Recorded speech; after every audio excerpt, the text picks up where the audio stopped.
Oh, shit. Oh, shit. It's Winterwar time, boys. Ladies and gentlemen, welcome to Winterwar Day 2. Listen.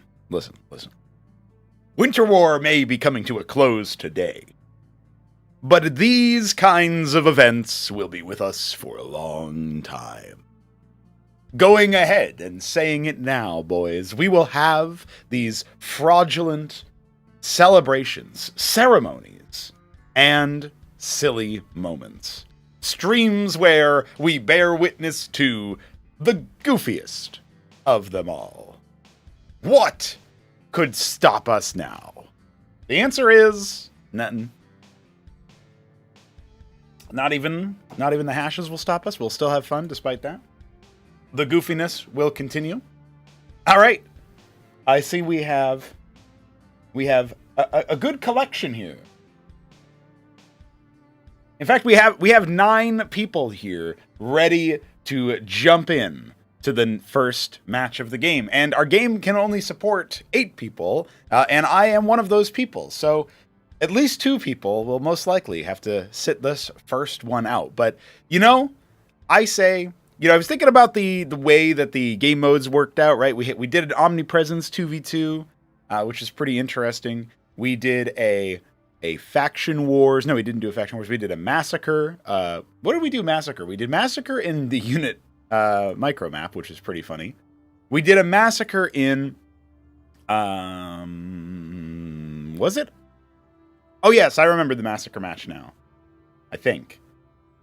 The Massacre was on... Antechamber. We played Antechamber a few times, didn't we? Okay. So, I'm thinking that for our first round, we are actually going to have a Team FFA display. All right? And we are going to have 3 teams. And the way that it's going to work out is that there will be 1 AI and 3 teams of 2 players each, so we'll have 6 players.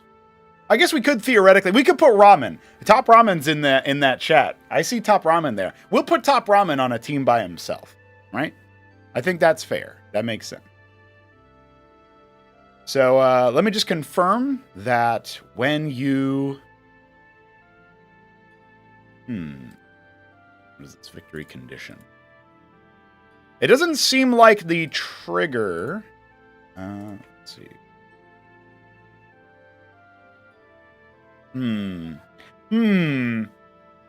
I don't see a defeat trigger on this map, so this might be a good map to use it on. And I really want to see/play Area 52.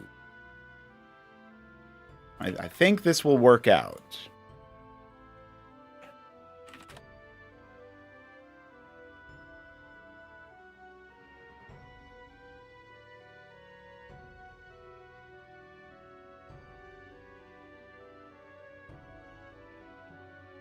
One moment, please.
Okay.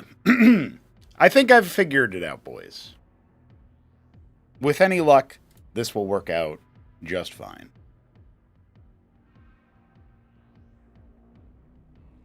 So, the question remains, what game mode do we play? I'm looking at, I see people suggesting Oil Australia. We will play Oil Australia later, but for now, I want to get into Area 52. So game mode, we got We do have omnipresence as an option.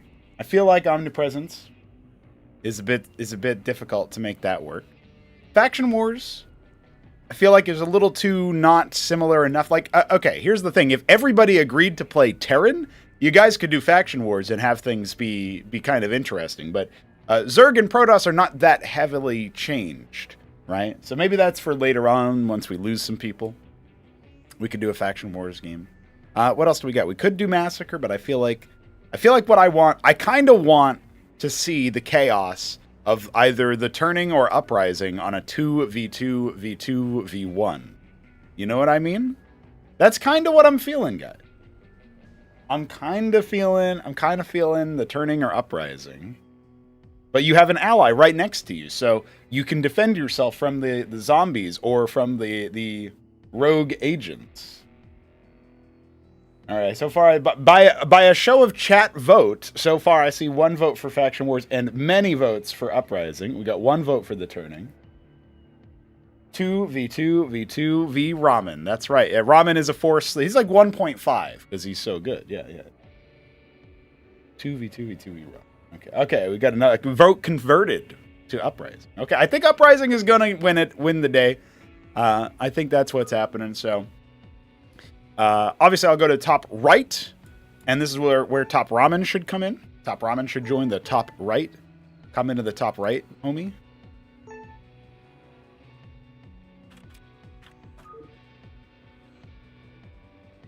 IDK had a vote. You just type in the chat what you want. You already typed Uprising. Okay. All right. The lobby is up. I am on release double brain cells, but I'm pretty sure pre-release is the same thing, so you guys should be fine.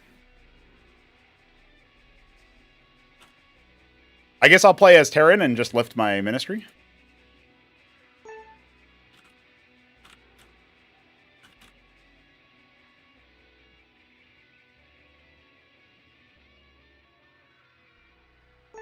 So just like before, I'll need everybody to share vision me, which is kind of a goofball move, but you know.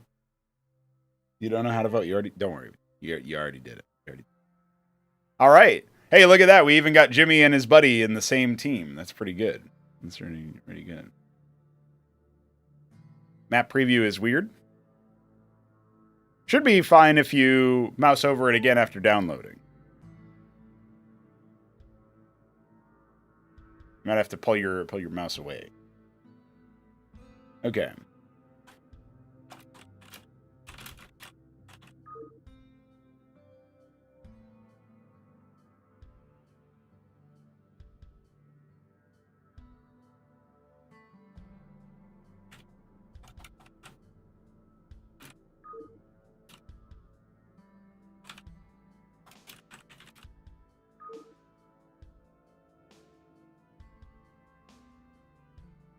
All right. Homies. Ready?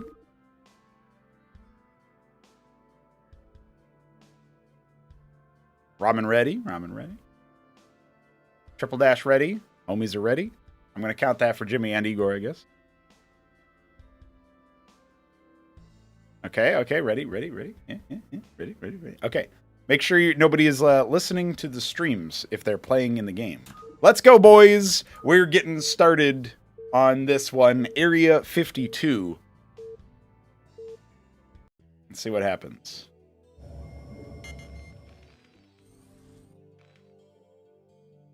Reporting for duty. Right away, sir. Insufficient Vespene gas.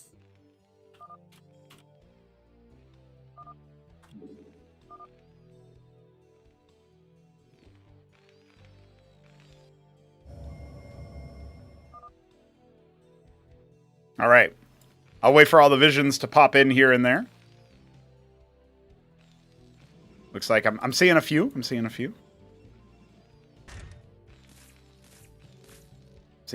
couple homies. Okay, I have no vision from the Jimmy or Igor side, and no vision from Miriam. Classic move. Oh no!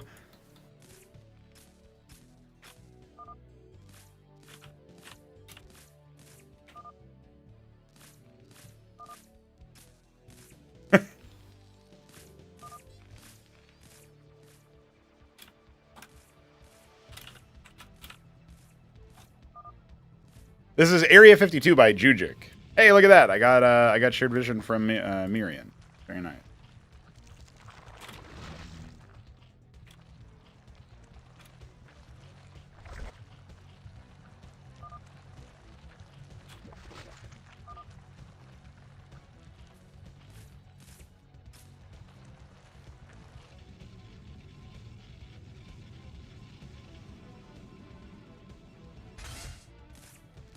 Yes, sir. Right away, sir. Right away, sir. Hey, maybe these guys will execute my masons. Right away, sir.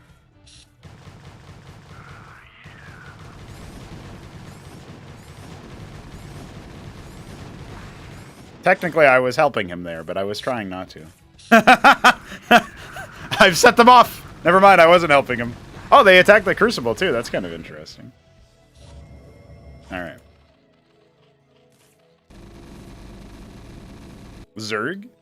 Here?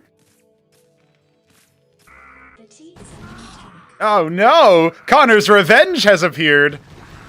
Beware! A Hydra walks the earth. Okay, so let's take a look and introduce our players now that we're in the middle of the melee. We've got Toyota Miguel as... Oh, this looks like Pumpkin Terran to me. Oh, it's just regular orange, but he's in the top left, allied with the Triple Dash, which is a... Eggshell Blue Zerg? Yeah. Over here, all by his lonesome, is Top Ramen, the... I'm going to say Silver Terran. Indeed he is. And he is rocking and rolling onto this this Zerg that spawned in my carcass. I'll have to take my base very soon. In the bottom right, we have Crocolite. He is also known as Myriad. He is our green Protoss, currently fending off some heathen hordes. Ah, a Monument of Sin has been spotted. All right, well, we all know what happens there. Okay, down in the bottom right, we have Honda Pablo. He will be also known as Smarty Cakes, and he is our Palatinate Blue Protoss? Ultramarine Protoss. Okay, I'll remember that one. The classic color. A similarly classic color is Tyrian Purple, which I believe is... This is Jimmy. No, he's Cordovan. Clever, clever. And we've got the red Igor Manuel, currently under attack by a lot of mutas. He requires some assistance. I see we got Rainarilla in the chat. Very, very good. Very good.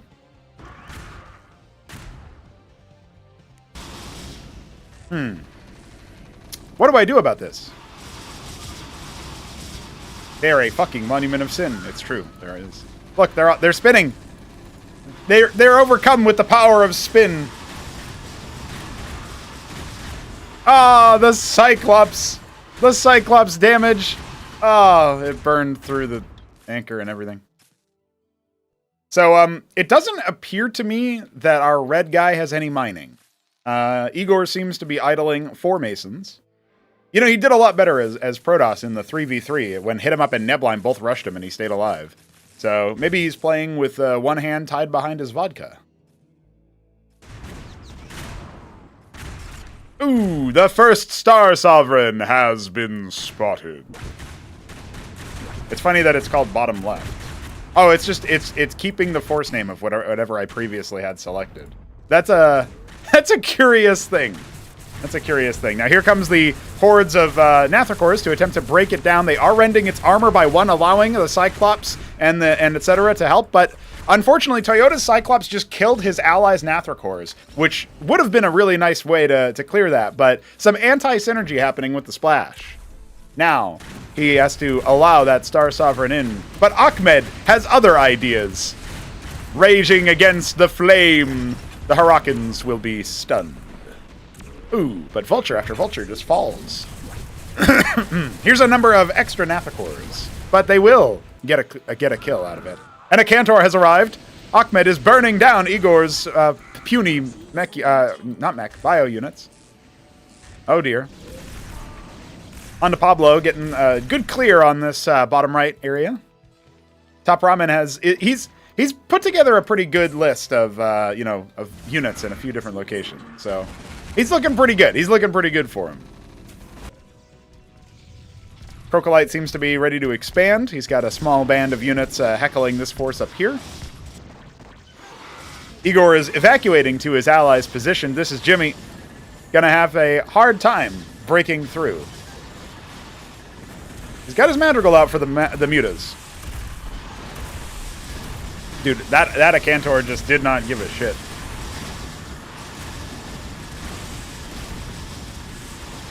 The mutas continue. The mutas intensify. Now, Ahmed's loose in the mineral line. Top Ramen, you're going to have to deal with those madcaps, my man. The Zanseals have taken aggro. Whew. All right. That was close. An assembly of Iquaria goes down as the triple dash, coupled with Toyota Miguel, is making good headway into the center of the map. They are going to have to deal with that Monument of Sin before another Star Sovereign spawns. And look at that. Paladins are ready. You gotta watch out for these mothers.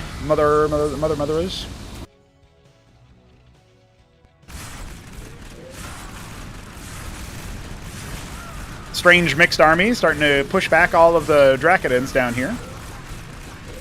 But hey, it looks like he'll hold, taking a third base. The gas-heavy area over here still unrequited for now. You can see here, Igor is struggling to figure out where he should harvest from. I'm not sure how much money he has. I'm guessing not much. And now, the Star Sovereign has once again shown itself. It should be overwhelmed by the small arms, especially as Triple Dash's Hydras come into play. They'll clear out the assembly of Iquaria and start making it through Ahmed's BBQ.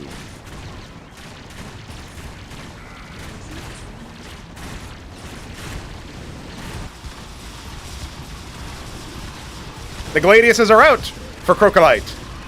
And you know what? He's doing pretty well for himself. Going to continue pushing north. Will eventually reveal where Top Ramen is at. Top Ramen hasn't really been able to clear anything, and now he's being pushed back by the Paladins.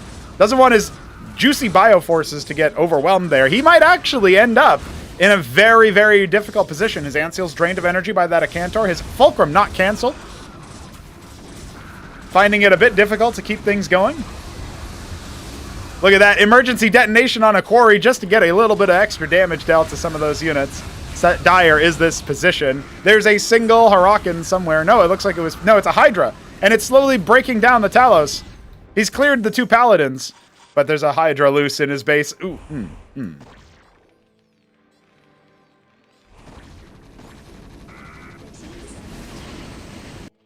So Igor has completely abandoned his ally. Jimmy is now back into a one-on whatever, continuing to attempt to deal with all of the mutas that continuously harass him. Triple Dash will get sight of these red refugees. And indeed, we're going to see a lot more where that came from. Wraith scouting out just to see what's going on. Given enough time, the Wraith will most likely kill all of the stuff out of the Swords and Swordsmen.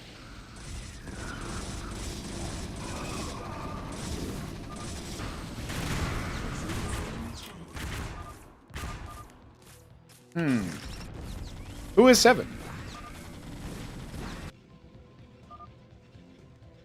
Is it Crocodite? Oh no! Mirian, what have you done? You found Jaberino's cheat code! No wonder you hashed. Well, he's gonna need to reconsider his options. Oh my god, the Paladins. They're after him. Iquare, he's after him. I think we might actually have our first bona fide elimination. Holy shit. Top Ramen. Definitely having a tough time moving through. A third Star Sovereign appears. Oh, look, a horde of Hydras is in the corner. Oh, shit, there's 2 Star Sovereigns. Uh-oh. Oh, no. It's drawing closer. It's drawing closer, boys. Okay, it looks like that one will be taken care of. The Sovereigns were cleared. Thankfully. Phew. Igor distracting the force that seems earmarked for his brother. His brethren.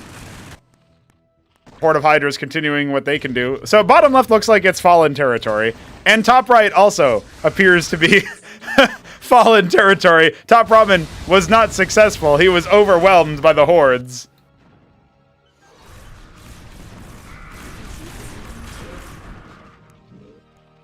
You know what? Our top left homies are doing okay. I mean, they did get pushed back, it looks like, into their natural expansion there.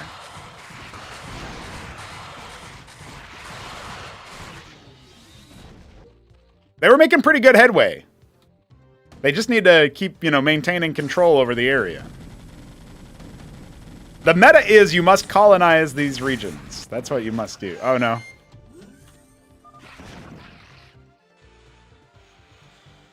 So Ramen does not have much money left. He's hoping to just distance mine. You know?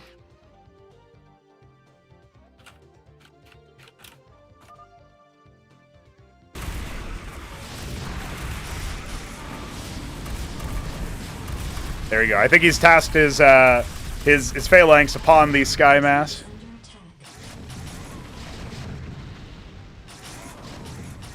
Perfect. Oh no. I like that they're waiting. They're just waiting. They're like, hey, I heard you got a Mason in there. Yeah. Incredible.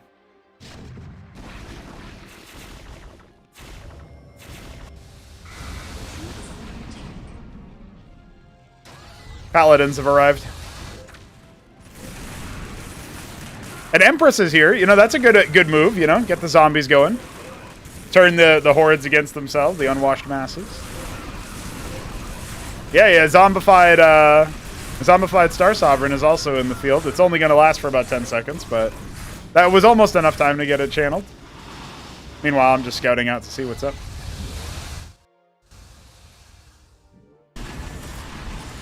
Ah, the Ministry has landed. Jimmy's just holding off for dear life, like, maybe the waves get easier over time. Oh, good hits. An Atlas on the way. He's got tier 2 in his head. Just to show you guys the scale of what our players have to deal with at one point or another.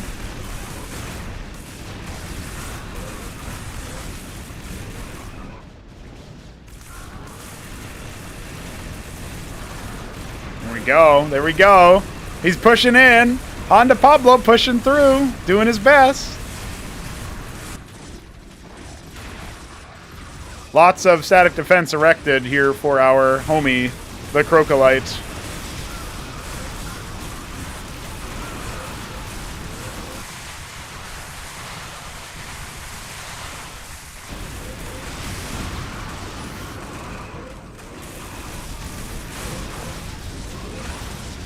Oh, I think he's talking about the mutas or something. I'm sure they're doing all kinds of strange things, to be honest.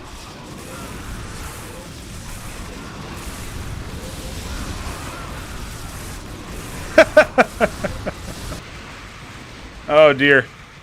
So, technically, Ramen is still in the game, just like technically Igor and Jimmy are still in the game, but they have been broken and destroyed.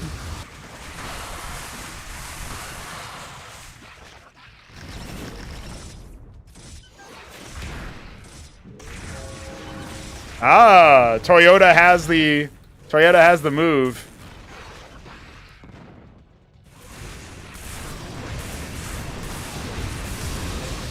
Oh boy. Oh boy, couple Star Sovs. Help-po. Jelp, help dash. Well, Triple Dash has been trying his best, but if there were ever a point where you could help your homies, it would be these homies. Jimmy's managed to evade the Heracles.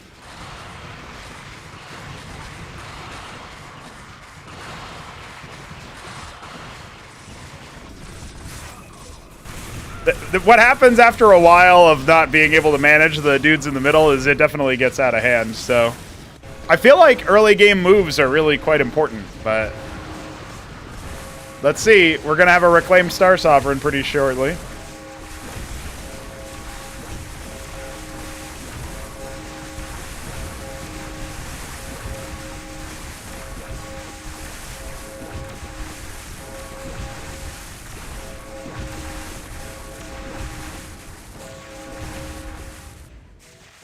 Or will we? Oh, no! The autocrats didn't have enough stacks there. Oh, my God. Dear Lord, man. Where did the Jimmy's Ministry's hiding in the top left? Ah.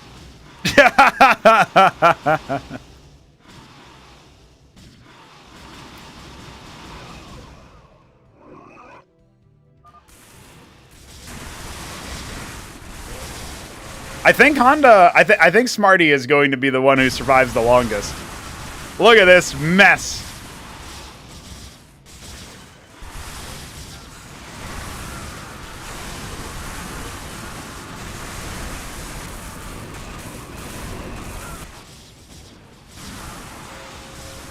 Oh yes.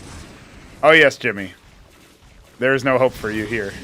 You have floated to a fallen land. Smarty will continue to stand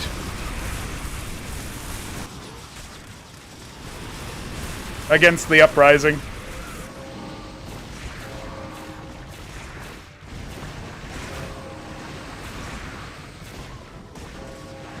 You can think of this as Veek's revenge.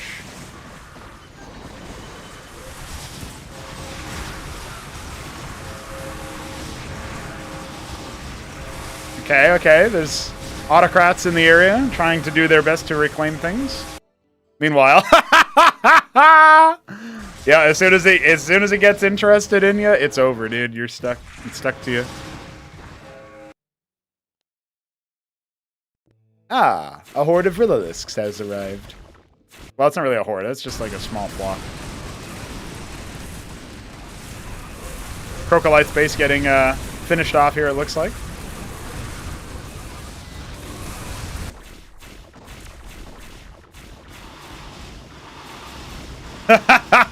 Well, Jimmy tried his best to stay alive for a very long time, but it turns out it was a bit too much. And there he goes. Ooh. Don't worry, they turned around and go straight for the next player. The Star Sovereign being attacked by Triple Dash's Bactylisks is an interesting choice. But the autocrats are here to attempt to reclaim him. Can he be everywhere at once, is the question. Overwhelmed, perhaps, by a horde of mutas. Where's his splash damage? It doesn't look like he really has that much. Maybe he doesn't need it, as they're pretty dumb with their... Oh my god. Never mind, he needs it. He needs it. Triple Dash is out of the game. It looks like Honda Pablo stands tall. He's certainly lost the least ground of them all. In fact, he might have even gained some ground. Oh shit. Yeah, with that... Oh! Oh! Okay. I'm honestly not really sure what happened.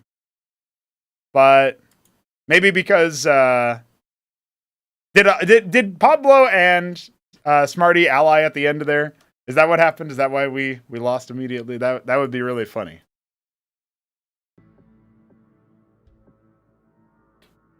Anyway, it definitely looks like we got a winner there. I'm gonna call it. What do you mean, did we desync?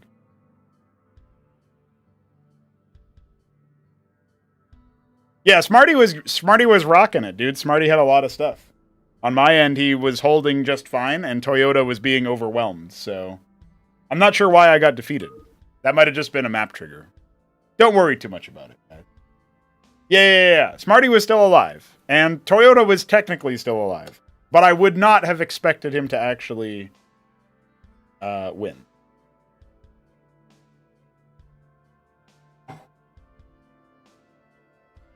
You won, Smarty. You did it. You carried the Protoss banner proudly. You survived until evacuation.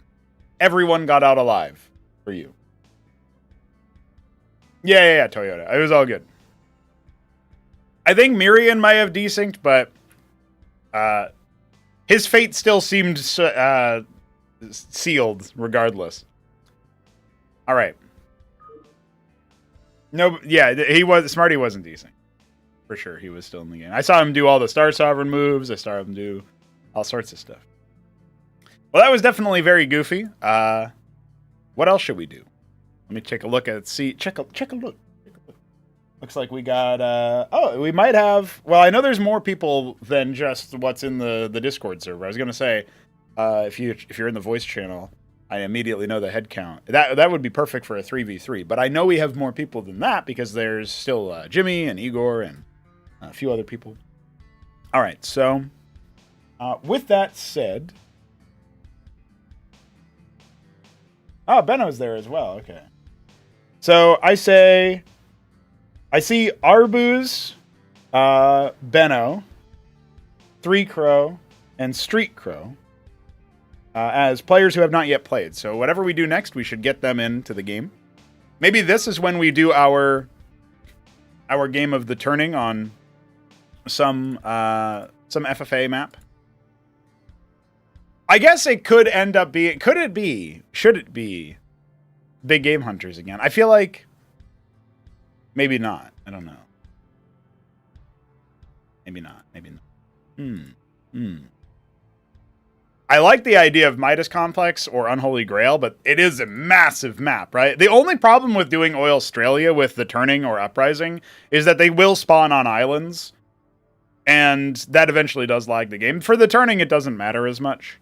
But you can just imagine it being a bit silly. What else do we got?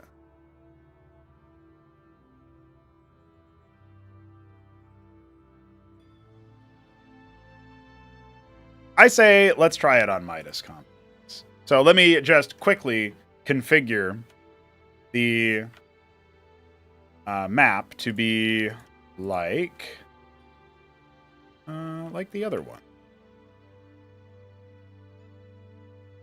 So basically, I just go through and I change the triggers for all players to run instead for Force 1. For initting AI, for revealing the minimap, or what do we have? This. Yeah, basically everything there, and then for Force 2, I say always. I'm going to call this one Witness Mode, and then we'll say Witness _ Mode 2, and then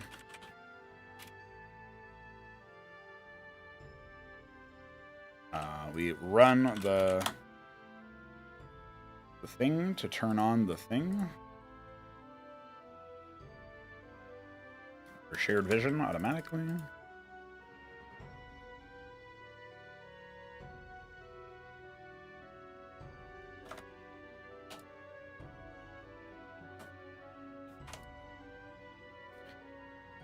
And I think the only other thing we need to do is set the Force 1 to ally, and we're good. Okay. All right, so now I'm going to pick the 8th player and configure him as a witness. Stuff him in that slot. Frauds for all. Yeah, I guess we can randomize my start location. It doesn't matter too much. Speaking of things that don't matter too much, I'm going to go ahead and grab the... Where's my... Oh, I see. I had put it on a different browser. I definitely need to clean out my computer for the new year. Holy moly, boys. I got a lot of stuff I got to get. Okay. All right, so we are going to save this map as a 7 FFA variant. Oh, I did not have my numlock on this whole time. Okay, so now if I go to Melee, FFA Solo on the turning, Midas Complex, come down here. All right, boys, the lobby is up. Let's make sure we get 3 Crow, Benno, who else? Arbuz. Yeah, okay, we got 3 Crow and Arbuz. We need Benno in here, and we need Street Crow. Is he playing? Oh, he's not in the thing anymore.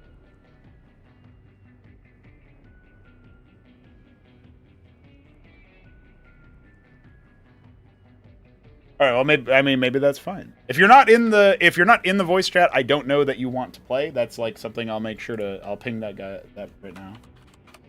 In general, guys, I will be trying to get players who haven't played much or at all into lobbies. So, but I won't know if I want to play unless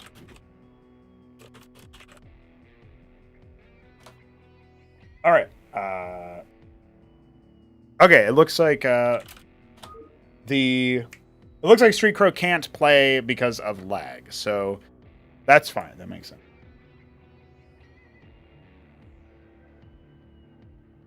Okay.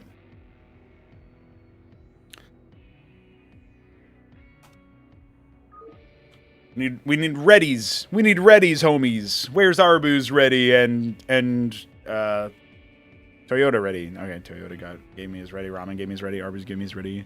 Street Crow and Triple Dash gave me their ready. We got 2 other readies. That's enough readies. Let's go!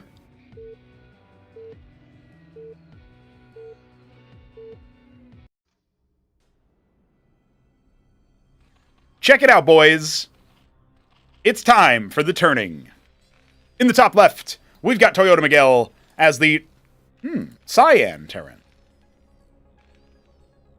In the top right, we've got Triple Dash as the Eggshell Blue Zerg. Over at the 3 o'clock position, oh man, we've got 3 Crow as the Ultramarine Protoss. No, it's Zafir again. Top Robin is in the bottom right as the Silver Terran. I am here because I forgot to change my race from user select, and I am the Yellow Zerg. We've got Benno in the 9 o'clock position. He must be the Ultramarine Terran. Interior 12, we've got Crocolite. He is the... Ooh, this is a tough color. Sunglow Terran? Beige Terran. Haven't seen that color in so long. And in the Interior 6, we've got Arbuz Budesh as the Brown Zerg. The Kakapupu Zerg, I believe.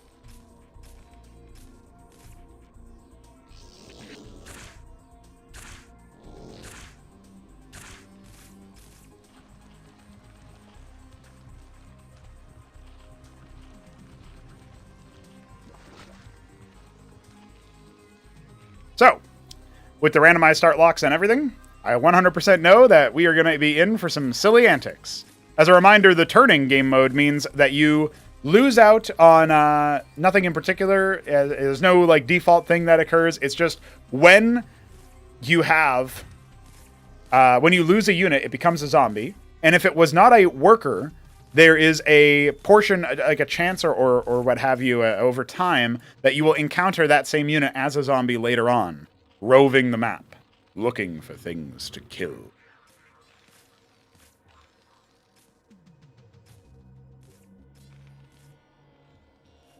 I can't play. I know exactly where all the players are. That would be cheating. Oh no. Benno's going to find me. Or is he? No. I guess not. Oh no. Arbuz is going to find me. Quick! Droleths! Kill the Hatterosk! Before Arbuz sees! He hasn't looked yet.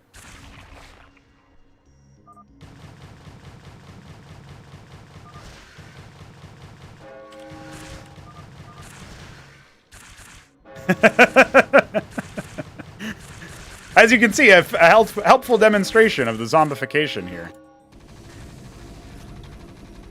Oh no. The zombies F.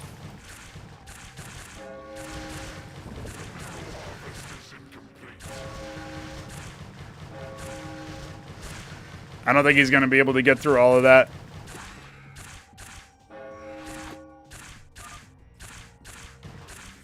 Yes. Kill the lava.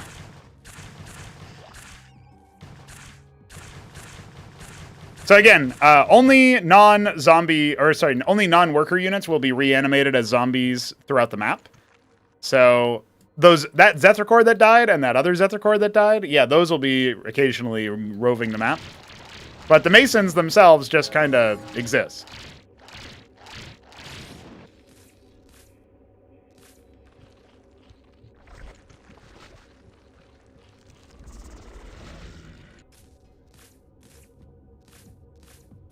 All right, so Benno is camping it up over here. He's got his anchor. He's got his merry men. He's got his base in the middle of the map. Cheeky fuck. He's also got a base in the bottom left, and it's kind of interesting because, ooh, bopped. That neutral hostile Zeth zombie might end up finding him. But at least Arbuz will be none the wiser. Many Cyprians being made by Top Ramen. Doesn't want to mess around with them zombies. Ooh, a burrowed triple dash Zeth at either one of these bases. Procolite scouting out with a drug-addled lunatic.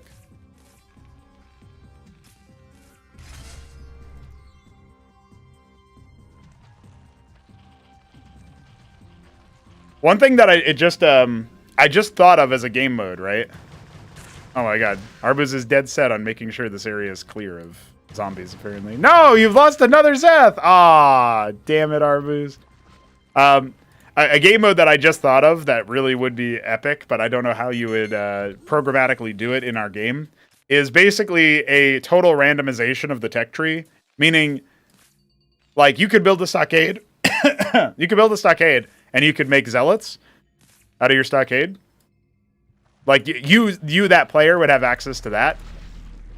And somebody else on another player could build a stockade and get access to hydras or something, right? Like, that's what ideally would happen.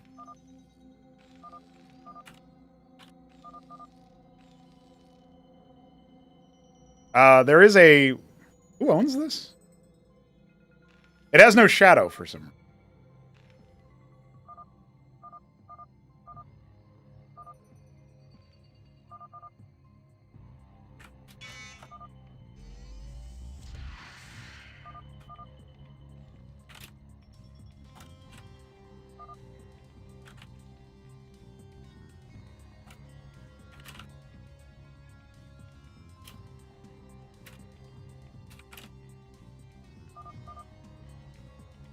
Ah! Anyway, while that was happening, Toyota found the base in the middle and has decided to stamp it out. Meanwhile, Cyprian drop. Oh, no! Oh, he gets his Trojan out at least. Oh my god. This is actually kind of a problem. And I also can't see most of it. Oh, wait.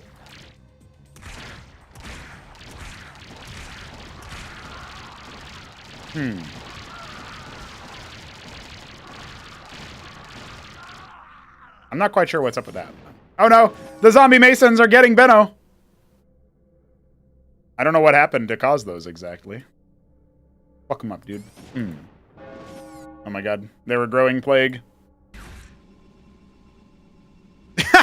He flew over Three Crow's base to do that to Triple Dash. Maybe he also did it to Three Crow at some point, but I don't see any corpses. Hey. Oh shit. He's also doing it to Benno. What a man. He's just sowing absolute chaos and discord. The Trojan is scouting out Toyota's position.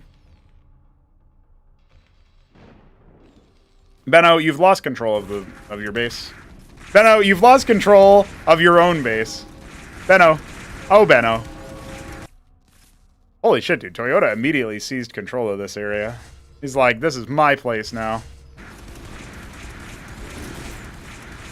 Oh, Benno is rushing an Atlas. That's pretty good, actually. I was wondering why he had nothing this whole time, and now I know. He was investing in an anti-zombie defense force. His ministry is slowly being torn asunder by zombies.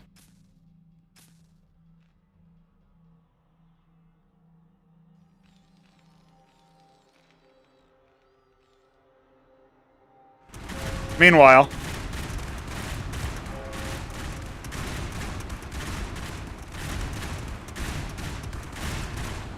as you can see, drops can quickly get out of hand in this. So Toyota's got a pretty big investment in the middle of the map. The problem is that that will 100% just be totally taken over eventually. A single sentinel has been constructed to deal with these pesky masons.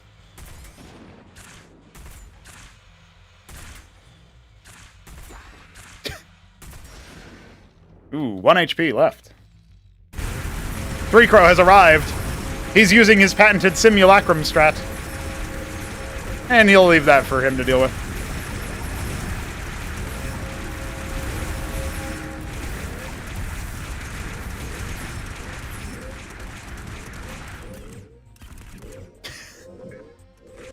Ridiculous. An Atlas on the way for Crocolite. Perhaps he's still with us. You know, Toyota is definitely worse for wear after what just happened to him. Cyprians are moving on from Benno's Bastion. Maybe that's why he plays Terran. You know, he wants that moving castle.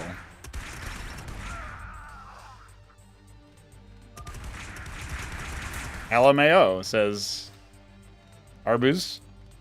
Where's Arbuz's camera at? He's over here? I don't know. Oh, I guess some... Oh, he killed a Trojan full of Cyprians, that's why. It is clearly working. 3-Crow fending off the robotic zombie hordes. Triple Dash maybe vying for some sort of assault. I'm noticing 3-Crow has not actually saturated his gas. 2 HP Trojan, by the way. A vulture raid? Wait, what? What are you doing, Toyota?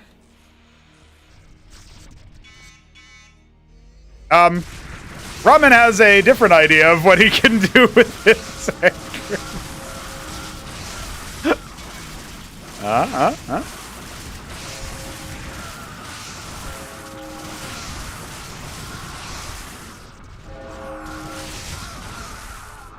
I like the idea. I appreciate the gusto. Tier 2 on the way for Triple Dash. Ah, the anchor float is here for 3-Crow now. Does 3-Crow recognize this? Yes, indeed he does. But that was the decoy. This is the main event. However, the triple static defense on either flank will definitely be of assistance here. And here come the vassals. Oh no, watch out for those vassals, 3-Crow. The Cyprians could mulch them up.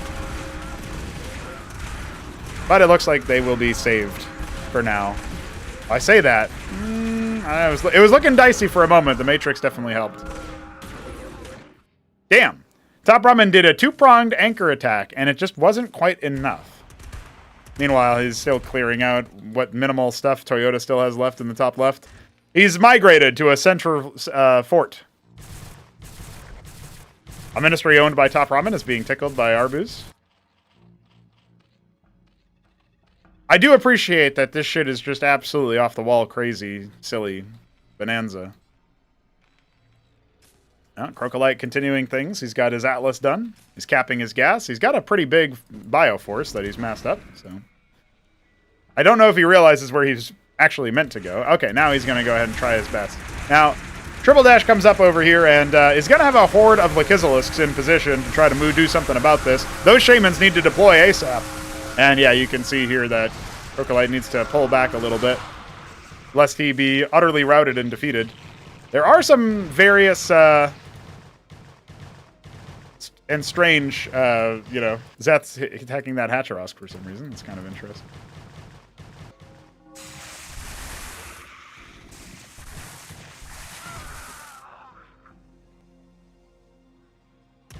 I love the single Zeth. You know, it's really confusing because the beige color of Crocolite is very close to the color of the zombies. Maybe in turning game mode, those kinds of tones shouldn't be allowed. Oh no. Oh, Benno. He's building a sentinel though. He will do it. He'll make it happen.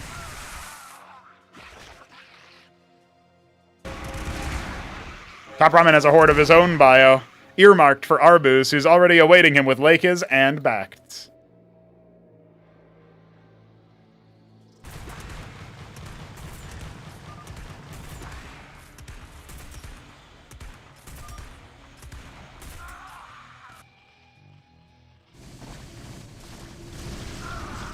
Oh no.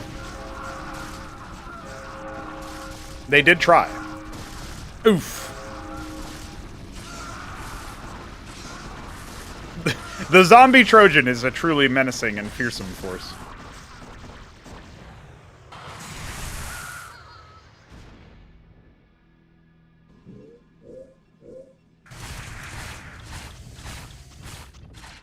Okay, 3 Cyprians and a Cleric doing their best.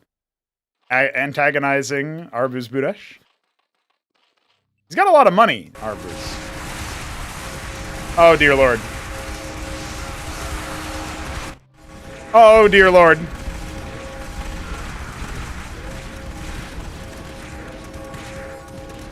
Here, you can deal with that. Top Ramen retreats from a fight he could have potentially won. Meanwhile, Cyprians are loose.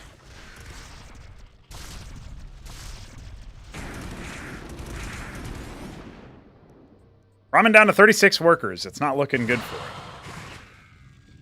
Technically, though, no player has actually been eliminated yet. I wanted to make that one clear.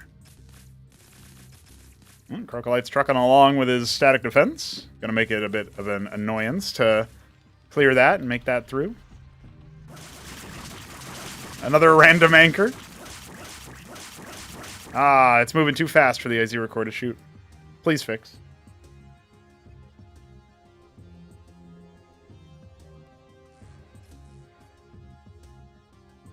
Ramen has a big Terran force. I will say that much. Oh, vassals.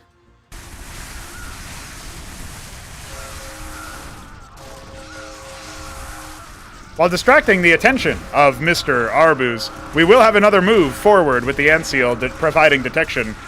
These Lakes will mulch through many a Maverick, but in their process, they will still be reclaimed.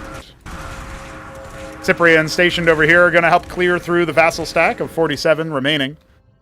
So Ramen will not be halted, but a nice Hacharosk is in a position here to absorb the shots of many a Cyprian. A single phalanx, no, 2 phalanxes are parked over here. The Mavericks are getting mulched through by all the Basilisks. I don't know if Ramen can make it through this. He's lost 50 units already. He doesn't have too many more to lose. The hatch has fallen, and you can see him thinking about falling back himself. He's got a few extra phalanx. Gonna go ahead and deploy them as he clears out those zombie flankers. Oh, if he can get some good phalanx shots off, that can be wonderful for him. But he's kind of tasked onto the lower ground instead of the main blob. And so it looks like Ramen's army will indeed be cleared. He never properly fixed up this area, it looks like, so now he's under the pump. The zombies doing a bit more damage than the vassals' initial strike did. An Atlas has been assembled in the middle of the map for Toyota, who is starting to add cataphracts. He's been relatively safe and untouched from this position, and he's now starting to pressure against Arbuz. So, there will not be an immediate stomping of Ramen, but Ramen's main base is under attack, under duress by the vassal stack. Might actually get got. It looks like it will. That's a dead ministry. And now, the star pads may be next. They have very limited armor, so end up being good targets for vassals.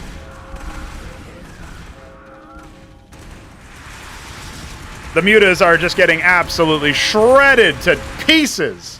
They've cleared out Crocolite's main mineral line, but even with his base under attack, he's got so many units, including Apostles, I don't think that Triple Dash will be able to break this top Terran. Toyota, on the other hand, still trying to push forward. Now has had to deal with Arbuz Budesh's artillery. And I don't know that he'll deal with it too effectively, but the cataphracts are here, and they are the armor.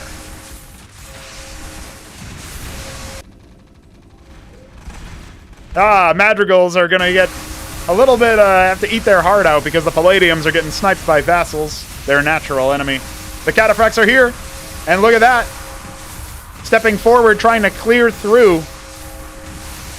Can they focus them down? There's such a significant stack of Protathalors, but they spend a lot of their DPS on single target strikes to zombies, putting them on cooldown for the foreseeable future. Mason's tickling Top Ramen's base. His economy in shambles. Toyota swimming in money. He will drop the Daedala. I can't believe that Toyota has actually held control of the middle of the map long enough to make everything he needs. Establishing a defensive perimeter, indeed. What a man and what a Chad. Benno, on the other hand, he's pumping out. He's in the corner. He's not been touched. He's got his tier 3 already. And he is making hippogriffs.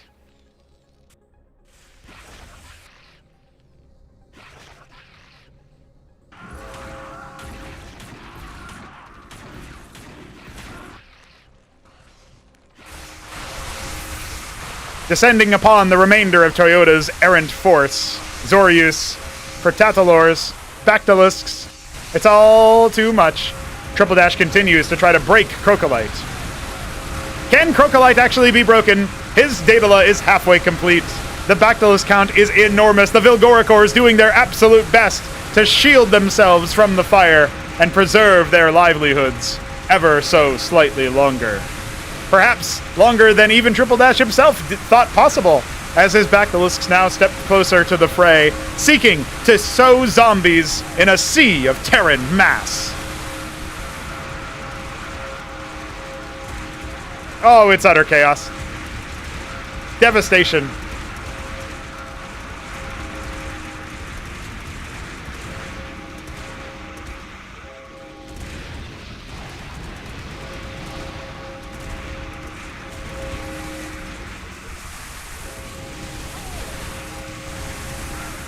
Impressive, honestly. Vilgoricors are really good in this game mode, apparently. All right. Neodine assemblies. Hadron's under construction. More and more hippogriffs will be assembled. Three Crow continues to turn the screws on to Top Ramen, clearing out his natural ministry now. Ramen is, I think, pretty much out of the game at this point. He was dropping over here yet again in the main base of Arbuz, and as he pans back to see his ministry is dead, and the vassals are continuing to torture him.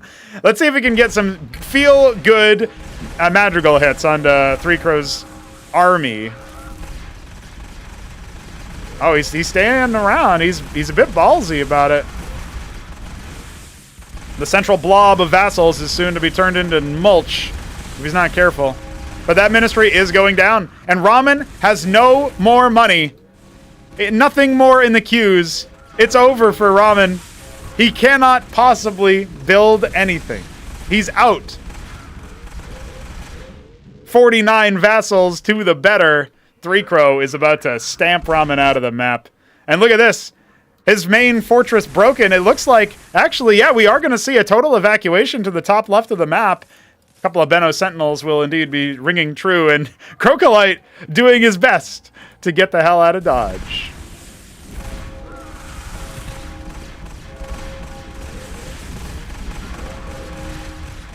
Well, it took him quite a few vassals. Winky face.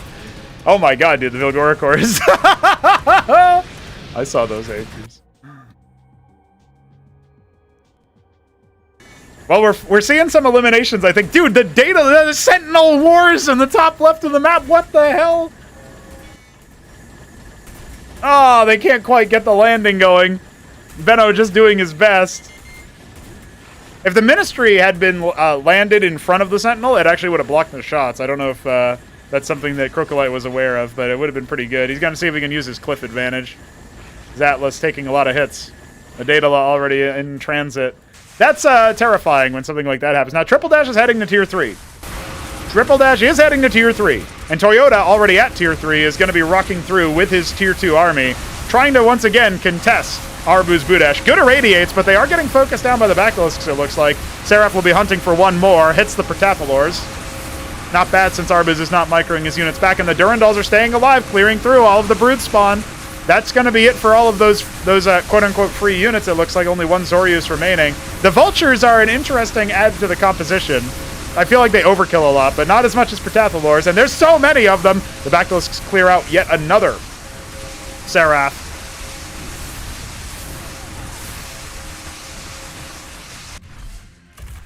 A random Toyota Goliath is still in the top left of the map for some reason, and he forgot about it for sure.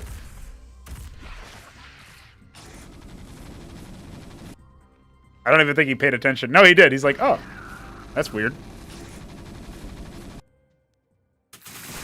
Okay, so Triple Dash has cleared out Crocolite, and Top Ramen's final structure seems to be a star pack. Oh, he's fanning out in all sides. He's going to get vision when he loses all his production structures, but he's just going to signal to the world. Arbu's already at tier 3 with the Alcagelisk. We're going to... I think all of our players are tier 3 now. 3Crow probably has the least impressive tech, but he is getting into Argosies. And remember, we saw his Empyrean stack with a few epigraphs in Big Game Hunters not long ago, so... We're getting into the meat now. We're getting into the meat. Top Ramen will be our first player eliminated from contention, since he has no way of winning now. I would say the same for Crocolite, but he is making an Anite assembly, and he does have a base, and it's pretty fresh. He's not making a well bore, so he won't have maximum gas income, but we'll see if that really factors in at all later.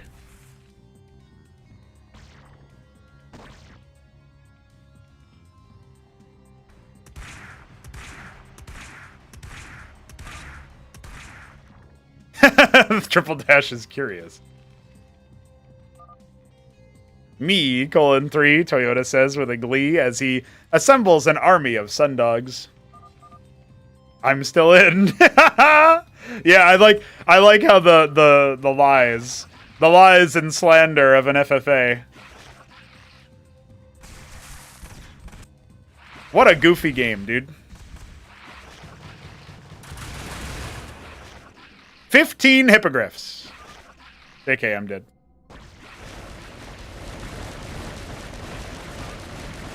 Arbu's not dead, LMAO.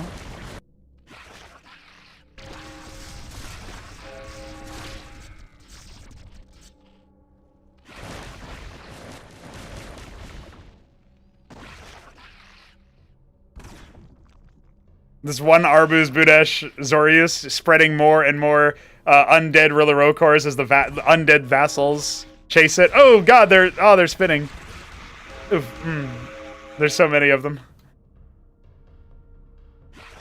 Arbu's is sending some exculpatory Lakizilisks. The Sundogs have arrived to snipe single targets. Ah, but here come the Skiths. They read this situation. They knew what would happen. Air stacks galore. Oh my god. Oh, people tell me Skittercores are bad.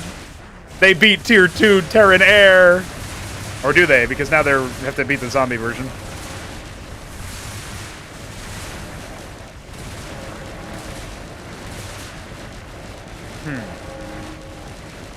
Maybe they are so bad. One scouting Sundog seeing what's going on. Shot out of the sky. By the way, Arbus has snuck in a couple of Zethicores, and there's no actual defenses over here, and Toyota is going to need to figure out how to solve that problem. Triple Dash has his horde of Vilgoricores, but they can't attack up. And we don't have the Empyreans just yet, but we are getting the epigraphs up. More Argosies added as well. No, the Daedala! Save Dad! Dude, does Toyota not notice? Does he not care? He's adding Wellbores to another base right now. He's like, yeah, whatever. Oh, he's rallied Mavericks to solve this problem. I don't know if that's going to be the best use of his time. Arbus is probably very amused that his Zeths are doing that much damage. So Toyota has the most money by far, having sat on the middle bounty of the Midas complex. He's actually depleted almost all of the resources. There's only a few that haven't been depleted yet. All right, the big force is striking between Triple Dash and 3Crow, probably the ones with the, I would say, like least impressive armies of what I'm seeing. Also, Arbus is about to do battle with this horde of Reclaimers and the likes. Still a Seraph, still plenty of Cataphracts and armor, and he's going to have to fall back. Honestly, this is looking like a Benno victory to me, although he is losing the top left base to the tier 3. I mean, his horde of hippogriffs is arriving. His flock has arrived indeed. And they will salvo down the centaurs and the minotaurs. I bet people didn't even know that hippogriffs existed. But they are a unit, and Benno knows. Benno remembers. Hey, Bino.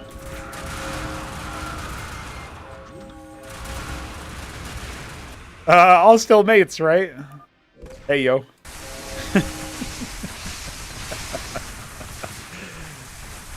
All right. Listen, Arbuz has cleared out another Toyota base. Toyota's going to go ahead and see if he can shove forward.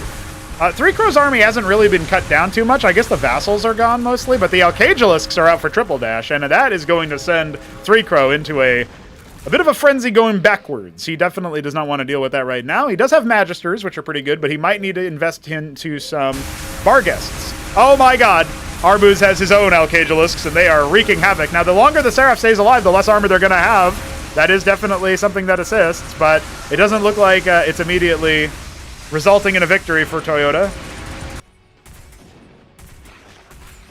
Keeping his base alive, it looks like. But look, the Hippogriffs are just wreaking havoc. So Crocolite will once again evacuate. He did bring his tech and an nanite assembly with him. So he will be able to theoretically rebuild from 12 o'clock, which somehow nobody has taken. He doesn't have that much money. He's got the lowest bank of them all. Arbuz second in place behind him. But at this point, Toyota went from having the most money to the second most, as Benno has overtaken him, at least in the mineral department. Ooh, big irradiate onto those, but they have such a high health pool, I'm not sure that it'll matter too much. We're getting non-stop autocrats coming out of these guild halls, and another irradiate goes down. I guess it'll add up eventually. We need to see way more from our intrepid tier 3 Terra, and he's not actually using the tier 3 part yet. Oh my god, a horde of Alcagelisks, 18 of the bad boys. Look at this, Simulacrum being the choice. I mean, they do end up zombifying very fast. Where's the splash damage? Where's the spread damage? Empyreans will be that, but they're kind of caught dealing with those ground targets. Well, he's fallen to, you know, he's losing some of those Alcagelisks. He's down to 14. Ooh, the Epigraph's helping to chase. Can you make that 12? Very, very nice. And a horde of random zombie Droleths from something, I'm not quite sure what, is going to kill his Kaffirlosk as well. So look at that. The Empyreans really factoring in. I think maybe the Idols as well, helping out a little bit there to clear out like the vassal corpses and stuff. Lots of strange interactions there. But yeah, Crocolite is... It looks like Crocolite's about to be routed fully. He does have some units in the sort of like, what I guess you could say the upper left natural of his spawn at inner 12, but... All right, Ultra Cores are loose. They can be focused down. I think that this force is still going to be good for Three Crow. He has been whittled down a little bit, but his splashing onto the Alcagelisks is definitely going to be a big deal, and as they zombify, that's also going to help out. Now, the Ultra Cores have really helped out the ground army. There is almost no ground army left, in fact, for Three Crow in this area.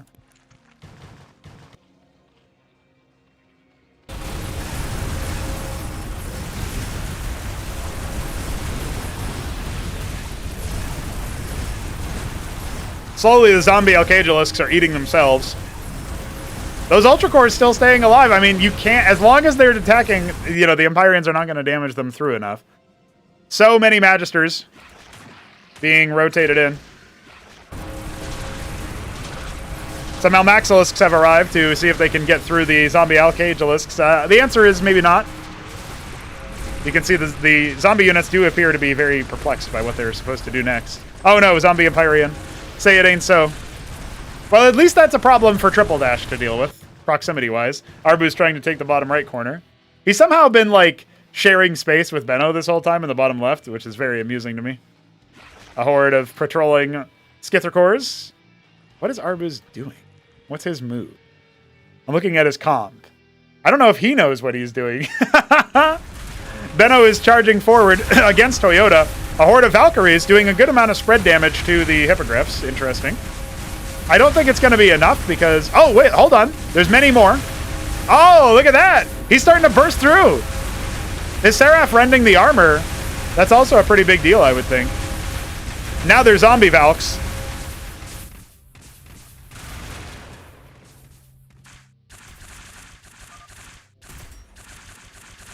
Oh my god. Crocolite, what have you done? Oh my god, a zombie Ultra Core. Damn, he says. I think Benno was not expecting to be routed with his giant army. But he's left a... he's left an enormous... Oh my god, there's so many Hippogriffs. I think Toyota's gonna get killed by the zombies. I'm not gonna be sugarcoating it. How's he gonna deal with that? Guys. He says that as he makes more. He is mono-comping. No support units or anything. His Arcade Cores are out to try to clear the skies. They do deal splash damage with their melee attack. Not a bad choice. This base still enduring somehow. This one, not so much. The hit squad of the Sentinel Watchdog proving invaluable. But I'm pretty sure it's not going to be so easy. I guess he's been sent back to the Dark Ages, hasn't he? Crocolite lost his tech at 12 o'clock. He's got his base still alive. He's technically still in it. Rebuilding from humble beginnings. The Daedala being rebuilt for Toyota. He's got plenty of bank. Where is he building that, I wonder? He's floating around all over the place. Got some nanite assemblies. Got some iron foundries. Okay, biotic bastions. He wants the Anticathons, I think. Although for this, I think for the air stack, you want Aeons more than Anticathons, but we'll see what he ends up making. Oh my god. The Sentinel. It's so good. You know what? Crocolite should feel happy about what he did in this game. He really, like, pranked Triple Dash quite a bit.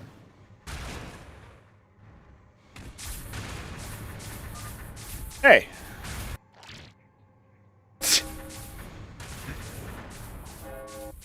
Good grief. No, you gotta get him closer. The Valks are too far. Why use buildings? It's true. Oh, no. You really gotta watch out here. Zombie Antseal, by the way. That's a scary prospect. No! Oh, my God! Don't run into that choke, my man. He's going for it. He's going for it. He's feeding more Valks to the beast. Arbuz is coming in from the south. Is it over for Toyota? He's out of gas. Triple Dash is moving through and ignoring his new Terran neighbor, instead going straight for the jugular. Those Arcade Cores splashing quite a bit. There's not that many Empyreans or Engrams. It's going to take a while for those units to get brought down due to their considerable health pool. A lot of Magisters die, but a lot more remain. 3-Crow endures for now, but his south side is about to get flanked by Hydras as Arbuz continues to push into Toyota's central bastion.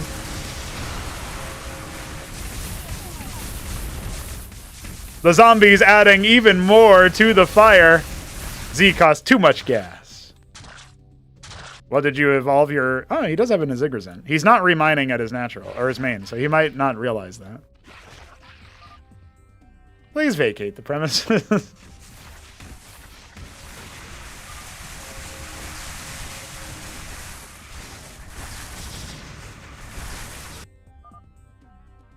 Toyota arrives at 12 o'clock to see that he has another guest. Hey, let's share. So the Aeons are here. They are stuck. And it's going to be a while for those big boys to get out. A Phobos is operational. Going to take a while for Valks and Hippos to deal with that, admittedly. Okay, let's take stock of where we're at. The Biotic Bastions are online for Benno. Oh boy, he's making Aeons of his own. Benno stands a very strong chance of winning. I'd give 3-Crow not as much of a chance. Toyota and Crocolite are basically now diminished to nothing, although obviously Toyota does have tier 3 stuff.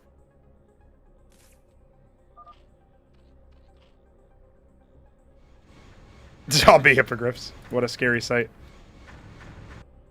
Benno has overtaken the entire left strip of the map except for this base. Well, a single Skiptocore has revealed it.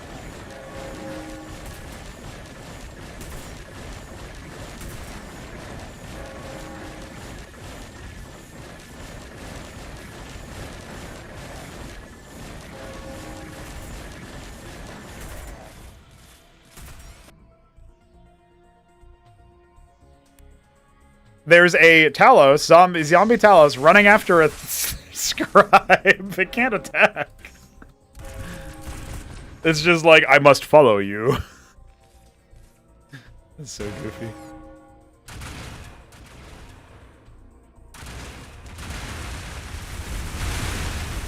Here comes the Benno Hippogriffs to clear out the zombie chaff and save his base.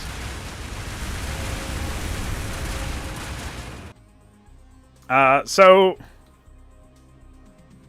What's the status of, okay, Crocolight's floated his ministry over there. He's like, shit, there's something there. He's got a Goliath. He's trying to deal with the zombies over here. I don't know what fresh hell happened to do that. Cascathalors? A zombie Cascathalor? Oh, you shouldn't have got me that for Christmas. That's so cool.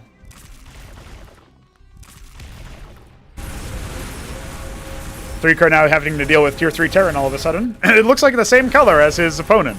That's not confusing at all, right? He's having to deal with the same problem Toyota found earlier.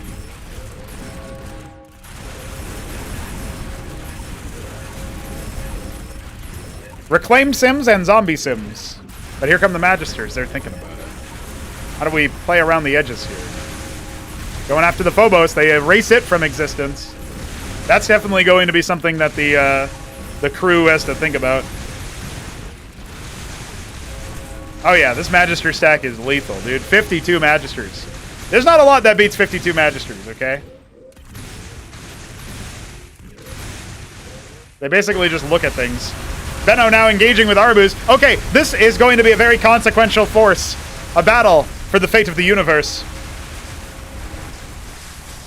Ultra Core is raining in. Okay, Arbus is actually going to be walking away and typing a meme. Have a nice dice. Okay, I don't know what that means.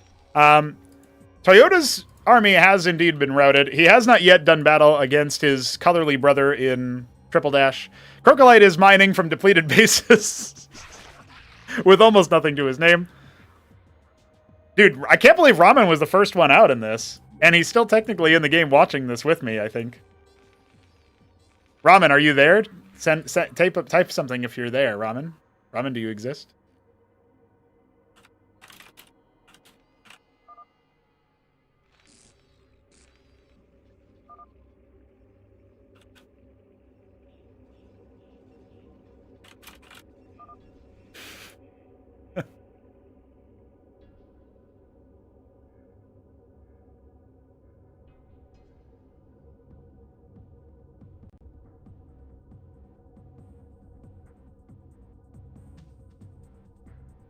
Arbus has so much stuff, dude. And he's sent a couple Ultra Cores into the lower base here. Magisters are erasing the area to Toyota's side, so it's going to be curtains for him, it looks like. Stamping out another pesky Terran. Dude, could anybody have predicted that Crocolite, after being broken by Triple Dash's Zerg, would be alive longer than Toyota? Toyota has nothing. He's got no other forces on the map for structures. Like, if this area gets erased, he is done.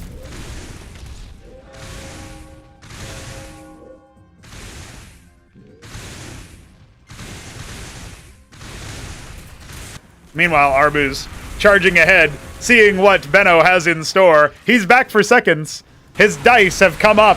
Snake Eyes. Aeons with no support. They will be overwhelmed.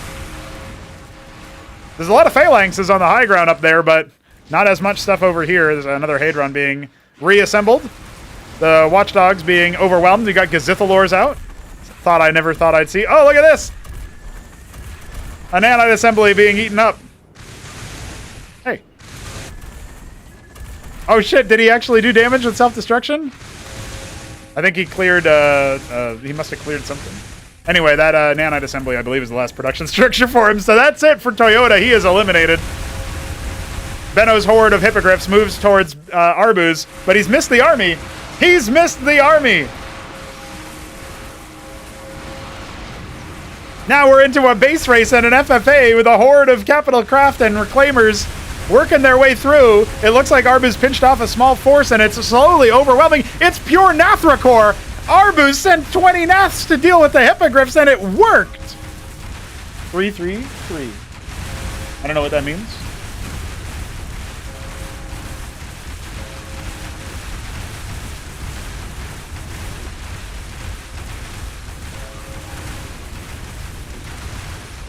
Does that mean he's ready to talk?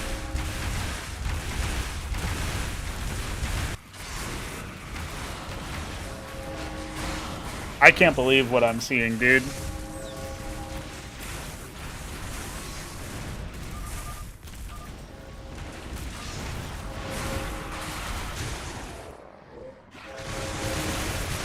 Dude, the stack of Magisters continues. We're seeing Algaztalisks, we're seeing Sasirvaleths, but the burst damage is, I think, too high. He needs some splash so he can get rid of that. Arbuz is ransacking Benno's base as we speak, dude. It is absolutely insane. Unbelievable. What a shellacking. The Hippogriffs, mostly zombified. Benno does not have much left, and it looks like Arbuz will end up reigning over this side of the aisle. I still don't want to count out 3Crow's enormous Magister stack, though. They are his favorite units. And they're giving Triple Dash a run for his money. He's down to sending Zetsu. IDK, what my units do. What's up, what's up? As you can see, we're 40 minutes into a pretty insane FFA on the turning on this map. I was saying earlier, would you have believed that Toyota with his central fortress would be eliminated before Crocolite, who's still technically plodding along? Now it's Triple Dash trying to figure out how to counter the massive Magister stack. This might be his first time in Tier 3. Yeah. They're really good at single target, which, guess what? That's not what he needs right now.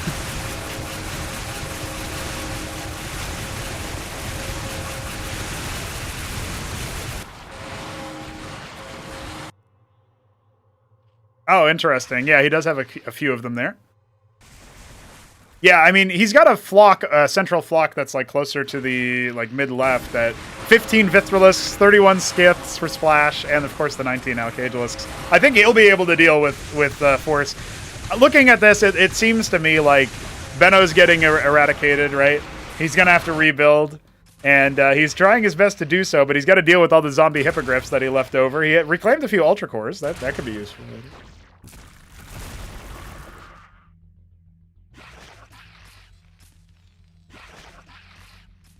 Yeah, he did end up making a bunch of nanites in the top left before losing his Daedala, which he's already reassembled the Atlas, and he's rebuilding the Daedala, so we'll see where Arbuz sends his forces next. Right now, Triple Dash is getting erased by all of the Magisters, dude. If Crocolite outlasts another... Oh no! The Criminalisks are here! Not enough of them spawned underneath the Magisters, it feels like. That was the right idea. That or Chibrathalors would have been great here.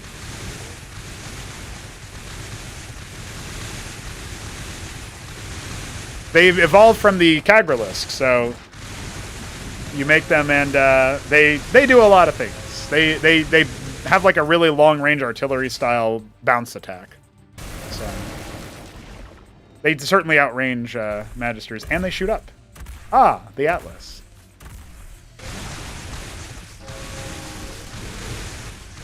Yeah, they're wandering. They're path blocked. Oh no. Oh, there's another one. Yeah, Triple Dash had a lot of money in the bank, but now he's not really able to make anything to get rid of the stack. It's funny because he had some air splash with his Arcava cores and stuff, and then he stopped making them. And now look what happened. There goes Toyota's Atlas. It's done.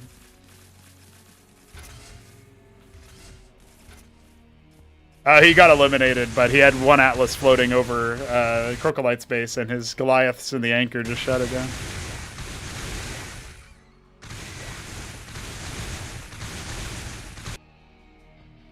Yak.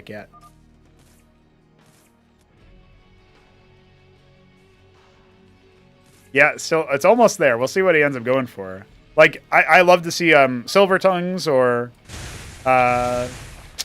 not Hypnagogs, but 7-steps. If you go 7-step and you can actually keep them alive, which is the key detail, they splash a lot of stuff because their line trace like hooks onto the unit and then comes back.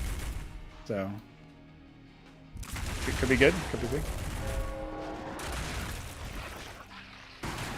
Well, the Arbuz is rocking in, and he's going to wipe out the main of 3Crow. Now, 3Crow, despite having a very considerable army, he did not necessarily, let's just say he did not expand too much. So if he loses all of his production before he can get back to defend it, he could be in very, very deep doo-doo.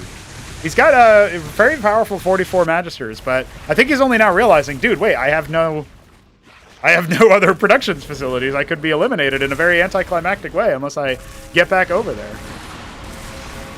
Dude, Arbus is a very fearsome force, and it's right next to it, too. As soon as this air stack reveals itself.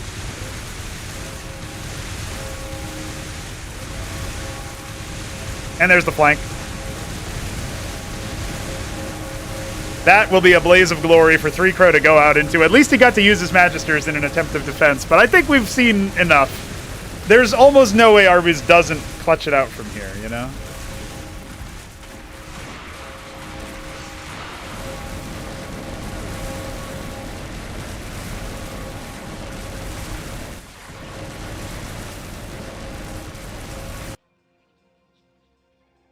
Right. Oh yeah, Pazuzus do deal some good splash radius, splash damage. Yeah. That's a big one. I really am impressed with how long this game went on for, dude.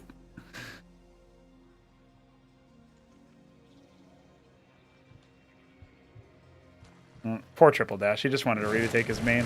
Depleted though it may be.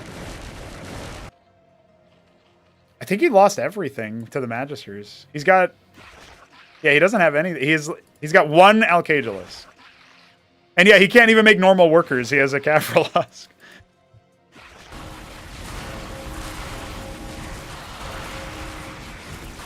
Then meanwhile, Crocolite is over here in the Stone Age still on tier 1 again, and now... tier 3 Zerg is just swimming over his base and is going to envelop him. He's done a really good job in the spirit of FFA. There was a few times, I don't know if you saw, the Sentinels landing inside the base of Triple Dash and causing him grief. That was really good.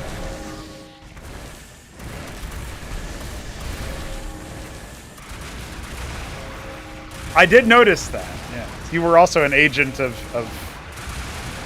chaos. Well...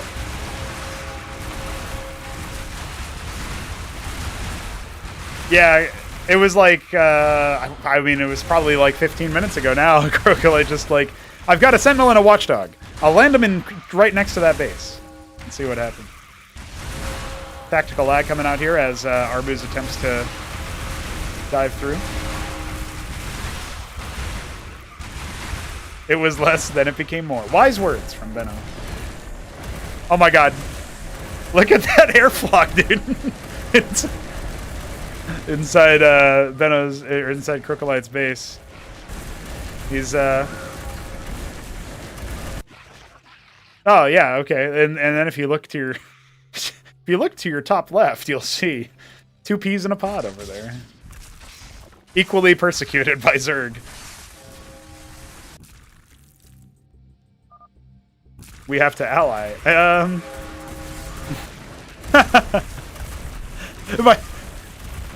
Yeah. You're a bit late, he says. Yeah, Arbus has taken over so much of the map.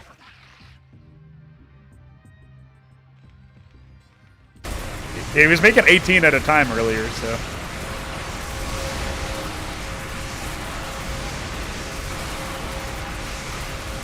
Oh shit, I had you muted the whole time. Sorry about that, Ramen. Oh, stream, Rick. I mean. Don't worry, well.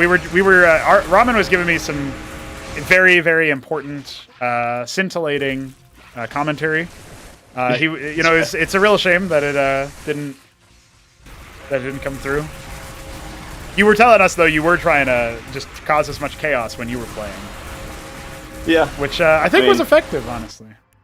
Yeah, CC first into just drop and anchor everywhere. This seems appropriate for Winterwar. Yeah. How did you feel about that Uprising game?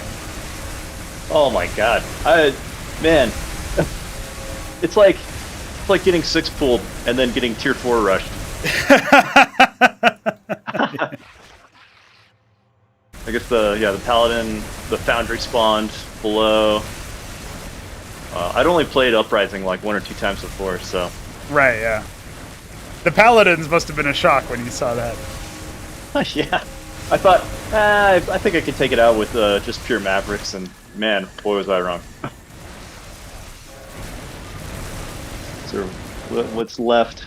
Is that it? I think that's it. That is it. Yeah, just at the two of them falling at the same time. GG on that one, dude. GG. Some wild antics. Honestly, I am impressed with the things that I see. Oh, crash.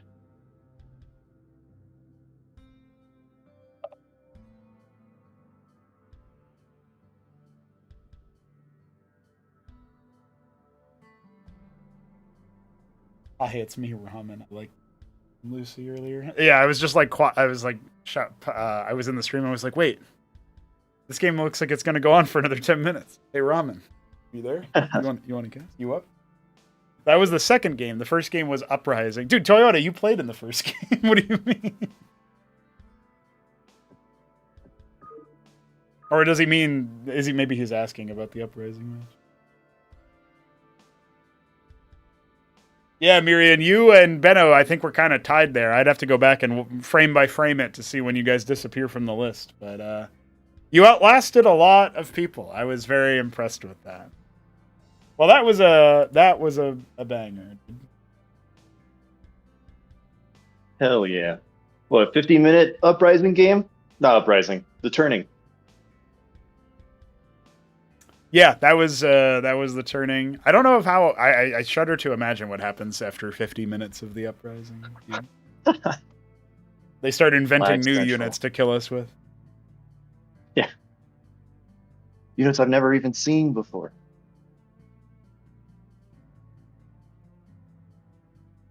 Yeah, that was definitely a lot of stuff. Okay, so that kind of leaves us with I feel like the other game modes that would actually be good for a fun event like this, Omnipresence, Massacre.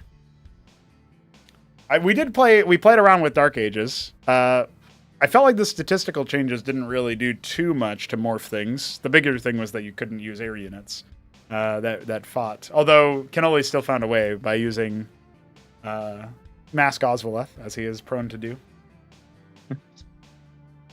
I guess as Terran for so Dark Ages, you can't do any air units, or can you do drops still? You can do any non-combatant air unit. So drop, Anseal, Ovaleth, which is drop but also detection, and the flying workers, as well as the witness.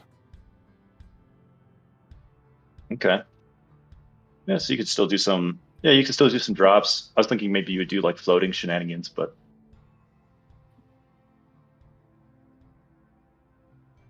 Pretty sick, dude. Pretty possible. I don't know. Okay.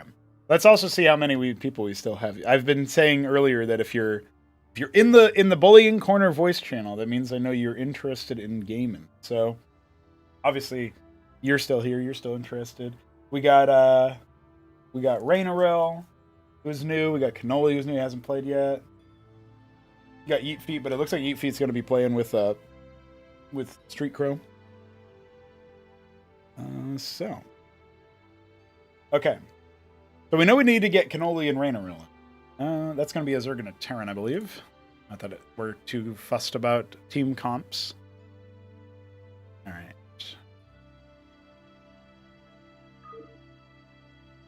So what about a straight up Oil Australia massacre? Could we do that? I think so. That could work. All right, the lobby is up, and I will see if I can pull specifically. I'm hoping to get Ray. Okay, Rainaril's in. I'm hoping to get Cannoli.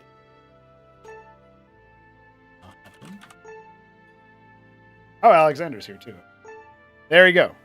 All right, one more slot open. Who's gonna be it? Who's gonna be getting in? It's Toyota. Toyota. Hey, congrats, you got in, dude. All right.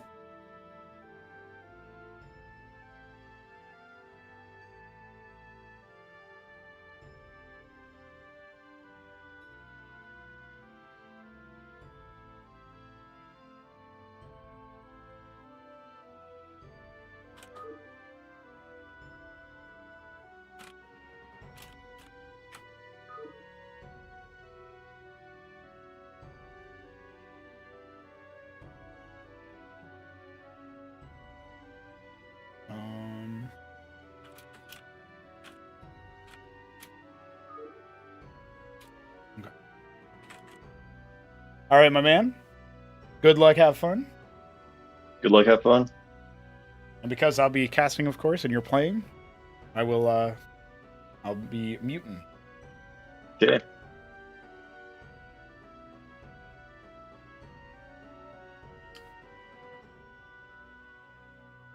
How many R's did we get? We got Jimmy R, Ray R, Cannoli R, Ramen R, Toyota R, Triple Dash R, Alex R. Let's go.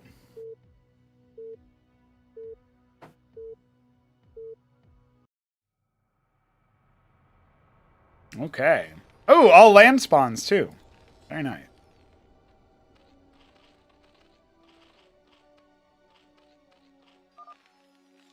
I like how he said it when it wasn't even lagging.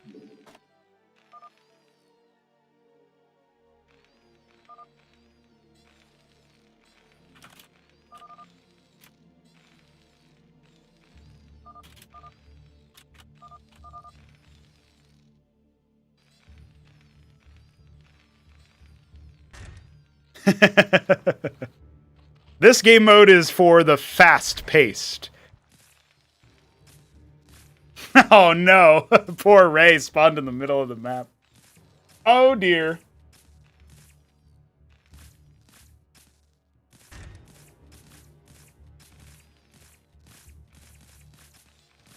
All right, boys.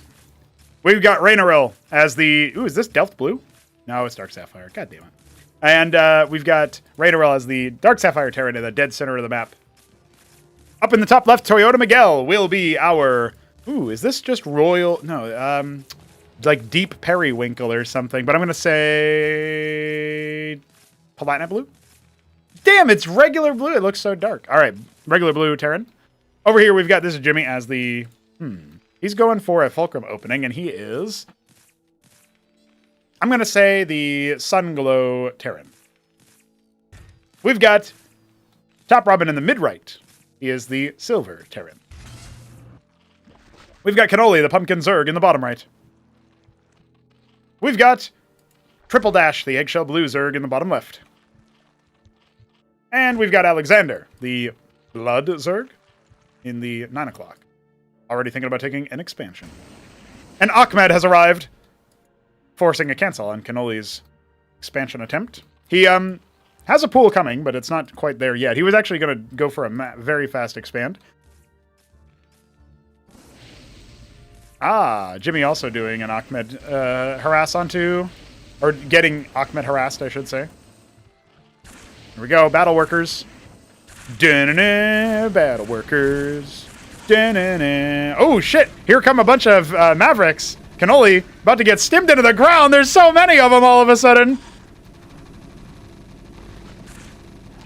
Unburrowing alongside the 4 quads that spawn per egg. It looked dire, but it looks all right for Cannoli. He's got his Circuit. There are still more Mavericks on the way, and it looks like an anchor will be constructed as well, judging by that Mason. Stim's expired, so now is the time to strike.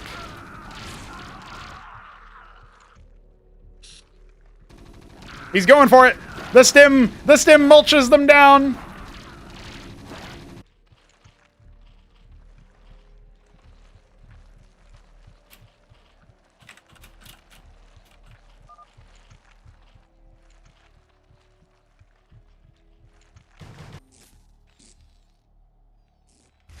That's a floated stockade just to scout. Or no, it's not just to scout, is it? I didn't think so. Dude, Robin's macro is going to just go brrr this game. You have no idea what the man is capable of. He's about to be unshackled.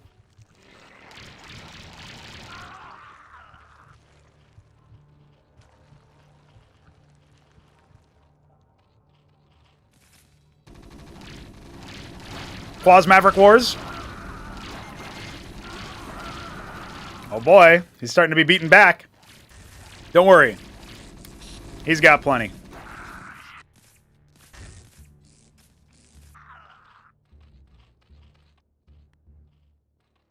So it looks like Toyota is setting his sights upon the Blood Zerg. We don't actually have any static defense up right now for Alexander.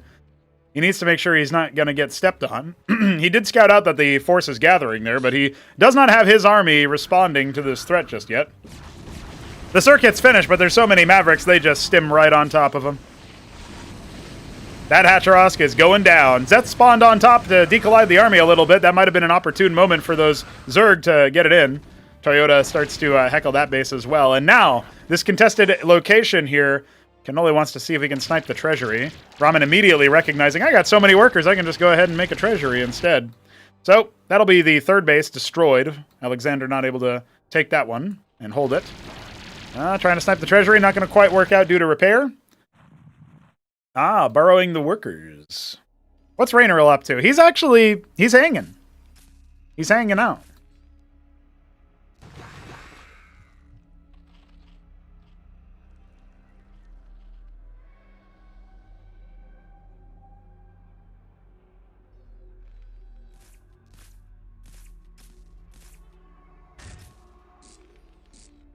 So it looks like Jimmy is just pumping out blackjack after blackjack. That's his mode of operation here. Toyota diving forth with his bio ball. He's decided to test the threat of triple dash. Meanwhile, boy, do we have more Zerg here.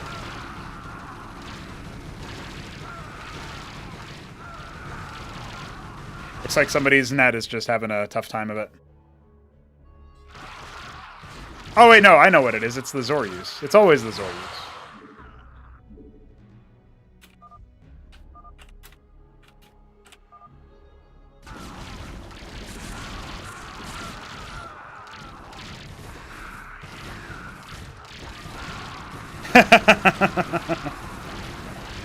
And true to his word, Triple Dash is making 6 more. All right.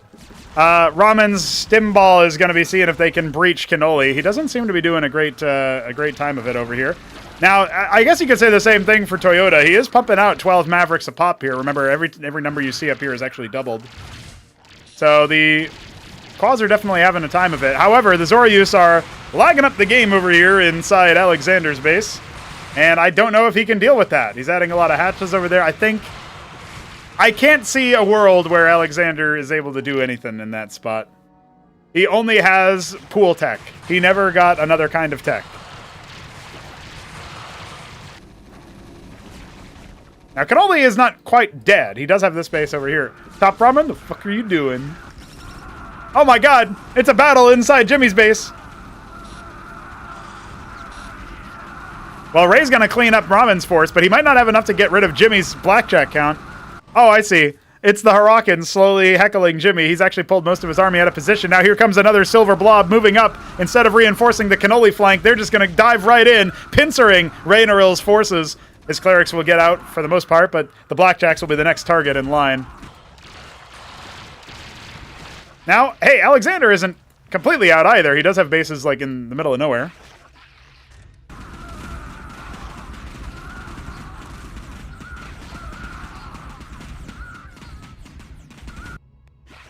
Each Zoryus is doing a complex search to see if allies are facing the target that they are enchanting, so it's pretty bad. I don't know if it can be improved later.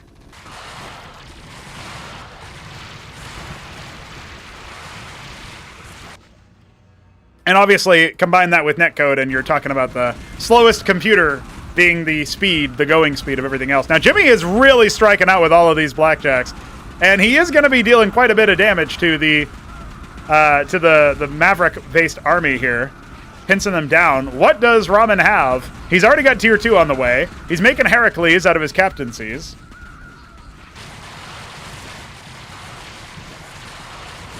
I'm sure the decollision doesn't help with things. Triple Dash going entirely into Zoryus. His plan is to lag the game. That is his plan. Also, I hope DF is doing well.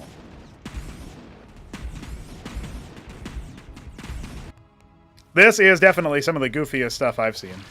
Now, okay, if Alexander can spend his gas on Lakes, he could actually deal with this Zoryus amount.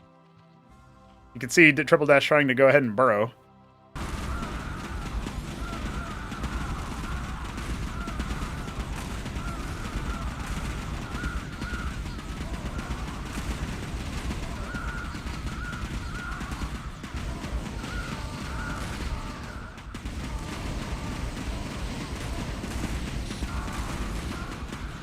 A ministry goes down for top ramen.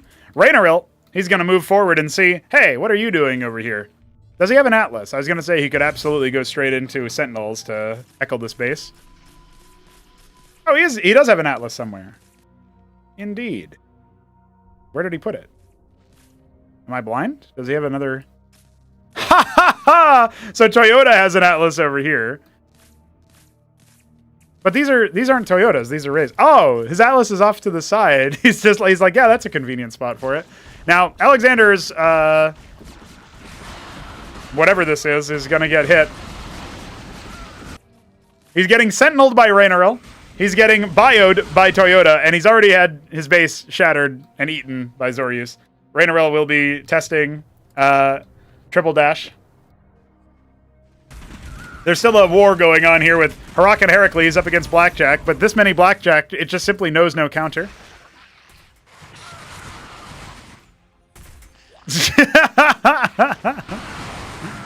Oh, Triple Dash going to go ahead and engage onto the force here.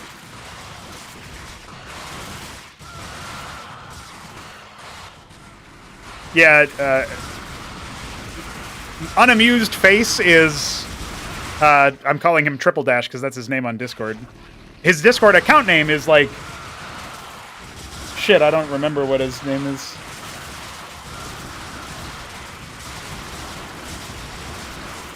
Oh my god. Oh my god, the Zorius Quaz army. It marches. It marches and the FPS marches with it off a cliff. Dude, the Hydra count is starting to rise for Cannoli. He's slowly rebuilding, and he's even going to go ahead and try to reclaim his base. Okay, okay. FPS. Rainerill has more forces coming in from the south. The bio balls are absolutely astronomical with Rainerill diving forward with all of his Mavericks. He needs to stim them in pronto. Harakans galore. Toyota comes in from the south to pincer onto the ever-growing Zorius count. Get that stim going again, boy. They ran out. They ran out of drugs. Rainerill's losing ground. He can't stand against all that hatred. Meanwhile, Apostles are on the field to try to turn the tide of battle against Jimmy's endless blackjack parade. And I think it might be working, but I'm not 100% sure. The only thing more powerful than an Apostle, the blackjack.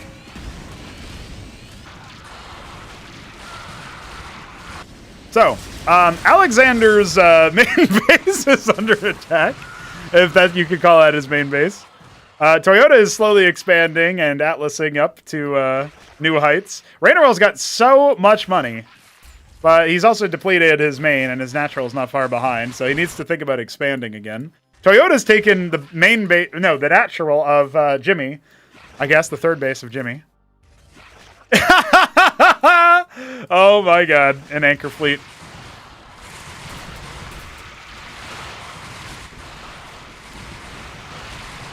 The Zorius can't get close enough to lag the game. Never mind, they are.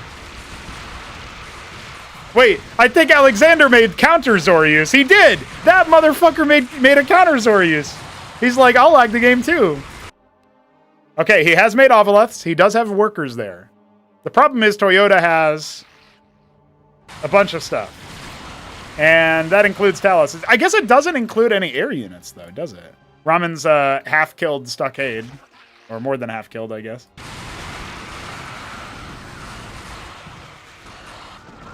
The Hydras and Lakes are doing their best to sandwich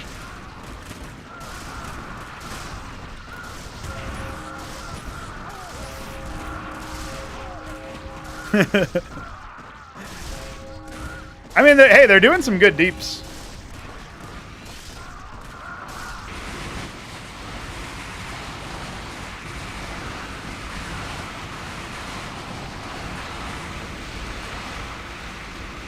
I like the Quaz burrowing so the Zorius can do stuff. He's got to tactically reposition which units are active, like some kind of strange form switch MOBA. Meanwhile, a worker uprising has commenced. Alexander has enough money for one single Hatteras. Oh, he's still slow. He could be mining over here, but I think he forgot. He's got a bunch of burrowed workers over here as well. The ramp vortex claims. No, no, never mind. They can get out. Oh my god. Biting. All right, Jimmy's making an atlas. He's decided he'll move on from pure blackjack. Ramen is now thinking, I gotta exterminate Cannoli once and for all, and looks like he'll be attempting to do that. So maybe Alexander won't be the first one eliminated.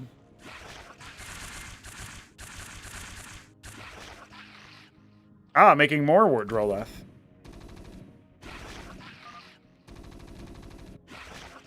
Quasi floating over oil? I don't see a Quasilus, do I? Ah!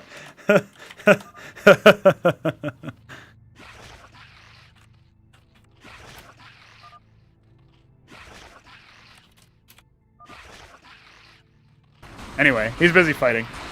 And lagging. So it's safe to say Cannoli's dying. Maybe he can sneak a hatch in the corner here. He's already a step ahead of me on that.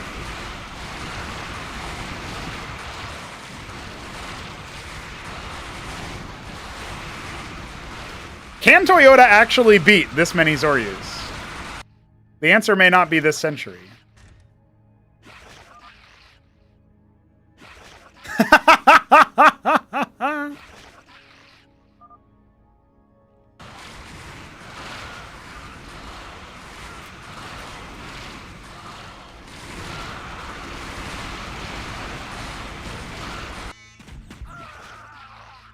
I love the... I love this. I love all of this. This is my shit right here.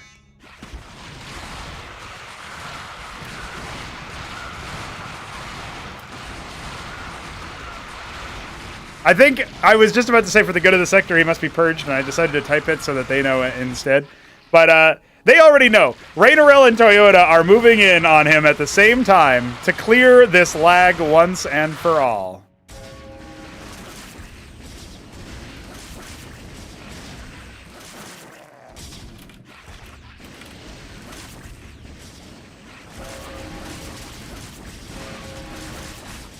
I did have a fix for that I was working on, but I didn't get a chance to test it. I had to do D&D stuff yesterday. We'll fix it later. And by later, I mean after this. I'll be careful, he says. Well, he's about to run out of enough units anyway. Yeah, there you go. He's in the safe zone, military-wise. Oh no. Will the apostles die?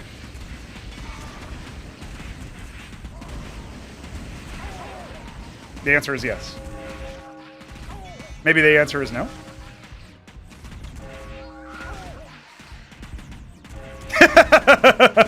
Never mind. Holy shit. FPS is coming back for a moment.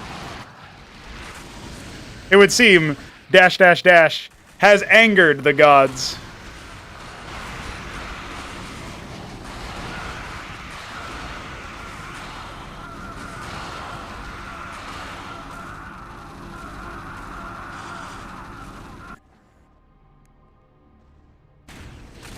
Meanwhile,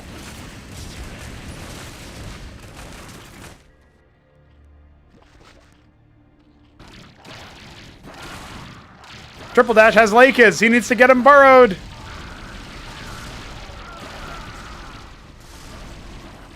Raynarel steps back and lets Toyota take the charge. Holy moly, that's a lot of Lakers. What the hell? Dude, Jimmy has some... Oh, Cannoli's exacted punishment upon his oppositor. And he'll even kill Jimmy's Masons as well. Jimmy's blackjack count is scary, dude. He actually could just A-move Ramen's, main base right now. But instead, he'll probably respond to all the Skither cores in his base. That is only 9 Skither cores. But hey, worker harassment isn't too bad in this. You can rebuild them twice as fast. Oh my god, Alexander stayed alive. He's got his lake is buried right in the little reinforcement path. And look at that! The sentinels are sometimes... No, actually, I feel like that sentinel must have like moved back or something. I don't know. Raynarel's chilling, though. Rainerill's chilling. He's making some phalanx. He's got his madcaps out. Dear Lord, the Blackjack army. Oh my God.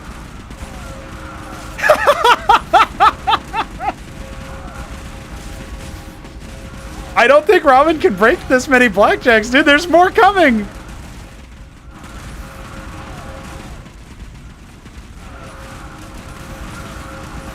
There's always more Blackjacks. Where that came from. Jimmy, his Blackjack count is starting to fall. He was above 200 earlier. But, you know, Ramen's Blackjack is, or Ramen's military count, rather, seems to also be dropping. But not as fast as Jimmy's. He is going to grind through it, it looks like. The Skithercores are slowly killing his captaincy, I guess. Sapping out his attention. Oh no! Triple Dash moves forward with his own Lakis. Oh my God. I tried, he says. Dude, that Lakis on Lakis battles are really funny. Look, an anchor. Alexander getting into the typing spirit. He got more Lakis than me.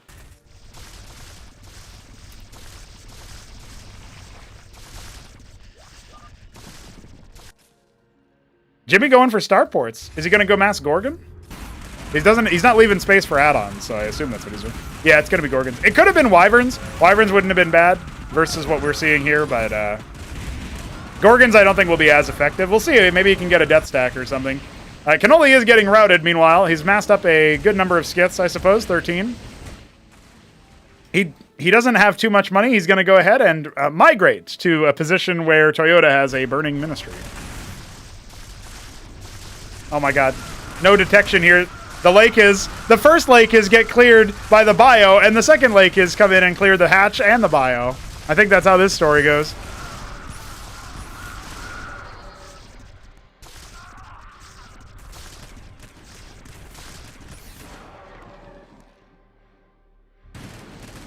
Jimmy has been overwhelmed. How dare I, a mere mortal, challenge you. He's got some Gorgons, but please spare me life. I don't know if Ramen wants to do that. No, he does. I will repay you. He's vassalized him. Okay. For real? Okay. Go fight someone else. That's my... See? Look at that. Ramen knows. Now, the problem is Jimmy has almost no money. But, you know.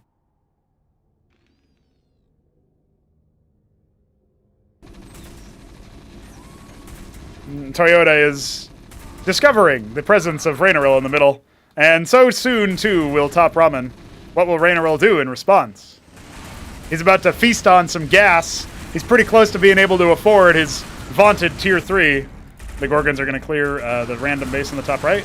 I actually don't remember. Was that Toyota's? I thought it was. I think it was Toyota. I thought it might have been Rainerill's, but... Well, he's going to go ahead and try his best to clear this, but as he attempts to do so, Ramen is going to come in from the top rope. The top Ramen, if you will. Just Mavericks in those anchors, not going to hold. It's a Terran sandwich, and we've got Lakis coming. Oh no, they're going to run straight into the mixed Ahmed army. Herakans and Heracles. That's a lot of Ahmed. Apostles are being overwhelmed by Triple Dash's forces in the center. But they'll be stalled out. Those Lakis never burrowed. What a blunder. I think that might actually kill Triple Dash. Does he have anything that can stand against this? I don't think so, right?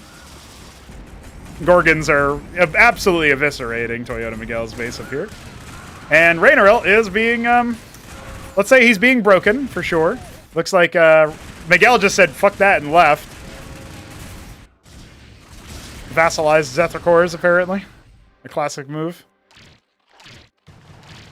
They get a little bit extra. Oh no, the armor is from Infestation. I was going to say they get more armor versus the claws, but not quite true. Well, Rainerill is now fighting for his life. And it's funny because Ramen has really no interest in that. He's like, yeah, I'm just going to keep moving through. The Lakis count is still pretty high, though. The rebuilt Lakis for Triple Dash. I think he'll be okay for the initial assault.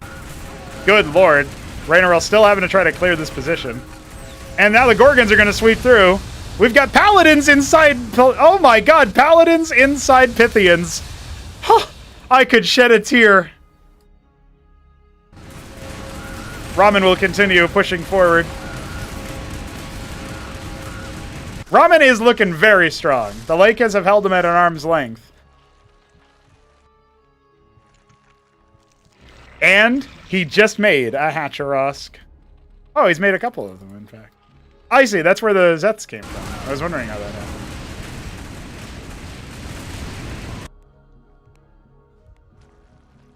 Alexander trying to get him back to the mainland.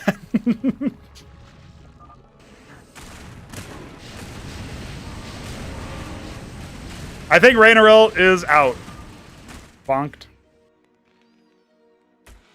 Did he? Oh yeah, he got bonked by the paladins, dude. There's a lot of dead Gorgons. We missed some fireworks.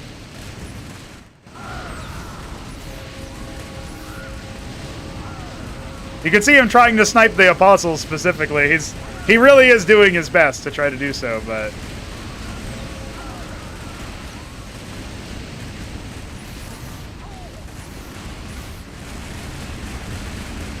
he took a few out.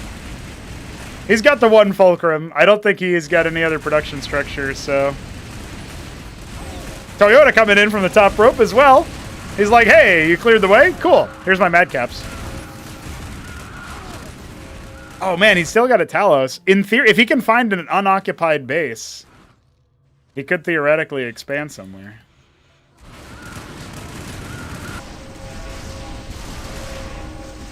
More Leikas doing their best to hold back the anger. There's so many Leikas, in fact. Ramen feeding the beast.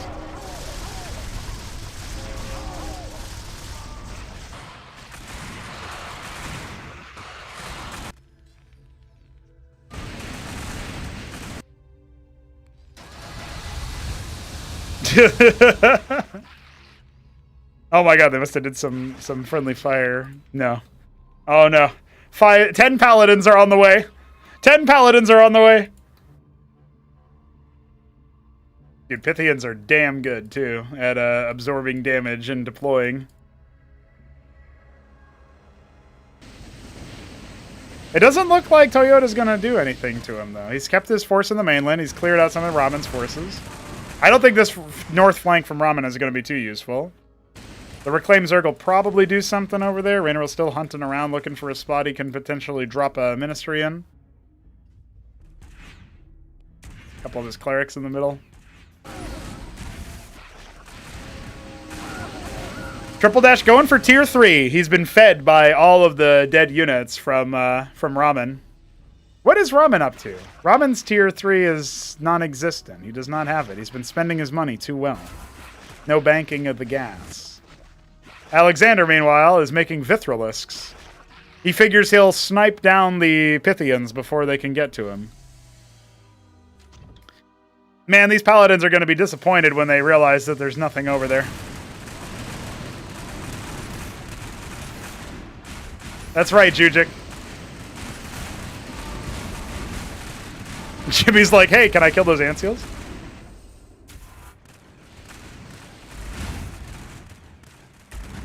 There you go. He did it. His temporary alliance with Top Ramen seems to be holding still. Rainaril moving through. Just seeing what's up. Hi. This is the fulcrum we need to keep an eye on. That's his last structure. Force over there. There. Oh boy. The collision continues.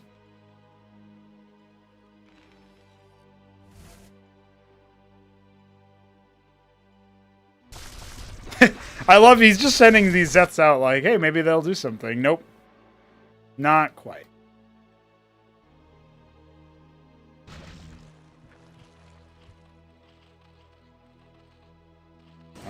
Alexander is on an island for sure, but it's a well-protected island.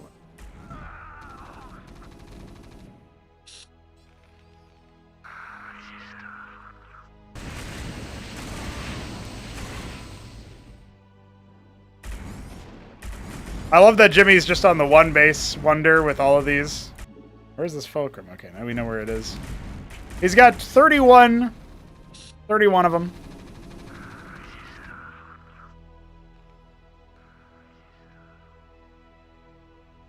He has definitely helped out, but these I think the Paladins are going to come in and ruin his day. If they can clear out the base that Jimmy has, then not only do they win the fight versus the Gorgons anyway, but if they defeat him by killing all his production structures, the Gorgons become neutral, obviously, because he will be rendered obsolete. So that's pretty good.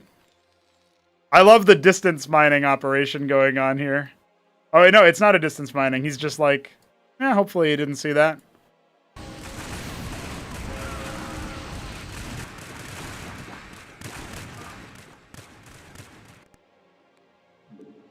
He doesn't know. He doesn't know. But there are 4 Pythians. 3 of them have 5 Paladins. That's going to be 18 Paladins that unload at some point. Oh, no. Toyota hasn't noticed. Toyota, he hasn't noticed that his Pythians are going to get under attack. The Skits are clearing out the former main base here. Oh. I think Jimmy just wasted an opportunity to potentially handle his business very nicely. I don't know if I would suicide drop with Paladins of all things. I feel like their friendly fire is not going to help out too well for this kind of thing. But oh my god. The Gorgons have been shot out of the sky. Cooked. I'm pretty sure Toyota and Jimmy are like the same age. Man, he's holding his ground. Gonna take more tech than that for Ramen to be able to breach him. And the Skit's starting to harass his economy, puts him in a more vulnerable position than we might have initially imagined. Toyota has more units coming out here. Triple Dash has been kind of relegated to a corner. We got Alexander in the corner over here as well. Oh my god.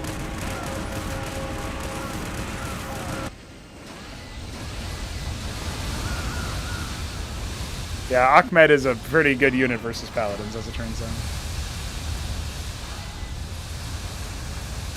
Paladins can also be a pretty good unit versus Paladins. I don't know if you guys knew that.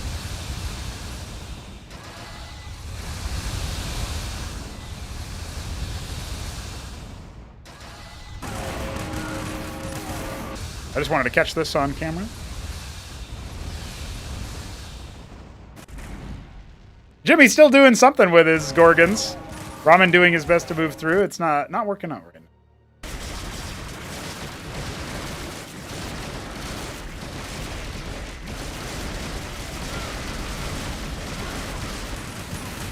God damn. Toyota ruthless. Finding the perfect time as Cannoli stayed alive on this island. He made a lot of Zericores, and he's just kind of wiggling them around right now. Maybe he'll get a Nidus going, you know? I assume that's the play. He does have tier 2, doesn't he? No, I guess he never made it. Damn. I mean, that would certainly help him out if he could do that.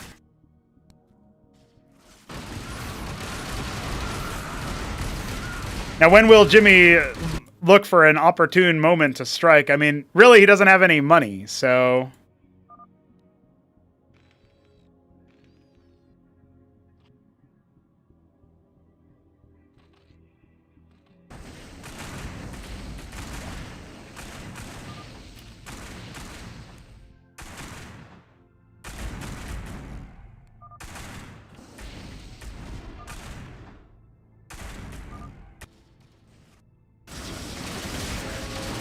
Looks like the Izzies did claim some of the economy of Ramen. Down to 69 workers. Nice.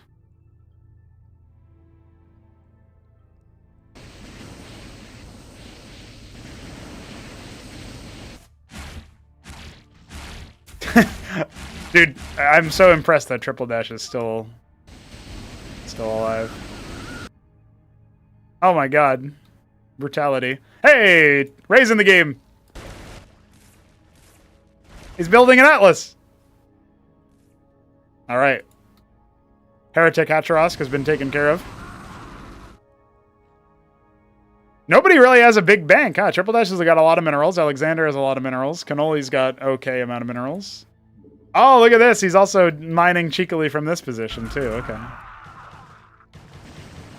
By the way, I totally, like, even though I've seen all of this stuff that from the minute go, I've totally forgotten that it was a...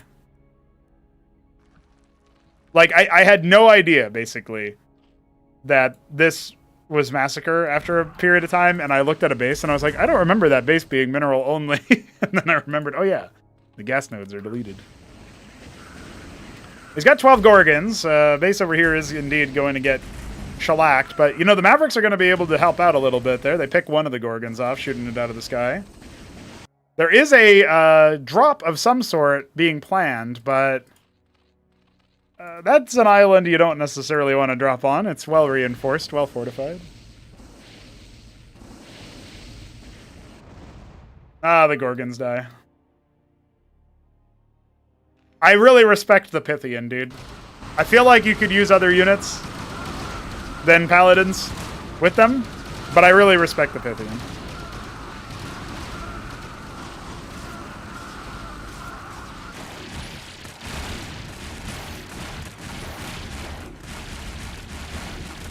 Triple dash sounds off. He's still in the game. He's still here. I can't believe Ray is still alive too, dude. Nobody's died yet. We still have all 7 of our players. Isn't that impressive after 30 minutes? The Paladins are here. Salvo upon salvo of missile. Fire everything.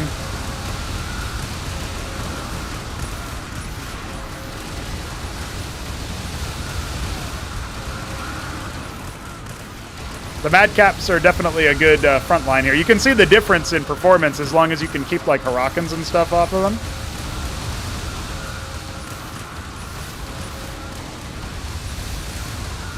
There are a couple autocrats here. The autocrats can be a problem because of the fact that they create a corpse that then your paladins would automatically shoot, right? So that can definitely be a friendly fire issue. But yeah, look at that. He kept most. I think he lost 2 paladins out of that. That's definitely a good good situation there. The Skithacores are diving in. Top Ramen getting eaten alive by Cannoli, whom he foolishly thought defeated. Jimmy puts a ministry down behind the base. His Gorgon's trying to stop Cannoli from doing this wanton destruction, but he's only got 4 of them, and he doesn't have any more money. In fact, he has 11 workers, but I don't know if any of them are harvesting. It looks like he's got 2 harvesting. A bunch of them are idle. Yeah, the Skits are going to clean up his Gorgons, and that will be almost all of his agency in the game lost. Alexander's mining base and his main and natural are completely eviscerated. This lovely ornament that we have spinning on off to the side, still rocking and rolling. And Raynaril has decided to move in more comfortably into that position. He's also taking a base over here.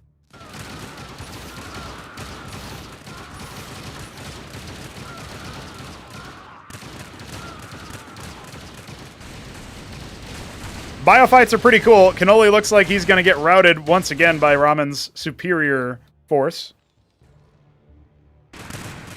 And off in the corner, Triple Dash has been making Alcagelisks. You thought your tier 1 army was all you had to worry about?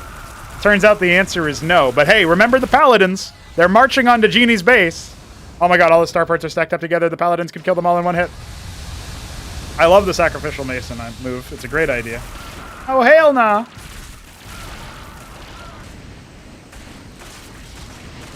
The one Gorgon helping out. Spiritual assistance. Okay, so it looks like Jimmy is just going to be leaving. I like how somehow nobody has found this base. Like, Raynaril is literally in the middle of everything. He's just not been exposed yet. And Triple Dash was allowed to get all the way up to tier 3.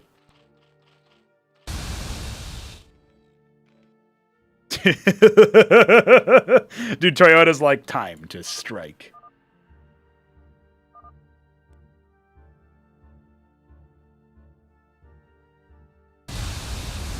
Oh, Raynaril was trying to do something over here, but he got dropped by 18 more paladins. Understandable. A couple autocrats from Top Ramen are going to reveal that the base does indeed exist down here.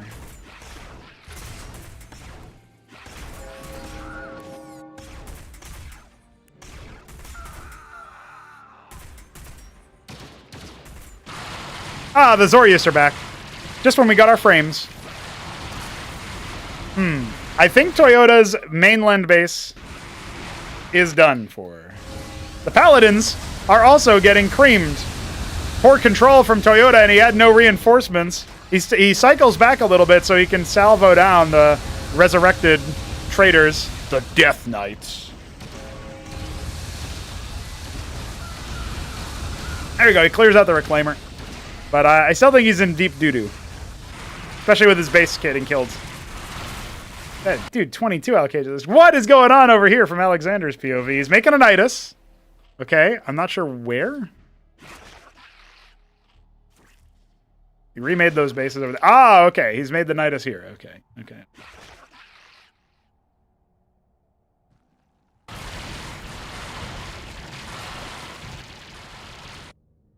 Oh, my Zoryus.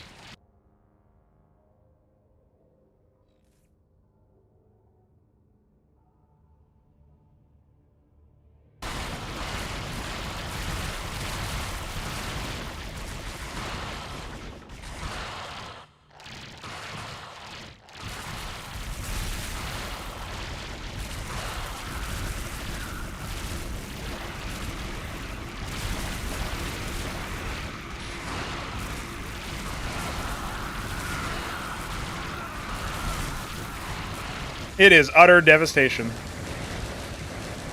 Oh no! A Paladin! And this one is reclaimed indeed. That will soften up the Skiptricors. The Paladins immediately shat on that base. Dude, the only one he's got left is over here. And he's got this little enclave as well. Good grief. Triple Dash has so many units. Once again, the dirty lagger.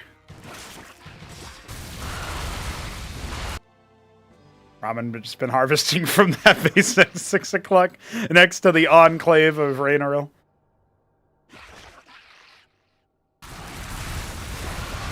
Oh, Paladins are here. Paladins are here to try to soften up the Alcagelisk stacks. Oh my god. That's a lot of damage. If they're targeting on the right things, they are absolutely going to wreak havoc on that. There's a few of them that go down. We still have a good number.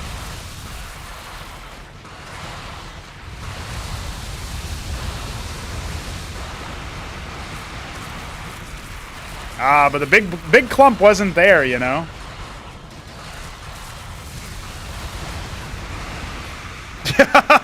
The sheer amount of ensnare procs that happened from all that. And then, just like that, we've got our frames. There. Is it? You've got more. You got more over here.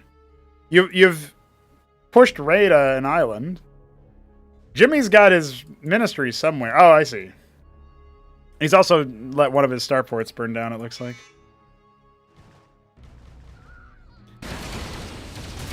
I don't want to be too premature.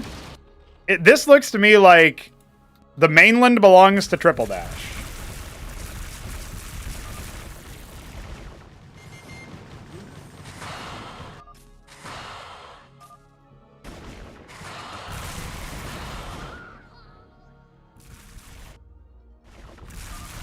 I like that. By the way, oh Ray left, but his ministry and Jimmy's were right next to each other.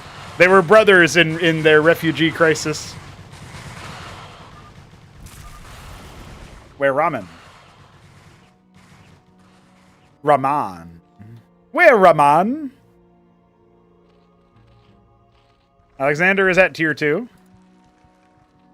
Getting his extra defenses going. His Nidus going. Toyota doing his best. Oh my god, he's got so many. Okay. So if... listen, if Triple Dash throws himself at Ramen, there is a chance that he loses enough stuff that the rest of the game could still be a thing. That Nidus is coming in. The Zets and the tier 1 units are going to wreak havoc upon... Oh, poor Toyota. He made nothing but Paladins, and he's got no front line for them, so The Zets are just friendly firing his own base. He's half destroyed his Atlas. Oh! Oh my god.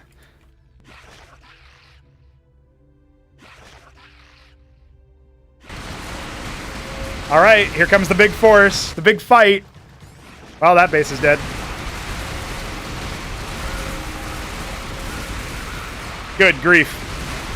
The Zorius must be purged to free our frames from their tyranny.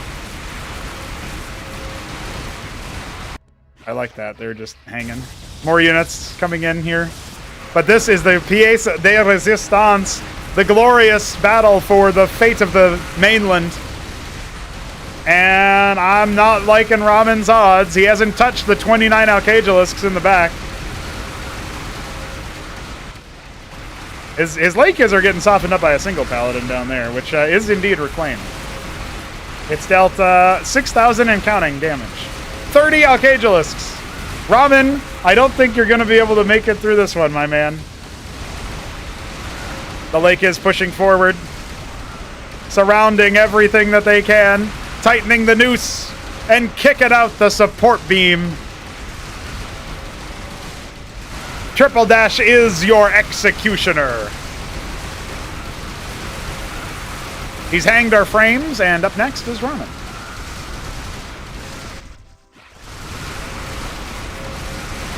Yep, ballad in, ballad out.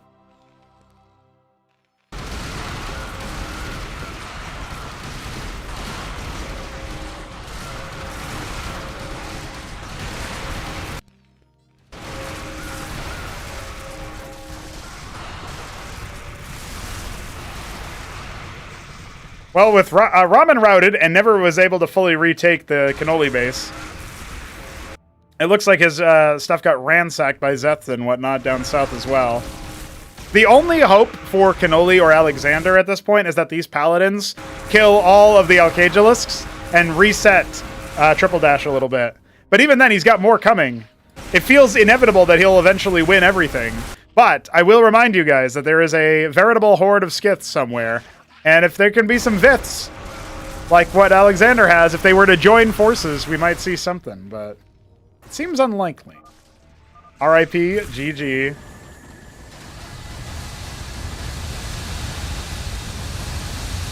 I also feel like with this unload, the Paladins are not going to be able to do what they need to do. But hey, that is a thing. They did do a thing. Oh, they're going to clear out some of the Lakers, I guess. There's that. Oh my god. He's trying to scoop them up. No! No! Let your Paladins fly! Let their missiles sing! There it is! Yo, yo, yo, no. No. No. Not cool. Dude, he missed his opportunity. Toyota could have just cleared out all of those Alcagelisks. Would have been brilliant.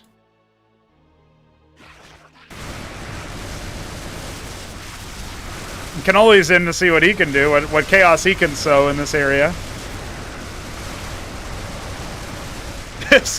The random ground units in the area, like revealing the Lakers for the projectiles. 52 of them. And Toyota has been overrun by Alexander's Tier 1 forces. Paladins are damn good, but you need a front line for them. Still, it was truly glorious.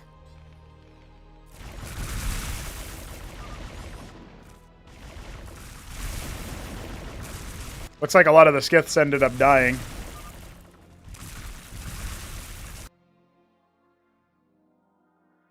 Jimmy's got a bank. He could play the game some more. The mainland is a pretty big place, you know?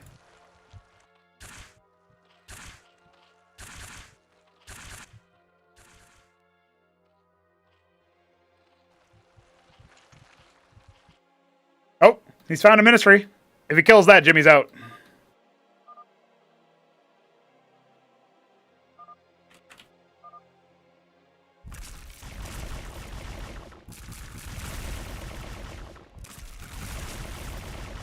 Goodbye, Jimmy.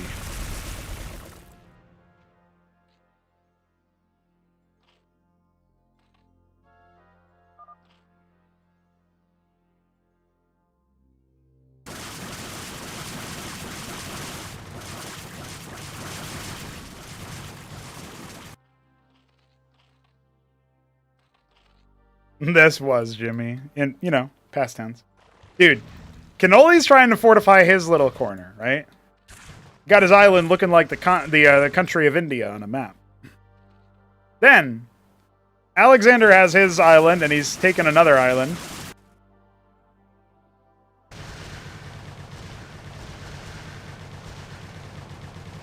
He has lost that base. It's over.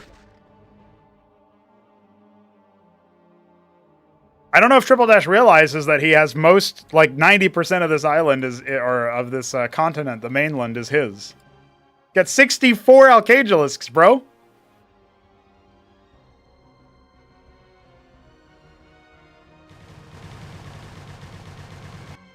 Yep, he's going to go ahead and investigate. Cannoli is our final hope, it looks like. I mean, Alexander does have a lot of Iths. I don't know where he's morphing them, but he's got a lot of them. But I feel like 64 Alcagelisks is the doom stack. Yeah, he's going up. He needs one more.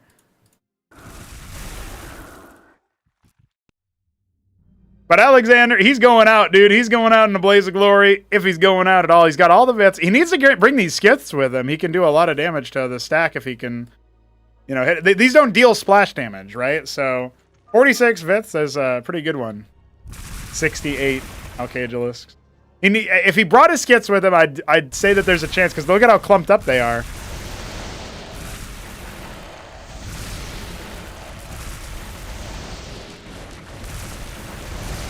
They do spread out, obviously. You know, it's performing a lot better than I thought it would, because they slow the attack speed too, right? But still, not quite enough.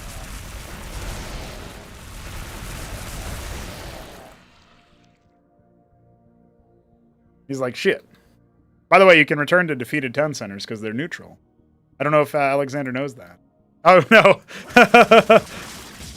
Well, he sees that. I mean, he's bought his other island a bit more time, at least. Can always like, I guess I'll expand.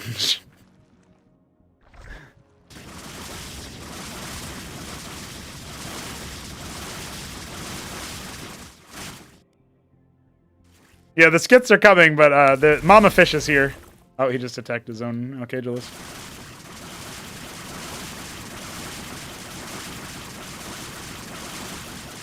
Which big ass Zerg machine gun flyer are you talking about? Do you mean the Alcagelist?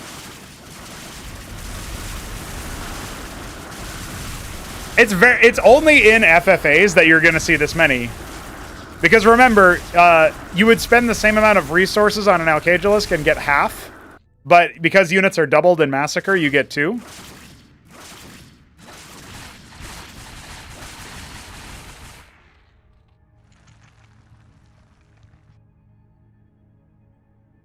So, the reason why he has so many is because he actually paid, like, half price for them.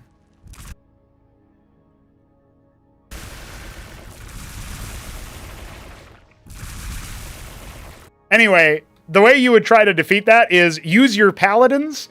Toyota, you actually had a moment when you were in Ramen's base and you unloaded into his main, where you started to pick up your paladins instead of just shooting, and you could have killed every single Alcagelisk on the map at that moment.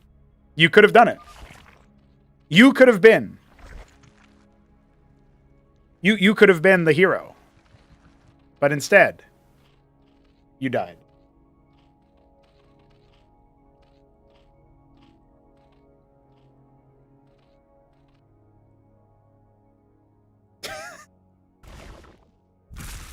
All right, Alexander. It was nice knowing you. My guy, my man. My brother.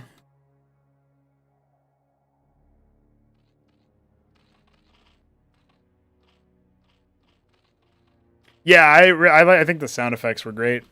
Because Protoss always had one. Then I added an ambient sound.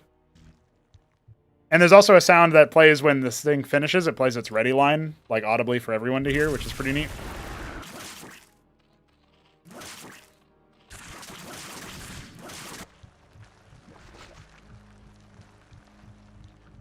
And there's that ambient sound of them heart beating as they make.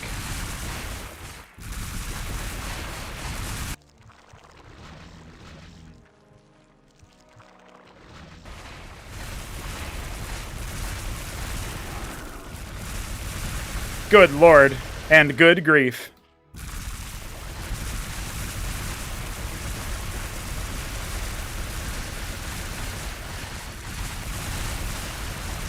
The eraser has hit. He is making a single hatch over here, so he won't be eliminated. Anyone can fight. _.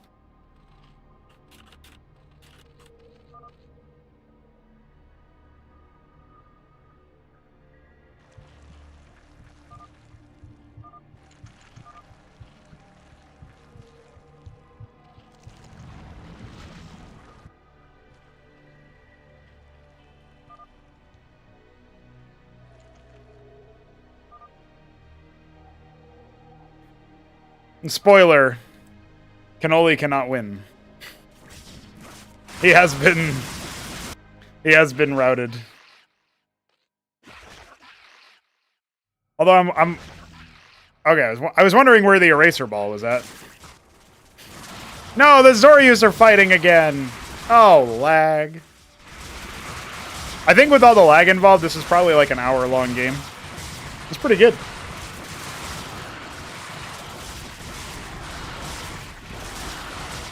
What's up, Hupsea? What's Hupsea? Did you guys know that Hupsea still plays Stormgate? Did you know that Hupsea runs Stormgate Cups? Cupsea.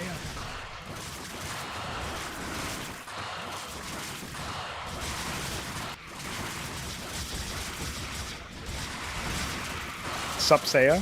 Supsea, Cupsea. Oh shit, Alexander leaking info. I know, Ray. It was, you were in the middle. Which map were you in the middle? I can't remember, but you were in the middle on this one for sure. And I was like, God damn. That's rough.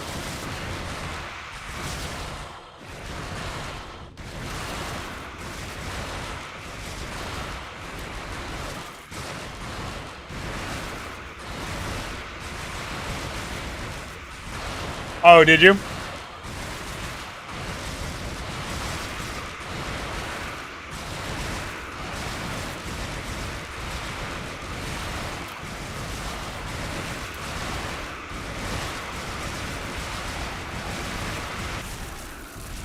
Well, his Arcadialisks have broken the bottom flank at least, so that's one less thing, but... Now we play at 10 FPS. Yeah, let's see, the last game, Arbuz won as Zerg. The game before that was Uprising, Smarty won. Smarty won by surviving the longest as Protoss. And now this one, well, the only players left are Zerg, so definitely a Zerg won. I like how the total surround of the army is pretty good. You know, if the replay works and gets to this point, which is unlikely, it'll be a great cinematic playback at proper FPS.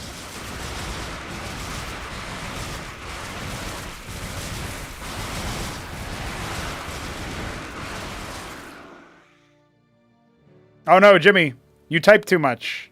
You are banned. No, I'm just kidding. I don't know why. What happened to you? You got crashed or something?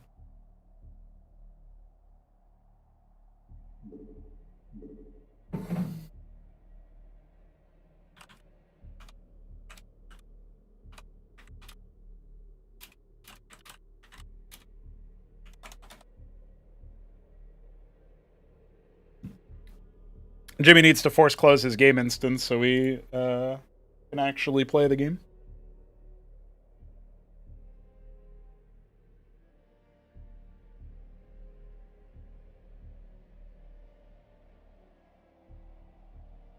Yeah, I banned him live right here.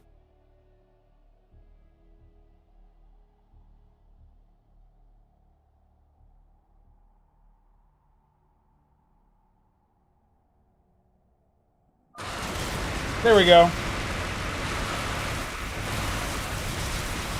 Canada moment achieved.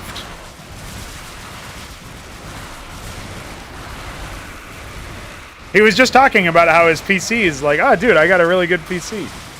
And then he crashes. I'm sure there's no link, but, you know, I appreciated that.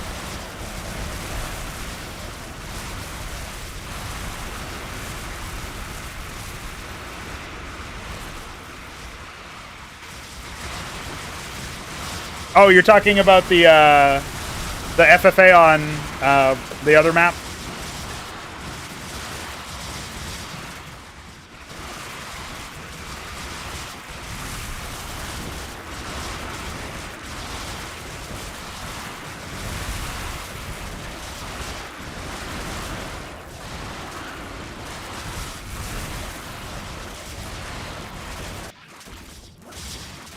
Oh, Cannoli, don't engage more Zoryus, you madman. Here come the skits trying to do their best to tickle the Alcagelisks to death. I'll give you one guess. Who wins this? Oh, I see some frames. At last!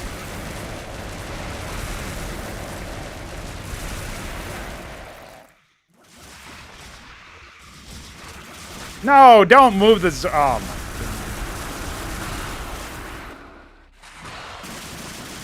goodness. Cannoli's killing Alexander.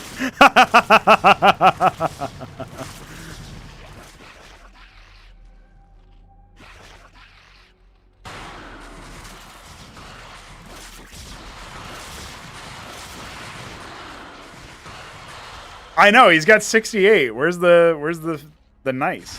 Oh, he can't build only one more. He has to lose one. Because he builds 2 per. Oh, yeah, see? Here we go.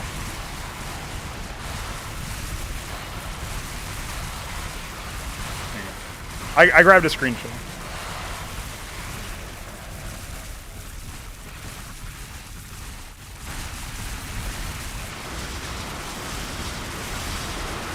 Kill them before the Zoryus reach them!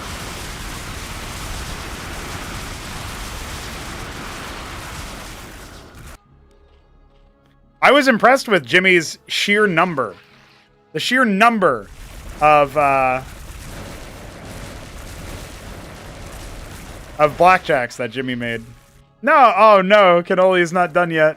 I mean, he's done. He's finished. It's over, but Triple Dash is taking a while to capitalize upon this. He's found the island. He's found India.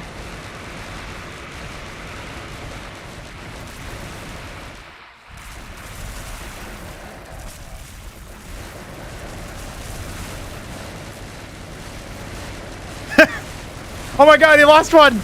He lost one! The big one.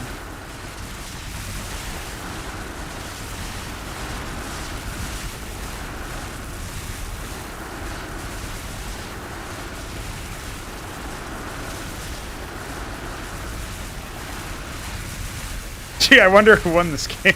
Holy moly, dude. I've never seen that many Alcagelisks.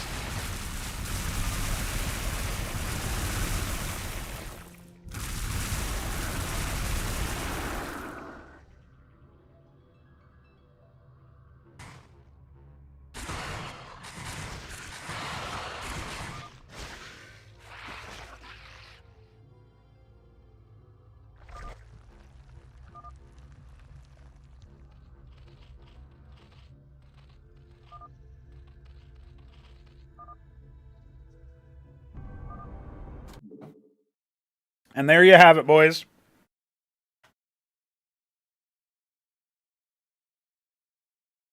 That was a game of Cause Monarchy.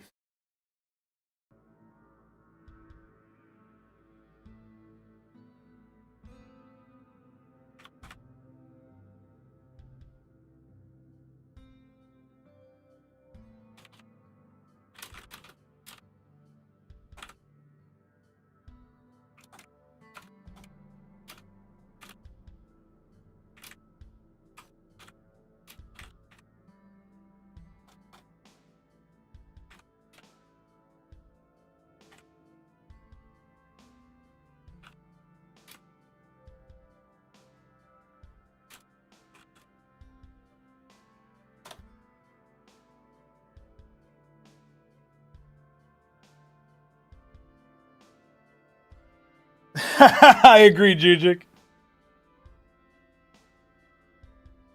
That was a gametism. I'm glad we shared that memory. So I am going to be taking a, like, probably a 10 to 15 minute break. Hopefully, it ends up going faster than I think. So I am going to do the classic and say make a mode, right? Make a lobby here, and it's just going to be this, and nobody can join me.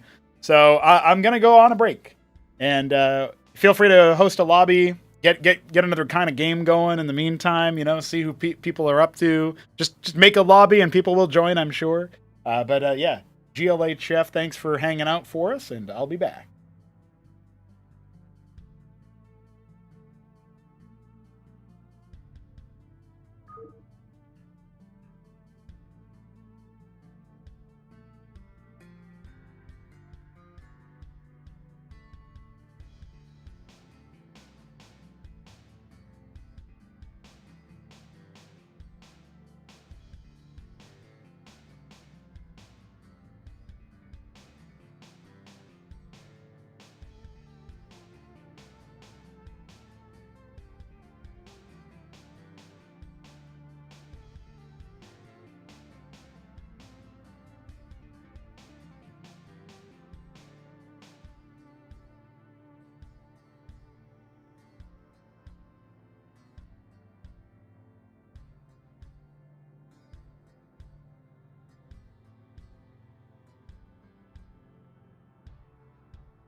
Hello, ladies and gentlemen. We are getting back into Winterwar Day 2. I think we got at least another hour in us. I've had some food. I've got something to do, something to eat and to drink, and it's time to get it rolling on Antechamber for Omnipresence. Let's see what comes next.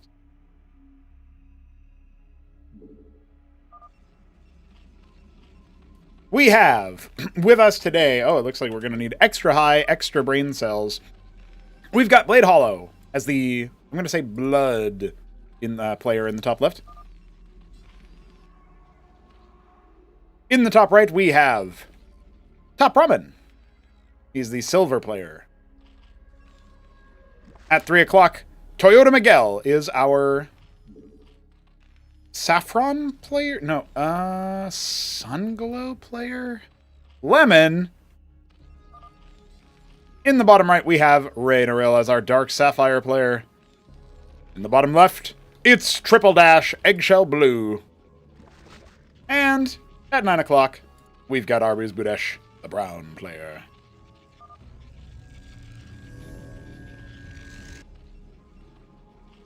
What's a probe and what's an SCV?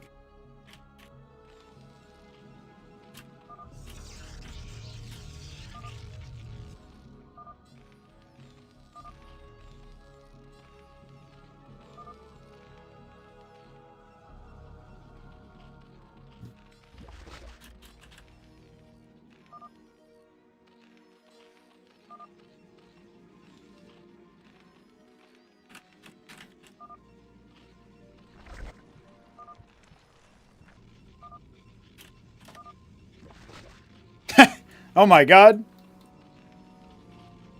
What is Blade Hollow doing? By the way, Top Ramen is doing some antics. Toyota is going to have to deal with this.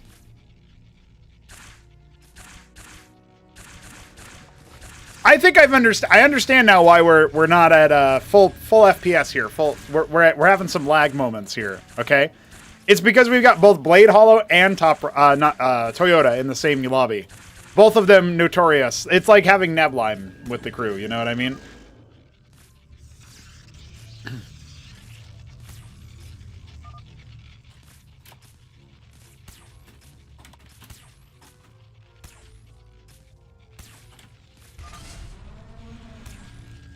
But Double Warden in Toyota's base, we might not have Toyota here for very long.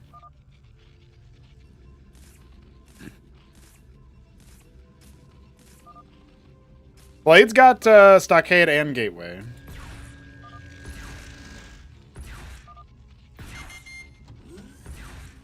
Not really a whole lot of places you can, like, hide on this map. It's all mainland.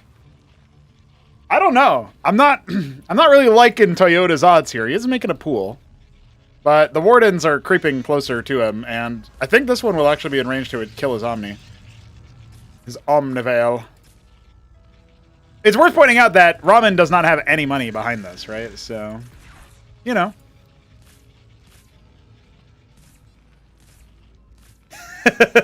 That is kind of a funny move. Oh, he cancels that one. Interesting. He just wants to heckle the worker count, apparently. Needed a little bit extra cash. He was going to go ahead and throw down a couple of stockades. Ramen's also... He's found himself actually next to both laggers. By the way, I think killing only one will fix the lag. But, you know. Dude, tell me... I'm just going to take the screenshot there and, you know, we can post that somewhere. Like, what's going on here? Ooh.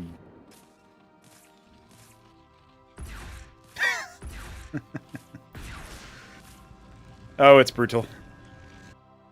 It's a fatality. WTF? I can't build quas. What are you talking about?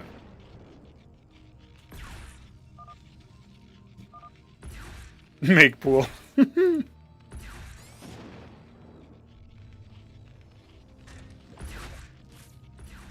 He is slowly being eaten alive. Arbuz is having a good time here.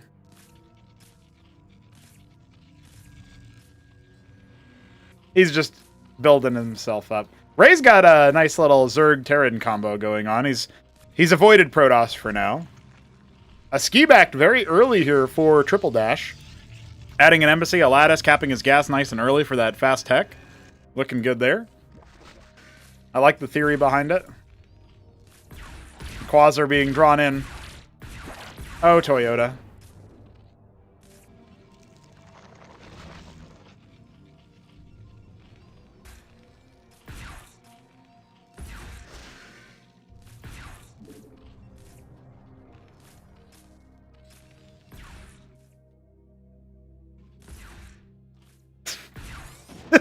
Dude, this one warden has got 14 worker kills.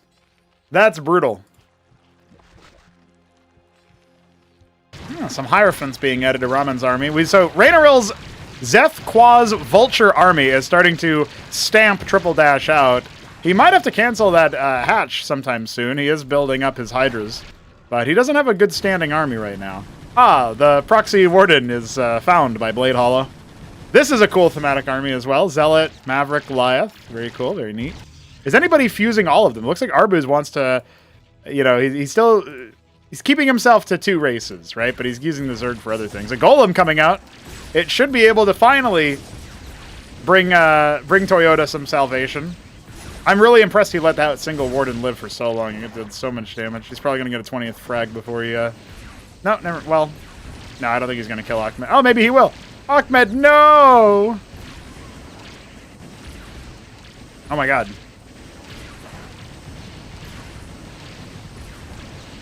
"21 kills. 19 of them workers. Does Triple Dash know he can build on his own Kagura?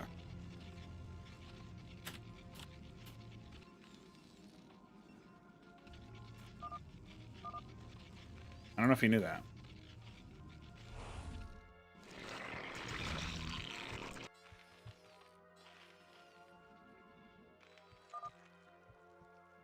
Please don't.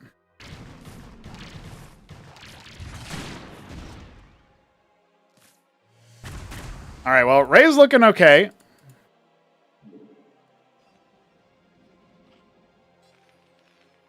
Toyota, not so much. He's having a bad time of it.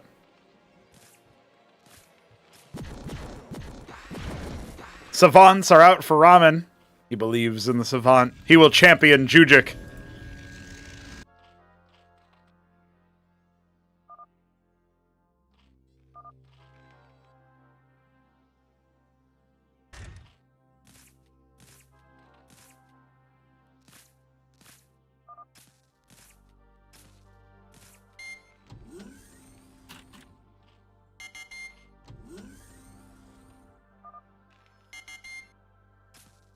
I think you put 2 Izira cores, right? They have a ranged attack. They count.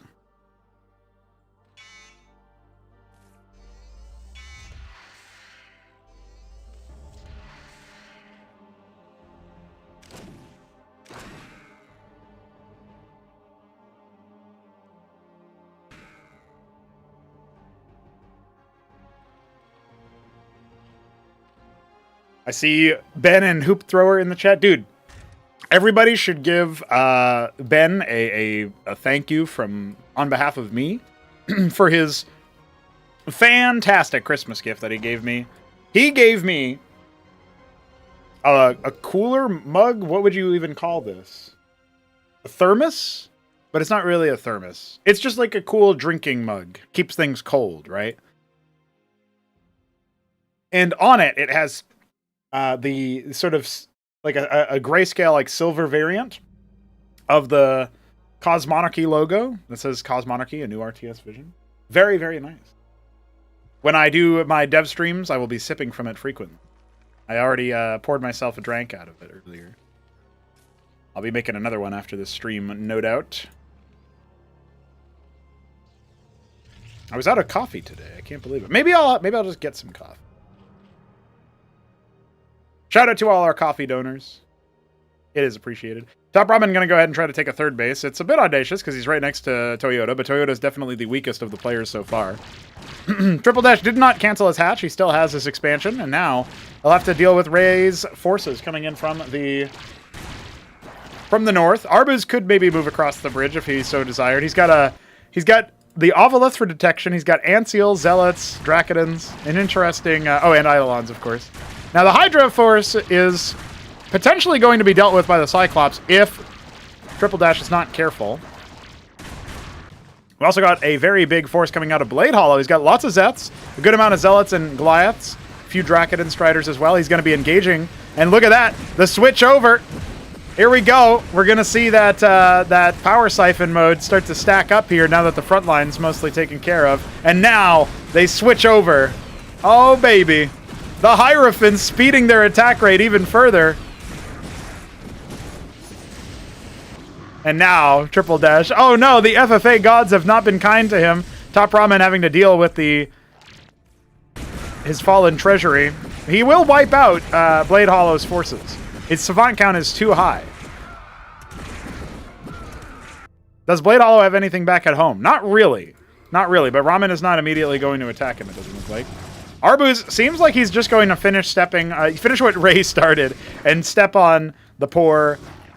I was going to say Zerg, but, Zerg main of Triple Dash.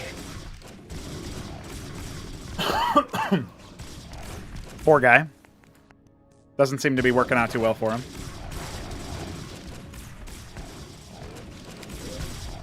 When you're playing on this map, things do tend to go a lot more straightforwardly, because you're talking about a map with no, cockroach potential. It's not like Oil Australia, or even, some of the other options that you might see out there, like Midas Complex we played on earlier.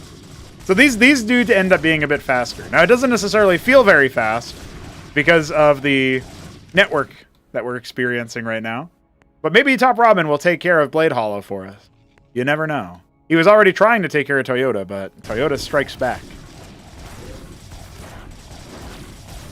Arbuz's Shaman are blocking the movement of some of Triple Dash's units, but his Omnivale is being sniped down by the Eidolons. So too is his Larvosk. Looks like that's it for our ... our Triple Dash. He is triple dead. Now the Savants are going to be firing from across the ridge, shooting down through the poor Blade Hollow targets. He has a Vagrant out. He's got a couple of Cyclops as well for crowd control. Feels like that could definitely help him out there, but unfortunately the Cyclops are not going to be enough to clear the Savants. A little bit of healing from the Clerics, and this is too powerful. The Hierophants to supercharge. Now, let's see. Triple Dash calls for GG and will most likely just let his forces be destroyed. But Toyota is diving in to try to claim some revenge over his top Ramen opponent, and this is going to allow Blade Hollow to live a little bit longer, much to everybody's chagrin. Triple Dash exits the lobby, but he was not the source of the... It's like who is the killer, like The Thing, and or Mafia, or I guess Among Us would be the most recent one, right? And it's like, who was the killer? Who was the mutant or whatever? And it turns out it was not Triple Dash. We knew that from the start. Now, Raynaril is doing me a solid. He tried to do this earlier and make an anvil in one of the previous games. He's doing it again, and he has one Covenant coming for Eidolons to paint those nuclear strikes via the Morning Stars. Unfortunately for Toyota, it seems his forces have been routed. He did get a few worker kills, but the evacuation was successful. He's been chased basically all the way into his enemy's forces, and now Arbuz going to be having to potentially deal with the Cyclops count here. Very, very high Cyclops count, mind you, but the Zealots are going to help out with that quite a bit. And Ray is going to need to micro his little heart out here on the most unfortunate connection we've ever seen.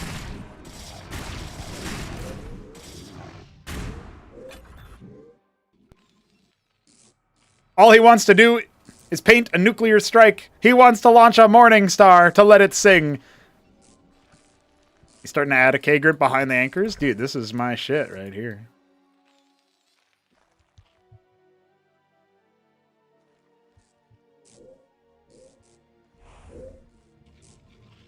Blade adding some gateways. Palladium and Covenant. Envoy for Miguel. He wants to maybe move some units around later on. There's no islands on this, so good luck. Uh-oh. Uh-oh. Stunned! Ray now stares down the barrel of Arbuz Budesh. An accomplished Protoss player, switching to Zerg focus, and now has the power of Terran, Eidolons, Shamans, you name it. But is he getting a little bit too antsy? His Zoryus have not even arrived just yet. As we speak, Ramen also crashes upon the forces of Toyota. The Morningstar is halfway complete. If it can finish in time, this Eidolon could start to paint a defensive nuke. As his forces are being routed, he needs to pull back and hope for that.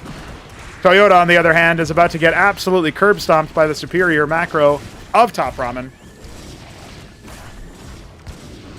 That Avaleth, not quite falling. If the Eidolon focused it down, maybe it could stay alive a little bit. There is another one on the way. Oh, stunned and overtaken.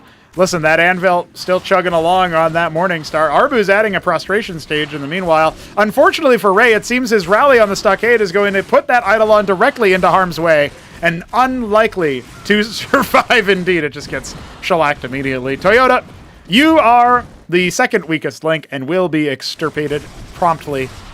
But Ray, oh, he's got the Anvil still. He could lift it off and let the Arbu's forces, charge in. Let's see, he was thinking about it. He's just going to fall back with the Phalanxes, see if he can kind of hemorrhage his opponent's attention. The Zetracores are going to hatch from those Larvosks. He's adding more Phalanxes out of the Fulcrums. They're still so far away from completion.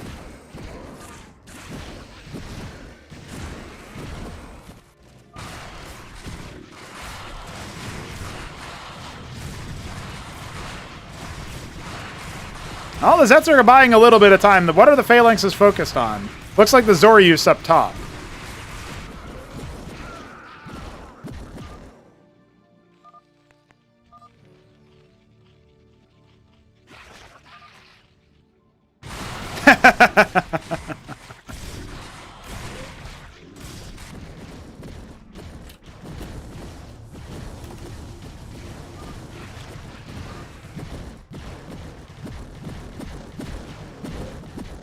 Well, Toyota's basically out of it. He's going to fly over here, and the Watchdogs are hopefully... Oh, look at that! Oh, the Watchdogs! Ray contributing to the downfall.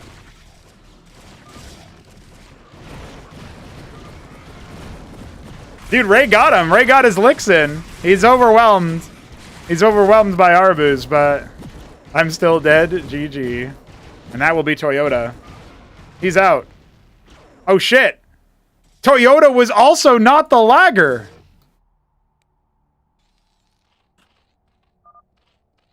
Or is that the Zoryus? No, my mouse isn't lagging. It's not game code.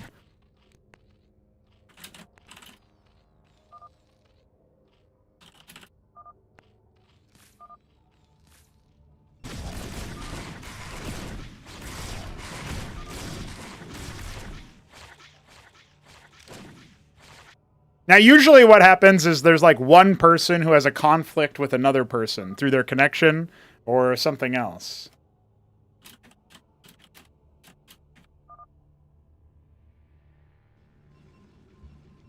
And he's got a good number of forces. He might bleed Ramen dry, and then Arbus just decides to A-move.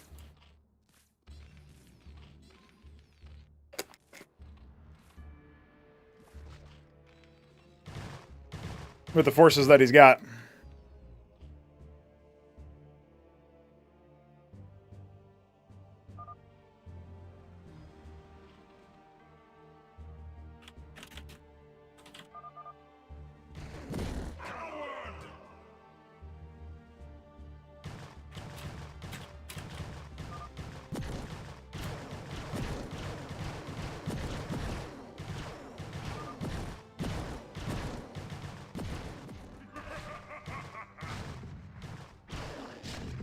Again, I do feel like this composition is pretty deadly.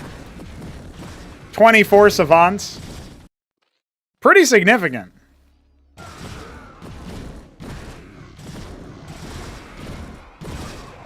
Yeah, he's waiting for a chat message, I think. As soon as he gets a chat message from the, like, from Blade, or he sees that Blade is, like, left or whatever, he's gonna start poking up with his force. There's one Vagrant scouting out, knowing that... He knows where he is. He must be either top left or top right. And so, ideally, he would... I think he sent a few units out to see what was going on here, and so... Yeah, the Phalanxes are definitely going to help out, I think. If we're looking for an Arbus victory here, he already did win one FFA, you know? Oh, yeah. Look at that. Really softening up the forces that he's going to have to deal with.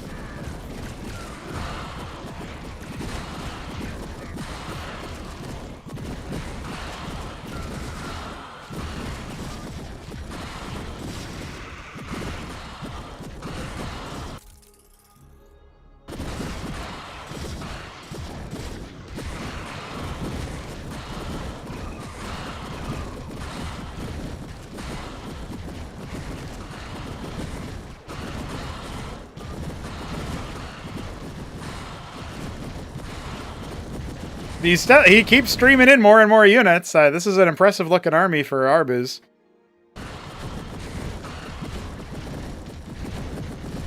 Yeah, the eco is pretty good here. Remember, treasuries do not count as production, but he's expanding this time with a Droleth, so that will count. How the Vagrant finds exactly where Ramen is. That's funny.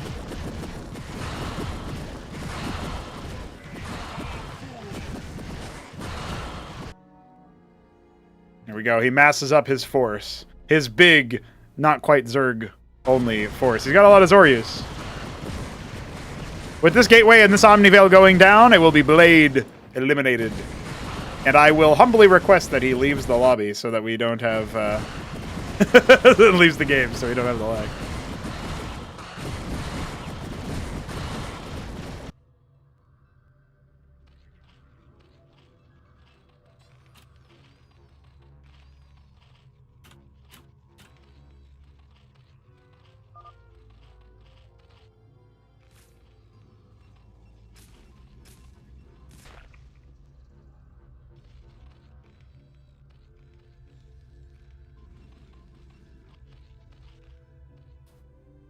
He's holding us hostage. I thought Arbuz would attack during this whole distraction, but... instead, he's just expanding. I still think he's desynced because he's got these units that he didn't move with his army. He's got a respectable army. So, there's two situations here. One is, Ramen is still in sync with him enough that his army just absolutely mows through it. And Arbuz GG's because he doesn't have enough. But the more likely scenario is Ramen slowly whittles down Arbuz's forces. Right? And then Arbuz is like, huh, I didn't die. So. The opportunity for a decisive victory and a timeline reunification was not there.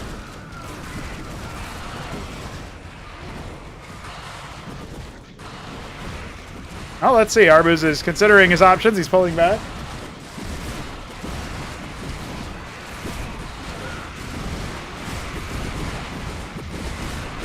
Pretty big surround here from Top Ramen. He's got his Zoryus on one side, Hierophants on the other, enchanting the army all over.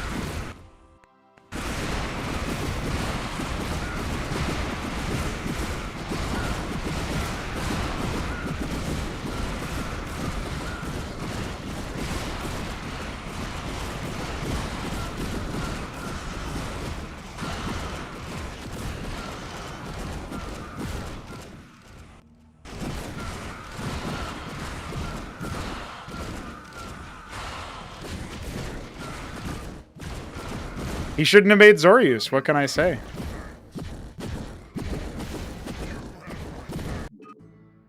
All right. Well, that was silly. And very much not what I expected. We'll go ahead and rehost it. Same rules. That was Ramen's last game. He wins his last game. Very good. Very nice.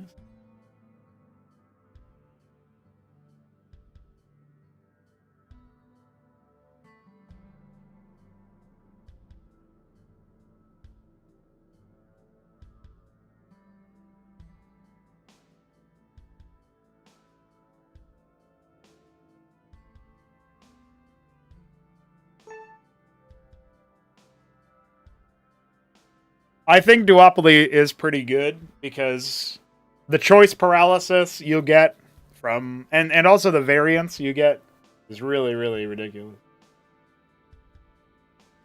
Yeah, where is Jack? I know his availability is like ends at like 8 a.m. my time, and I was up until 4 a.m. so I was not gonna wake up.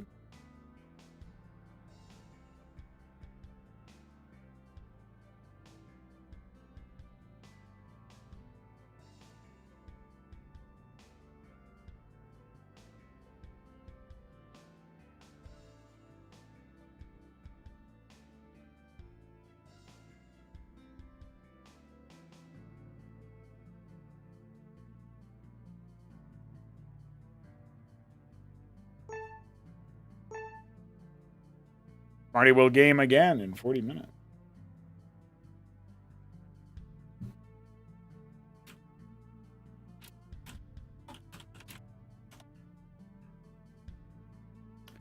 I think a lot of the players are grinding out games in like a parallel lobby or something.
There we go. There we go.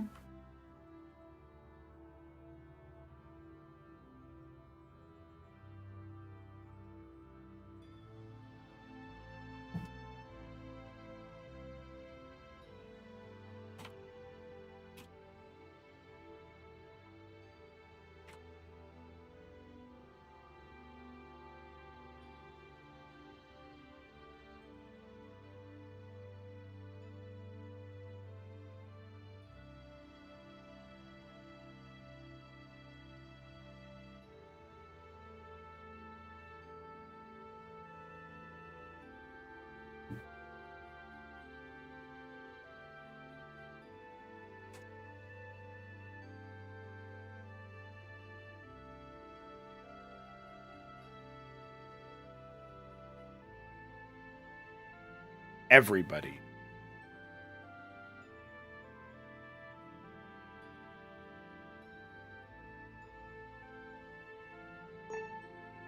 Oh shit, Cannoli stole the spot.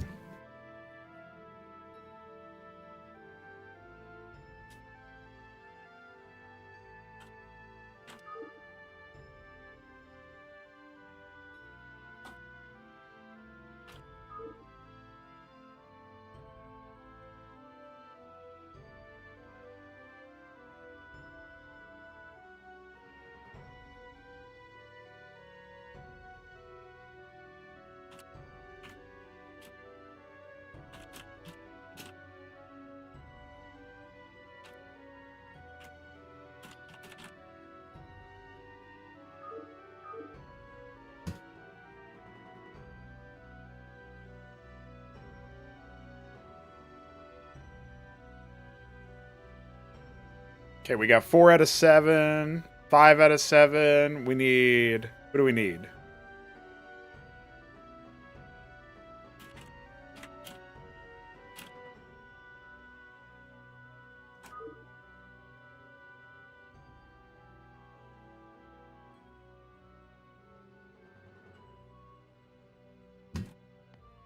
Blade fucking joined next. Got him. Absolutely got him, dude. All right. Oh.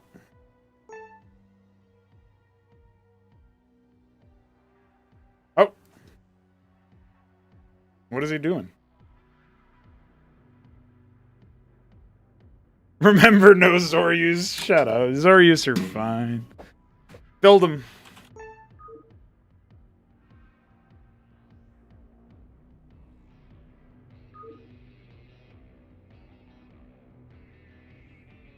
I will make Zoryus just because. That's my shit right there.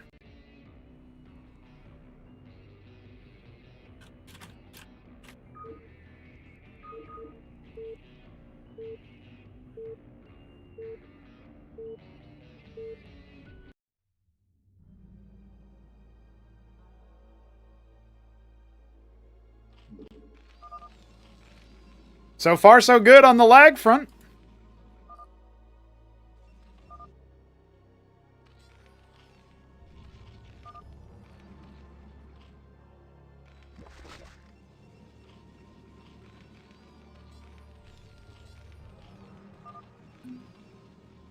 What up, Jujuk? Hey, why is my game running at normal frames? What's going on here? Well, I think Blade Hollow must have rebooted, and that fixed everything. Clearly that fixed everything. So how are you doing today? Feeling Doing winter alright. worry? Oh yeah. Nothing like the holiday gaming. What is this Omnivale? Okay, so it has larva and a Q. That seems pretty strong. Yep, it lets you make larva with the training of scribes and masons directly. Because like it was kind of a weird thing, right? If you could make for the first incarnation of it, you could make Droleth out of the Omnivale the same way you make scribes or masons. But because it didn't spawn larva, Zerg was pretty disadvantaged in like scaling up. I think maybe now that people have learned to make Larvosks early, it probably would be fine. But like you had to invest what 300 minerals to a Hatcherosk in order to get production, or indeed a lot of money into a Larvosk in order to get unit production instead of going for just like a stockade or whatever. So Zerg would end up being usually a very supportive option and less immediately operated by or offered by the Omnivale core. Either way, though, it does mean that your economy does go up online a little bit faster since you have 2 worker queues, basically, at the start. But I think it's interesting. And look at this. Jimmy trying to do the same thing Ramen did last game to Toyota with the Warden Rush, perhaps. Although right now, he doesn't actually have that much money in the bank to do so. Let's see if he even bothers. Poor Raynarel. He didn't. He spawned in the middle of the map on Oil Australia yesterday and today, and now he's getting Warden rushed. Yeah, that spawn is pretty rough. Shambler Looks like- spawned in it yesterday. It was pretty good. Yeah, I saw that. He was pretty much the wall holding back the hordes for a while there. Yeah. Hey, you've spawned in that map as well, so in the middle. I remember. I think the only time I've seen you play that was you were in the middle. Well, I was in that game with Shambler too. I was in the bottom spawn, bottom right. Oh or yeah, bottom yeah, left, rather. yeah. That's right. I'm thinking way back, like when the map first came out or something. Yeah, So that was back Arbuz before it got changed. Scouts through with the Ovaleth and sees shenanigans. So now Jimmy has failed not just for the stream, but also for another of his opponents. I guess we should introduce our opponents and color guess. So this is always Eggshell Blue for triple dash in the top left. Of course, always Dark Sapphire for our Ray in the bottom left. Cannoli's always Pumpkin, as long as he gets it. He's in the 9 o'clock or 3 o'clock position. Blade is always Blood. He's in the top right. So that makes it really easy, because Arbuz is also always brown in the bottom right, which means my color guess is Jimmy, and I'm going to say Sunglow, and I'm right. So 100% color guess, dude. The only color I had to guess was 1, so it was a 1 for 1. I like how Cannoli's playing this. It's pretty much just Zerg with a Warden. Yep, Zerg with a Warden. That's what he did in the team game with Shambler. There was a 2v2 in Omnipresence that we had yesterday. And it was Arbuz Dog-Lived on one side and Shambler Cannoli on the other. And Cannoli made a Warden and his ramp, right? And then he made Zerg. That was it. He also has made a treasury for faster expansion tempo. So that is pretty cool.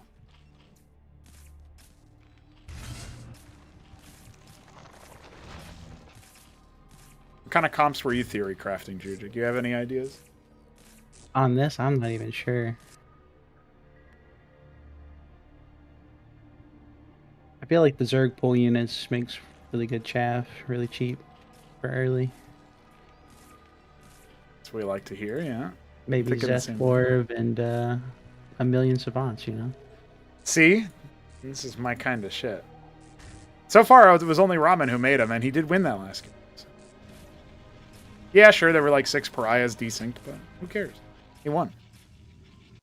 And to be honest, I feel like savants pretty much destroy savants. Or rather, savants destroy pariahs. Yeah, I haven't really seen a lot of the new changes with the updated HP pariah. Mm-hmm. Ray could be in trouble here. There's a Maverick Dracodon comp. It's not too bad as long as he... Yeah, I like his positioning behind the mines. He's like, you know, that one zealot cleared like half of my mines. I better position behind the other ones. Going up to 4 Larvasks.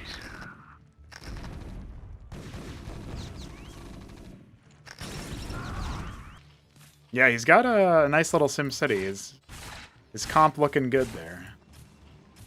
Same 4 Larvasks for Cannoli as well.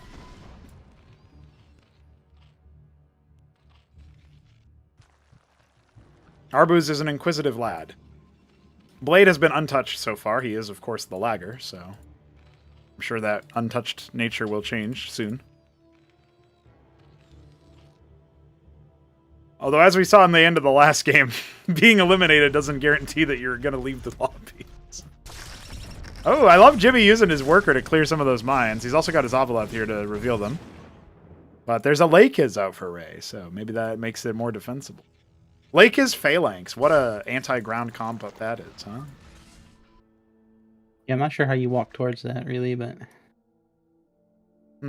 Jimmy seems to be stream sniping again.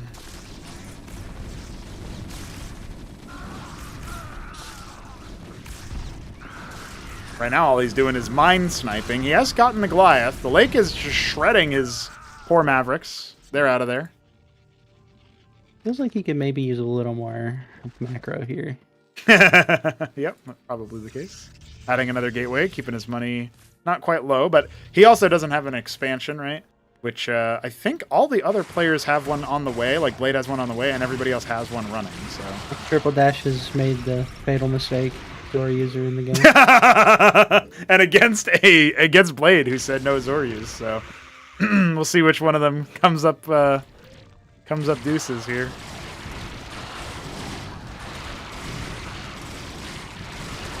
I love how multicultural Cosmonarchy is, because we got, you know, I don't even know where Triple Dash is from. I think America, but we've got Blade from Russia, Jimmy from Ukraine, Arbuz from Greece, Ray from Canada, and then I think 2 Americans. I know Cannoli's American.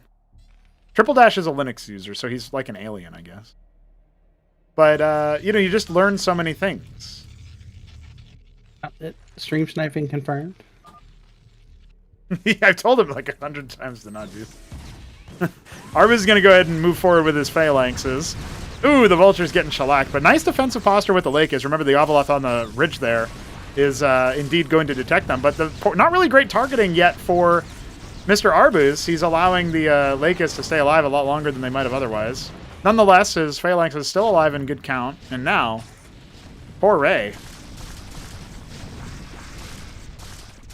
By the way, you can put a Lakiz in an anchor now. I don't know if people knew that. There's a long-standing issue for like years and years. I wanted that to be a thing, and I was able to get it working earlier this year.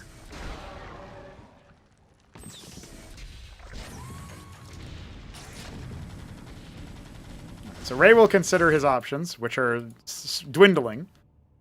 Blade is continuing to move through the map with macro, I suppose. Triple Dash has the most money, it looks like. Well, Arbuz is actually overtaking him in that department. But Arbuz is also killing someone, whereas Triple Dash is just kind of hanging. You can't believe that magic was traded out that like it was.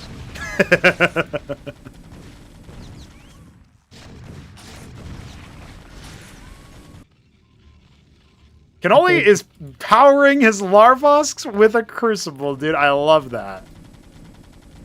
Yeah, that seems like that's gonna be pretty strong. I wonder, does it affect the Omni Veil too? Yep. It sure does. Make a train faster, make Larva faster.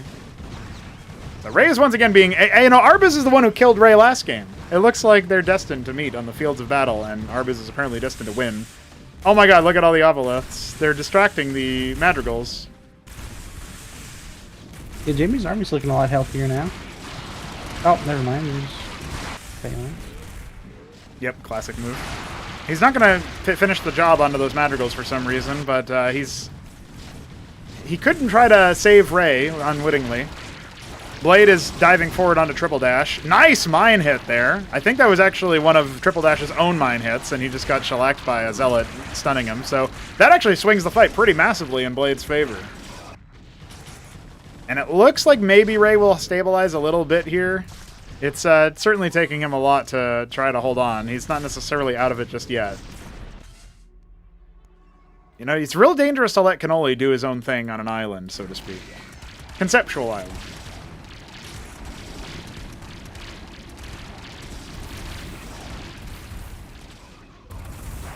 Triple Dash withdrawing back to his main base as Blade continues to push into him.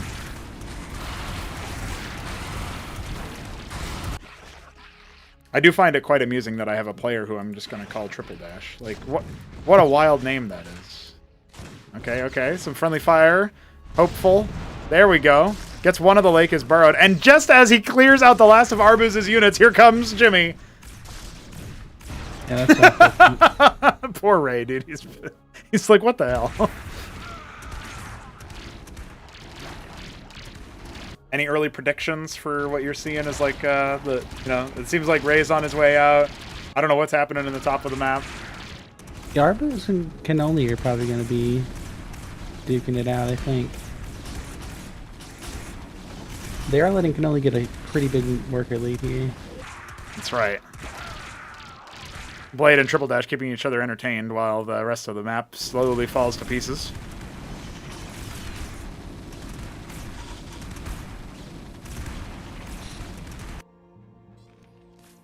I still like Cannoli's thinking with the Crucible. He's got 6 Larvasks and a 7th coming. One thing that I've noticed so far only Triple Dash doing is capping gas with Protoss, because you only need the minerals for it. And it's not Dude, this Watchdog has 40 DPS.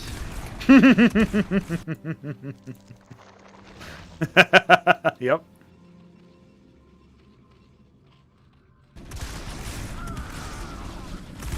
The Lakers are clearing out Jimmy's bio. Ray doing his best to hold on for dear life. His fulcrums have been torn asunder. You know, his worker count isn't as bad as you would think, given all the things he's suffered. No, he might actually be able to stabilize here, but it just depends on who walks in his base next. Yep, exactly. And these Dragonins will slowly whittle down the Lakers, I think, too, so... He does have 6 pairs of Zeths coming, so there is that at least. Get only going for tier 2 now.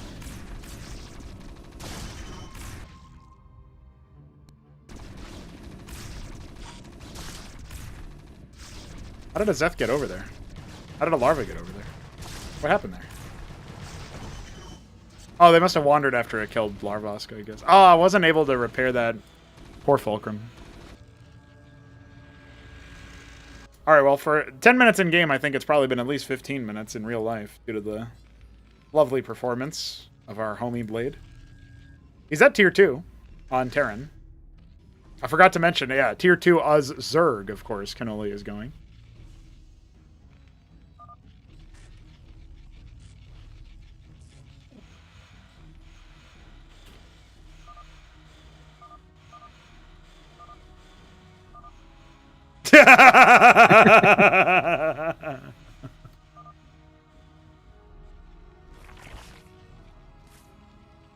Using Ovoleths to transport Draconins is like it's like the opposite of using a Trojan to pick up like a Kagrin in the early game, you know what I mean? Because Ovoleths have such poor transport like size or whatever, but they do come out a lot faster than the others, so...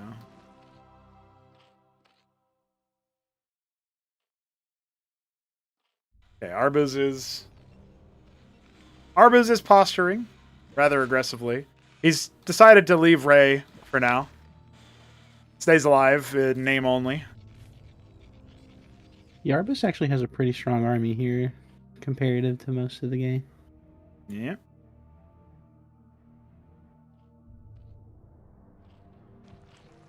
Tier 2 Zerg coming for Triple Dash. Excuse me. Oh no, his Zoryus have revealed themselves. It doesn't have that many. Only 8. But this infuriates the Blade Hollow.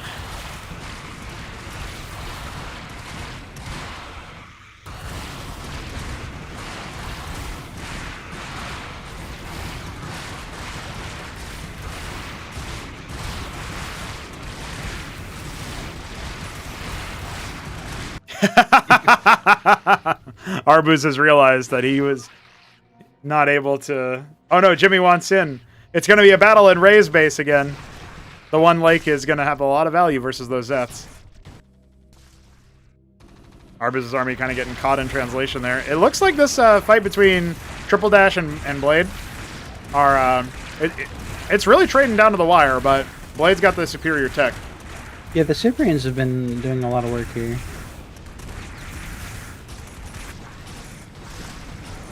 Well, Ray goes ahead and cancels his expansion. Where have we seen this before?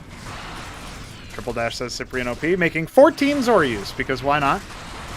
That'll compensate his, that'll complement his tier 2 very nicely. It looks like this time Ray is very properly dead. The Phalanxes are going to wreak havoc. The Zoryus helping Arbuz push further, deeper, etc. Arbuz, by the way... Single player. What'd you say? I said, meanwhile, our Cannoli's up here playing single player. Yeah, I was just about to say, I don't think Cannoli has done any combat. Like, I think his Watchdog shot something a while ago. He's gonna go ahead. He's such a Zerg player, dude. He's, instead of making the Aquifer, he makes an Excision after he gets tier 2. He's such a Zerg player.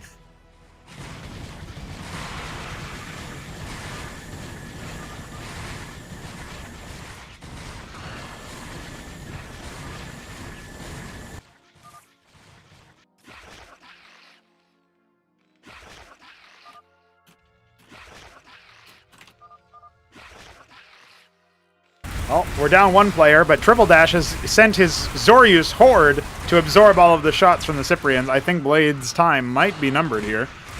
Zoryus idle. Pretty good. He is making an apostle, but it's just too late, I think. He's... Yeah. Maybe it's me. Did you get a hash? Yeah.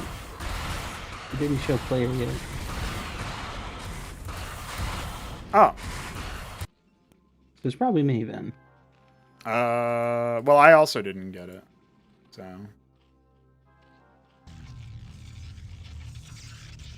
Yeah, I guess it might be. We'll both stay in the game and see what happens.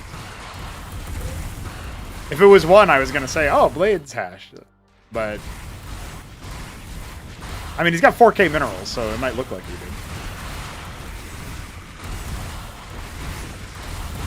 Zoryus Golem idle, dude. Like, that composition never dies. Oh, you got 2. What the hell? Oh, that's Jimmy.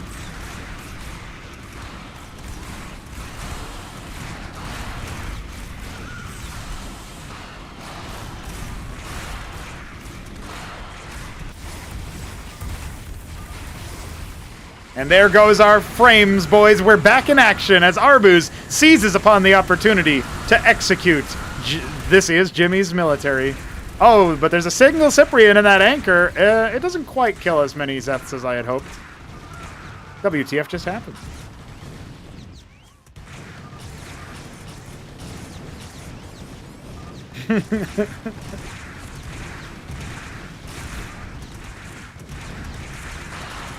You'd be surprised if any amount of tier 1 bio is going to fight into this many tanks, but Yep. he's trying. Yeah, he is indeed, but I think we can tell. Madru's getting plenty of worker kills. It's just like, ooh, man, how long ago was the Madrigal revision? I want to say it might have even been before your time, Jujik. Yeah, I think they've always been the way they are now since I've played. Yeah. So they used to fire all their missiles simultaneously. So you can imagine that was very good versus workers. I like how he has a full set of queues of clerics. Oof. Meanwhile, Cannoli's got his tier 3 going. The clerics, they're biting. Okay, it's alright. No worries. Tier 3 is up, yep. He's gonna go for the Ultra Cores.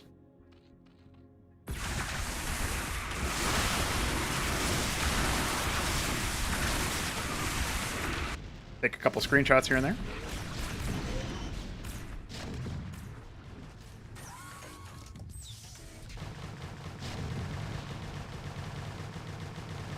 Jimmy's doing his best, but it's not going to be enough.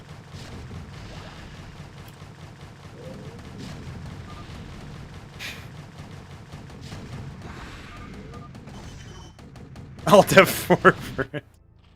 Classic move.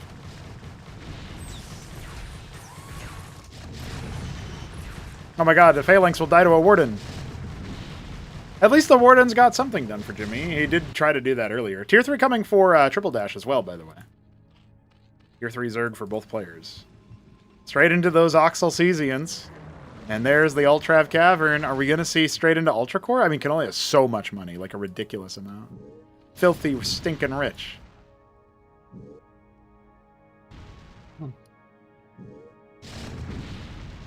Arbu's finally evening up the worker count there, looks like. Yeah. Now he went tier 2 for Terran. I wonder what he's going to get out of that. I thought it would have been Apostles. 12 Ultra Cores coming for Cannoli, by the way. Now, he needs to select his target correctly, right? Because, like, Arbuz's force looks scary, but the tier 3 is from Triple Dash. And he's going straight for the fish. Guess Keth Grotto on the way means Alcadralisks will soon be upon us.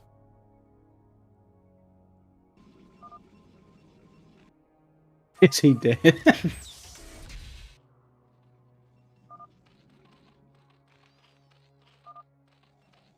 Destroyed and brutalized.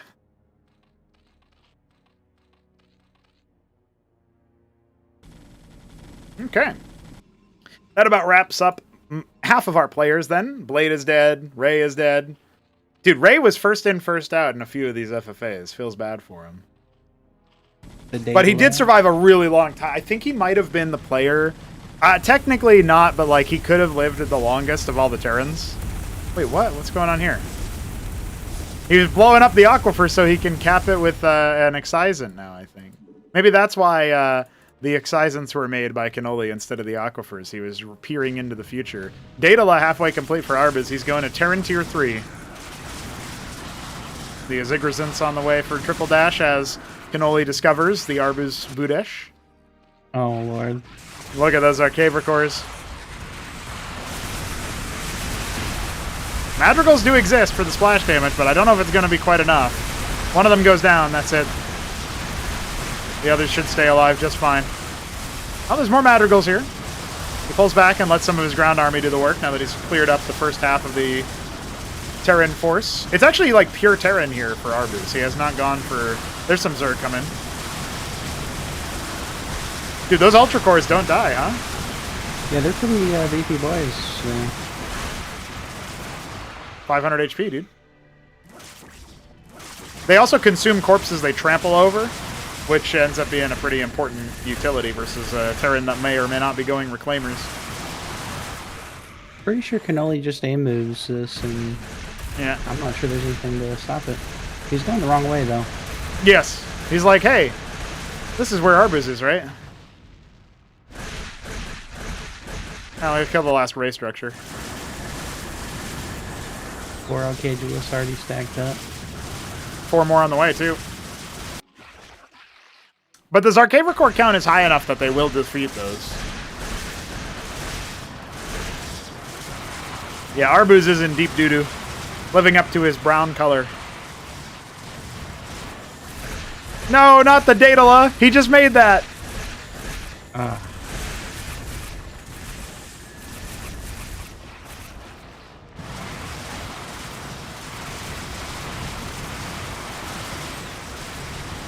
How much punishment can one Ultra Core take? The answer is quite a lot. It finally goes down. There's more where that came from, however. The Zorius desperately trying to ensnare them to slow them down, but it's not really possible to slow this assault. No Crucible for Arbuz either. And he goes back after the Datala. And he never made any actual tech with it, unfortunately. Yep, there it goes. Explodes. Blaze of Inglory. Yeah, he sees the Atlas being killed as well. He's like, damn. There goes my hopes and dreams. Yeah. Arbuz is out. He GG's. Leaving only Triple Dash versus Cannoli. No matter who wins this... Oh, wait, no, that's not true. Triple Dash won on Oil Australia, so Cannoli has a chance to get an FFA win on his scorecard here. I'd say he's looking pretty good for it. I mean, he did pick the less of the two like powerful players to kill first, which is usually bad from game theory, but Triple Dash has 10,000 minerals and almost no gas. He's not mining from his Azigrazin in this top right in like the Blade Natural, so that's a bit of a mistake there. It's interesting because he's got a pretty decent comp. I mean, the idols do a lot of splash for the chaff.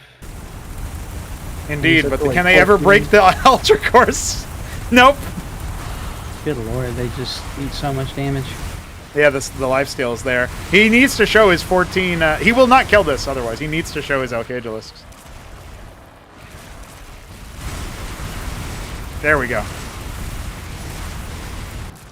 But even this one was up here. It was able to kill plenty of stuff, you know. It killed an Oxel Cesian all the way through, I think. More units coming in for Cannoli. His Arcavicores roving the area.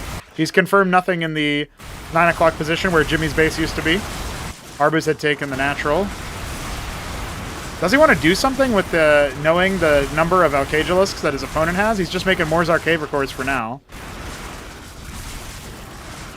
And you can see him waypointing his Ultra Cores deeper into the base. He figures he'll just come in and kill the Tech Node, probably. Maybe not.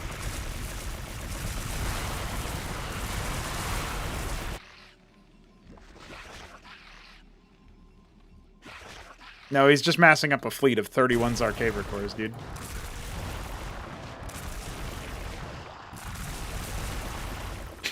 And he still has a lot of Ultra Cores back here waiting to get thrown in.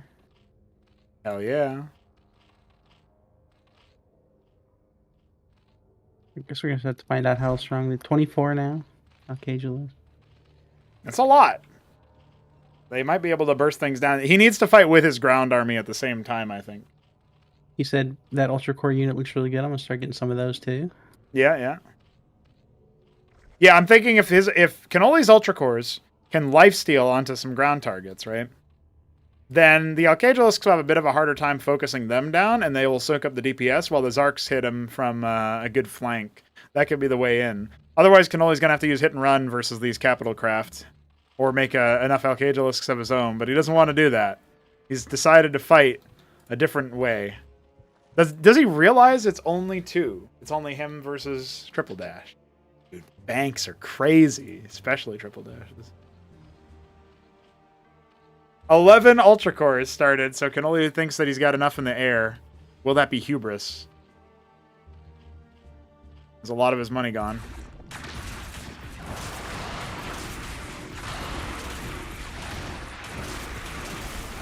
Alright, he's pulled the trigger. Ultra Core's moving forward. And here come the Zarks to try to sit on top of him. Oh boy, they got a really nice set of hits, but some of the ensnares are going wide in favor of Triple Dash. The Zoryus helping out quite a bit. It doesn't seem to matter, though. The Zark count is still very high, and the splash damage, more than enough to clean house. Rip. That's a lot of air splash. That is a lot of air splash. Listen, you build only an air stack as far as impressive units go. Kind of get what you in a Joker scene, you get what you fucking deserve. There goes his Omniveil. Lesson learned: if you let a guy go to 4 bases and never fight him, In an FFA. he wins the game. Yeah. I mean, he's basically taken the whole bottom strip.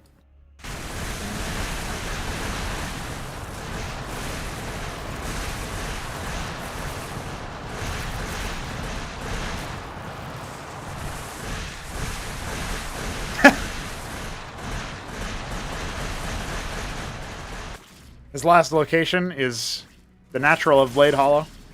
I love the Droliths trying to evacuate. Yeah, there's nowhere to go.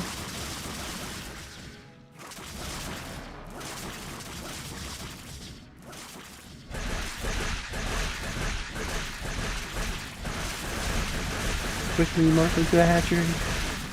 Nope. Didn't have the guts. Ah. Cannoli takes the game. That was a pretty good one, dude.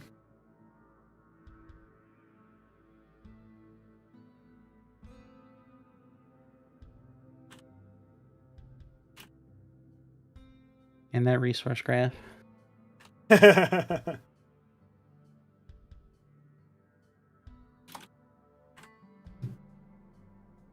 Hmm.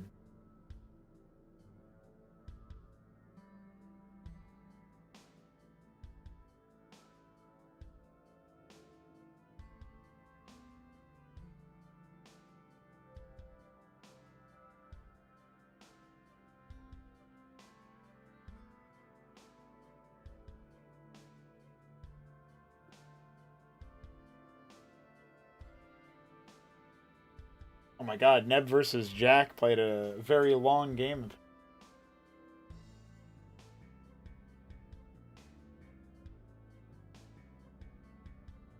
Fishy's gone. GG's. Let's see. Do we still have enough people to fill up a lobby? I know you haven't played yet, Jujik. It looks like we still have Ray, Cannoli, Arbuz, Alex, and Triple Dash.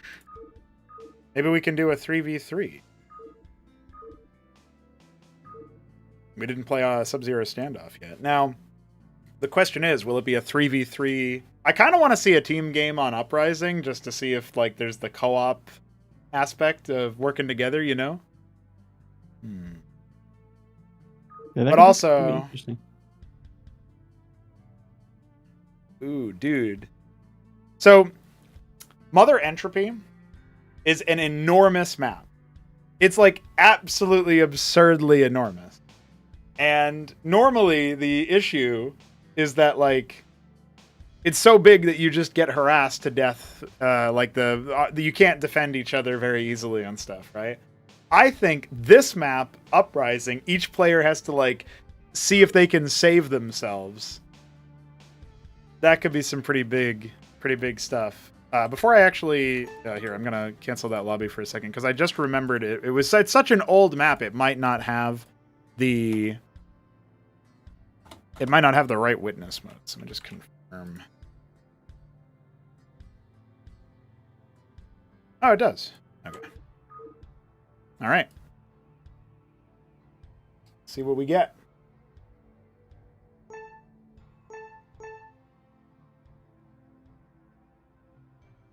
Shit, Shambler's here. Okay. You have a man. There we go. One more.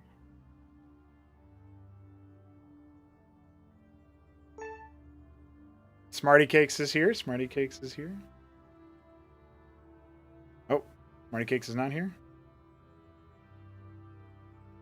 Oh no, he moved down. All right. I guess I'm gonna hop out of here and get rushed. Perhaps, yeah. Yeah, I guess this is probably fine. I'm thinking about the team balance, but like, let's be real. There's the uprising is probably going to be more of a big deal than that. All right, so Yeah, it's a lot of extra space for them to just throw buildings. that's right. That's right. That'd be fun. All right, man. Good luck. Have fun. Yep, yep.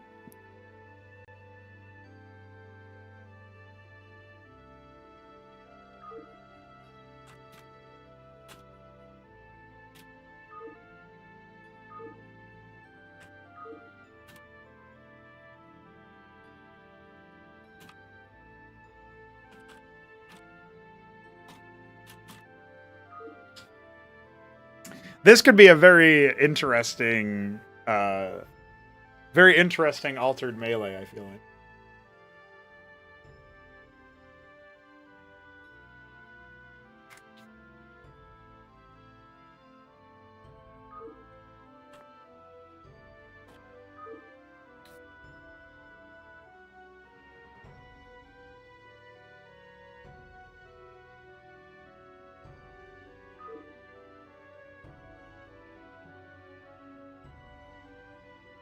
playing through this and well, watching this for the most part and seeing all of it, I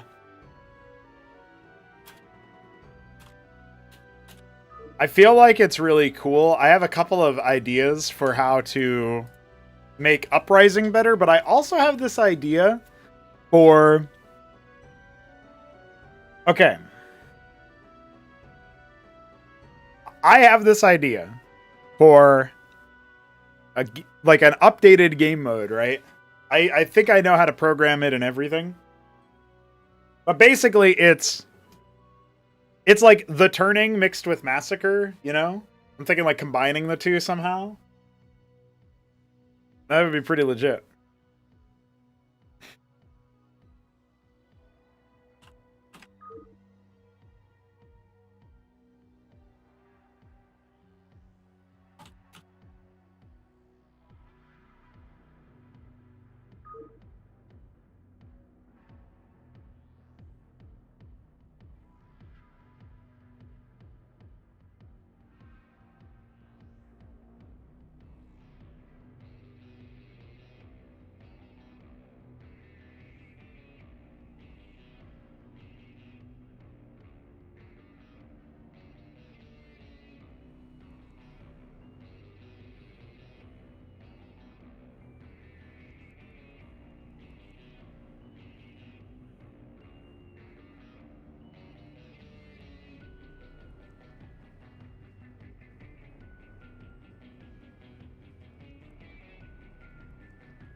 Yeah, good luck with that one, Ben.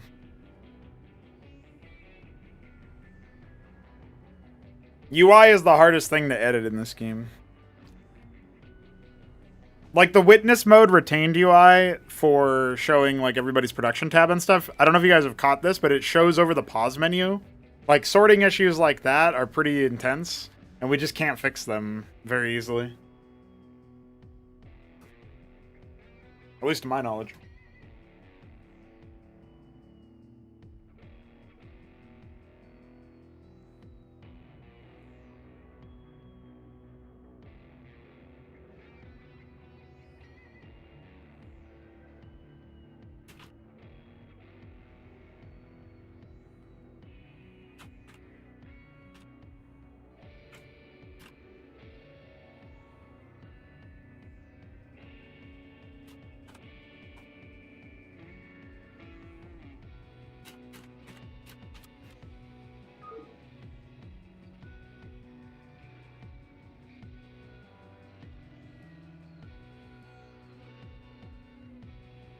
I think this might be our last match.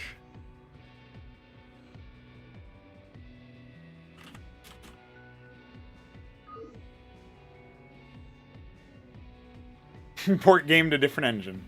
Pretty much what we're going to be doing, my man.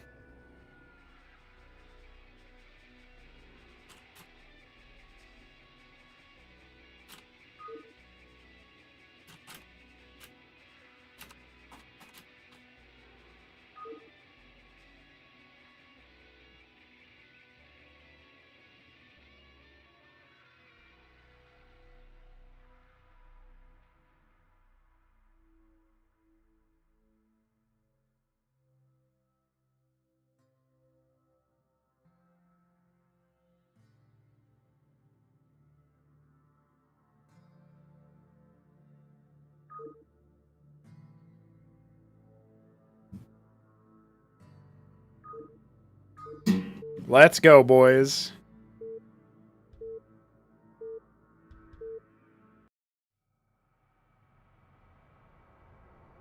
Okay.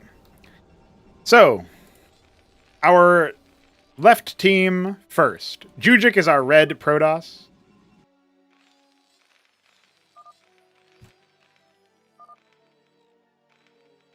Does he actually need to... Okay.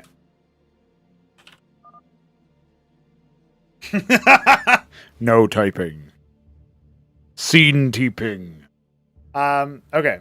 So Jujic is up there in the top left. He is our red Protoss. Ray is here as our blue Terran, and Alexander is here as our teal Zerg. Perfect racial harmony. For our our top right team, or our right team, we've got the Shambler as our purple Terran, our Triple Dash as our orange Zerg, and our Honda Pablo as our brown Protoss. So, actually, we've got one of each race on each team. Isn't that lovely?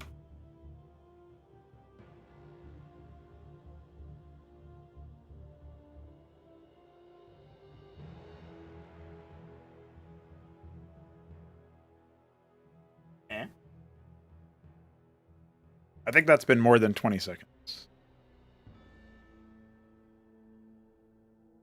Can't believe this guy. He's holding up. Yeah, just this Jimmy is also in the game, but as a witness, he's holding up 7 people plus our 10,000 viewers.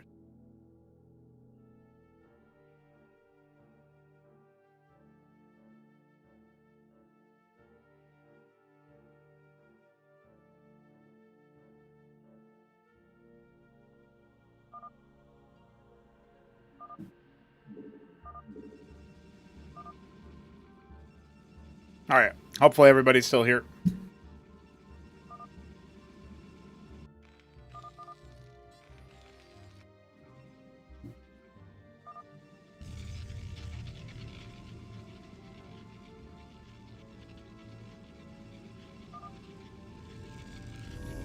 When paused?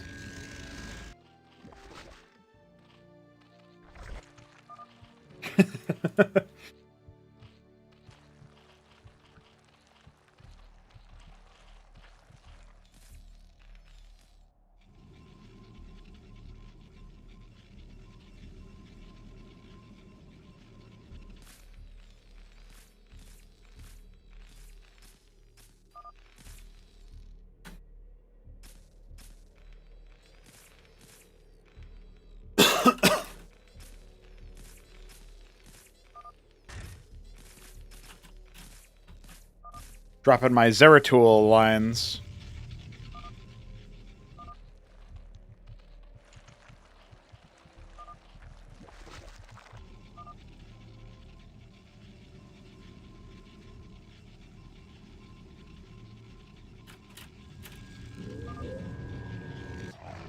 A zealot has arrived. Ray will have to deal with that. His vulture is ways off from completing.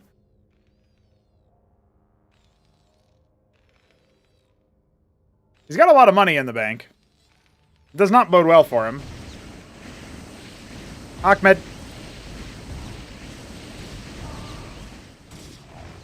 He's decided he must bite the zealot to death. It's got so much health. He'll lose 3 Masons to it at least.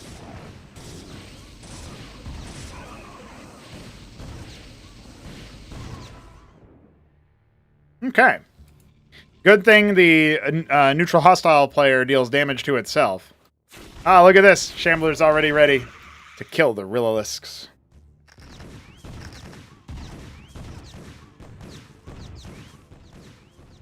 Oh no. Oh no, Rainaril.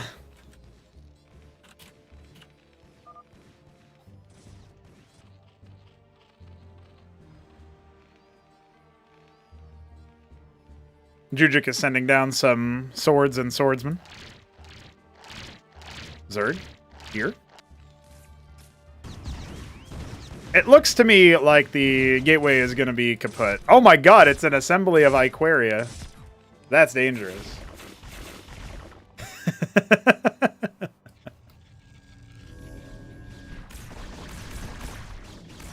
Oh boy. Not Hydras, anything but those.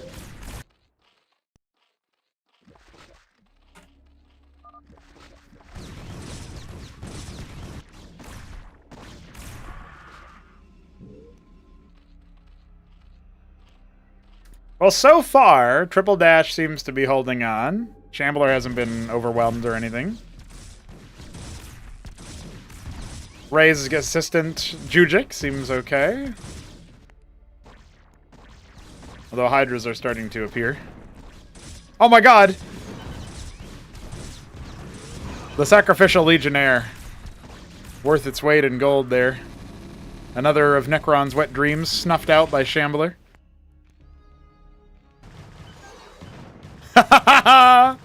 Little micro tricks there from Alexander, but it's not quite enough.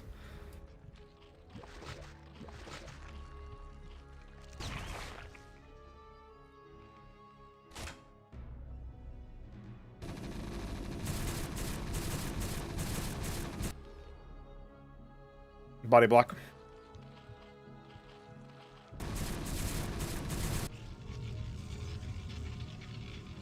Matrix in the mineral line makes sense.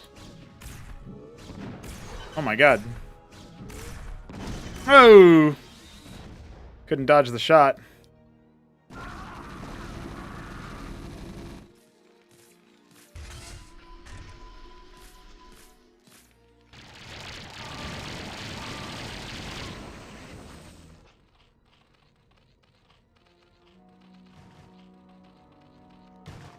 He's found an assembly of Iquaria. Oh. Shambler had a cannon a moment for a moment, but it was only a moment.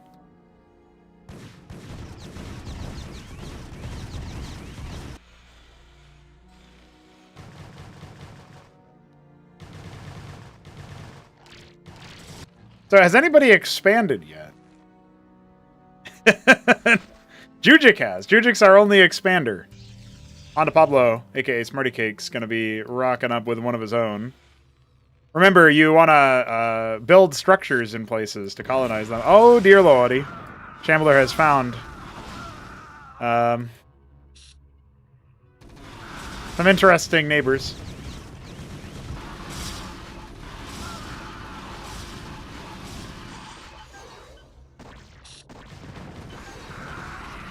Can he micro?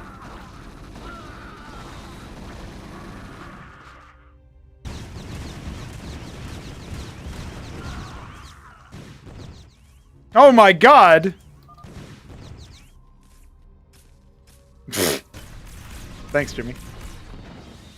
God damn, his Nexus is taking a beating, but it's still alive.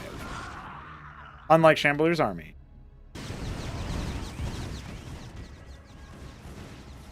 I don't think he's noticed it yet. I don't think he's noticed it yet. He only has things that attack the ground. Gonna be a little bit. Oh my god, the Gazithalors are arriving! The Gazithalors are here, boys! He's got a couple of Goliaths on the way. Trying to make some watchdogs as well.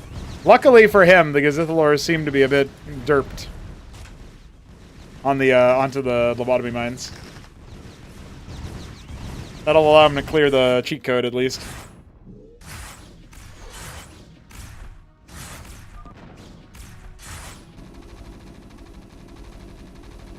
Poor Alexander, dealing with dudes.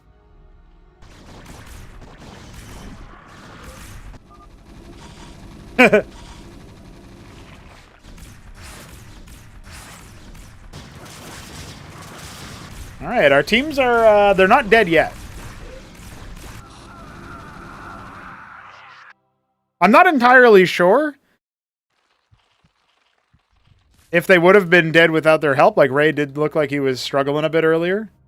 But, like, if this is a solo FFA on this map or something, maybe.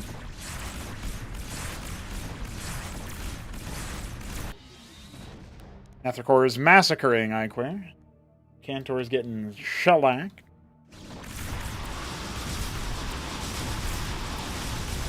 Jujik's able to muscle his way through the Zerg here. Also took that base as well. Oh, straight for an Argosy and many grand libraries. The natural not working out too nicely there for Mr. Pablo.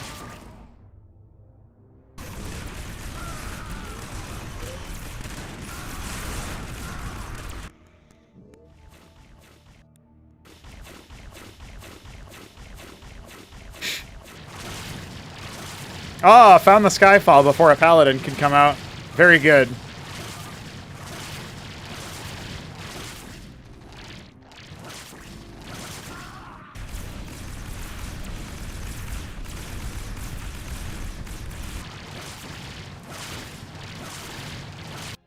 Oh my god. He's getting shot at from his natural again. Thankfully, he's got some zero cores there. A single madcap looms menacingly. Oh, Jujic. Oh, it looks like the whole team is on the right-hand side here, but there's some Mavericks in Triple Dot's base. He's gonna Triple Dash's base. He's gonna have to deal with.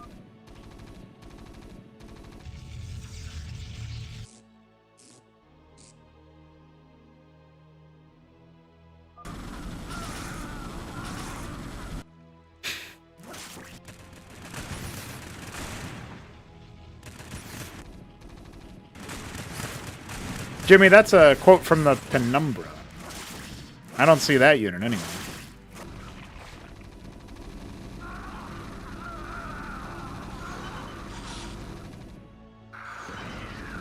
Ooh. Oh my god. Oh my god. I think Rainero will be feeling a bit aggrieved. Oh no. You gotta kill that Jaborino cheat code before it spawns a Gazithalor. In fact, I don't think he's gonna kill it in time now.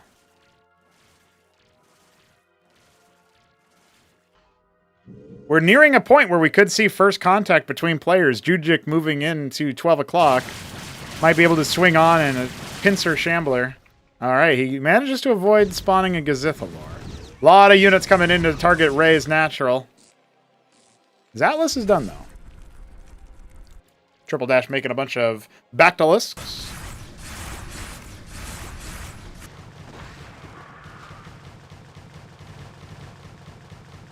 Alexander taking a third base. We're certainly trying to. Ray is losing ground on his Nat. Sent everything home. He's got a very defensive flank of Watchdogs. He has not cleared the captaincy over there, I don't think. So he may have to deal with that later.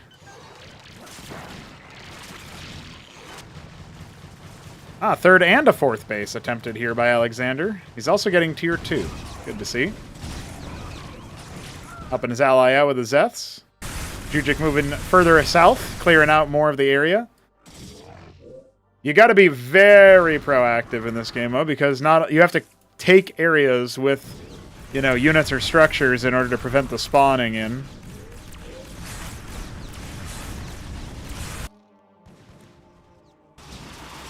Oh no, the Muta's hitting his base down there.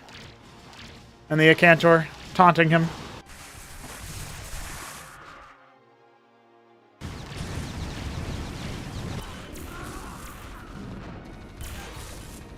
Oof.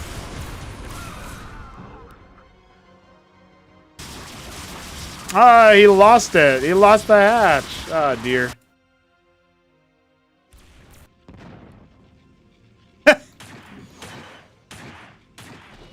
Ooh.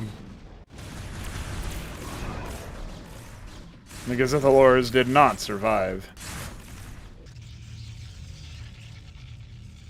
More player territory expanding. That's going to stop the spawns for the time being in that general area. Needs to sim those Mavericks if Shambler wants to clear this out easily. There we go.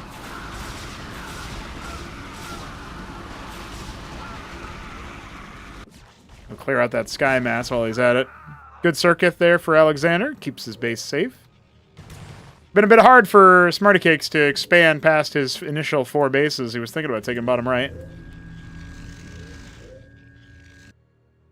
Ah, there are islands on this map, and they are on the bottom left and the bottom right. The code does not currently stop them from spawning ground units on the islands, so...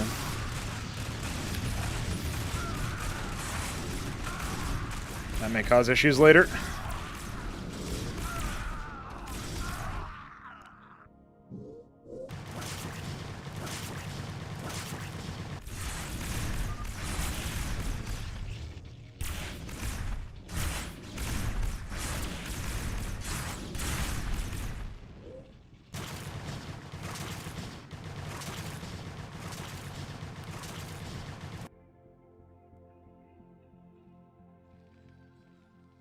Shambler's playing very defensively. Tier 2 coming for Triple Dash.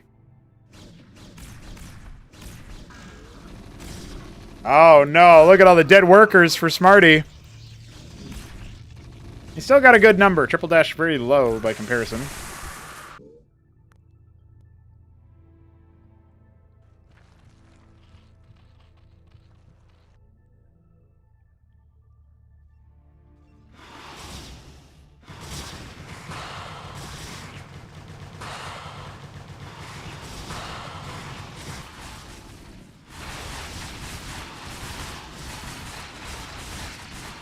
Alexander showing static defense being king. Though he still lost his bottom left again.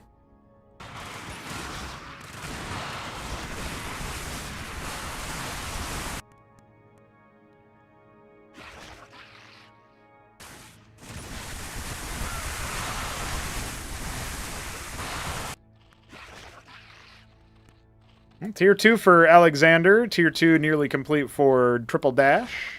Jujik's got a very large force, and he's looking like one of the more fearsome armies on the field right now. Guildhall coming out for Ray. We know he's going to be a big fan of dropping in the all-important Olympians.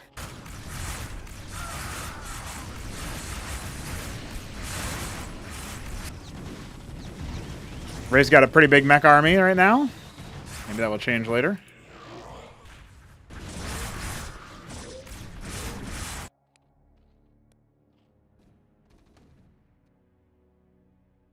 I still don't think we've seen the players fight each other yet. And we're 15 minutes in, so... An impressive amount of time, but not exactly unforeseen given this map's size. Alexander gonna have to try to clear that area and retake that base at some point, but right now his Zets are slowly pushing their way through the middle of the map. I haven't seen a Monument of Sin yet, which is a bit surprising. The players have been maybe a bit lucky to get this far without it. Chambo seeing if he can use the cliff advantage to shoot that that Hydrith. There we go. And now Jujik is very, very close to the border of Shambler's territory.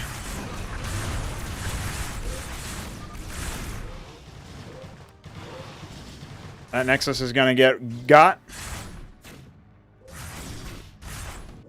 Our impending first contact with the Protoss of Jujik against the Terran of Shambler. It looms ahead. There it is, boys. First arms engaged.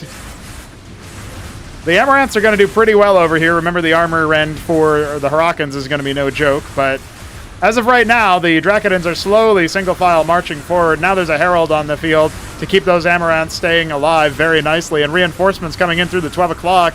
I think Shamblers are got to get absolutely mopped up by Jujik's force.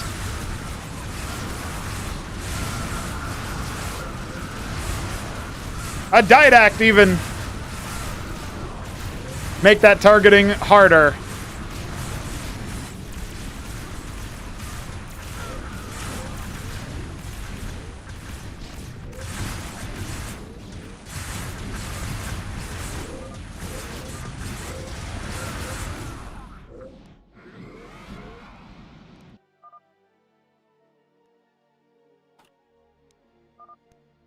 I don't know what he's talking about.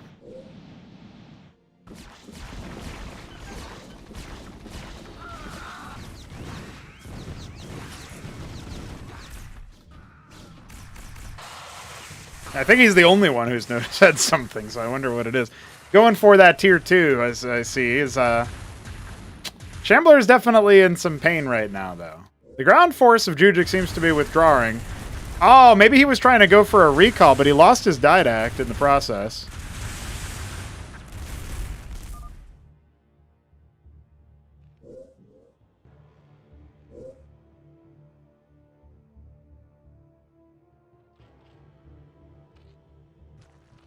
Dude, if your ally is desync, but they keep making units, you could recall them into your enemy's forces. That's the tech. Now, right now, Jujik is going to continue to push through. There are some watchdogs here to bring down those epigraphs if Jujik's not too careful.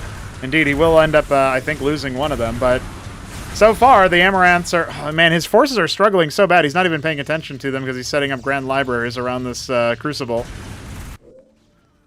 Coming in for a stab from the south, but he's just going to reveal all of the units clumped up over there with the epigraphs. Definitely going to be in a rough spot. Those are going down for Jujik. He's realized, oh man, I could have been using my force this whole time. But even still, I don't actually think that that Shambler is going to be able to break through. Maybe with the combined might of these Zoryus from Triple Dash, we might see a little bit more. There's the double Didact. The Striders are so deep at this point, you know? But instead of the recall, it's going to be stasis. You can see there a little bit of an attempt to snipe him, but not quite working out there for Smarty, as half his force is going to get eliminated from the fight for a moment. Held at an arm's length. Jujic powering through all 3 players' focused armies at once.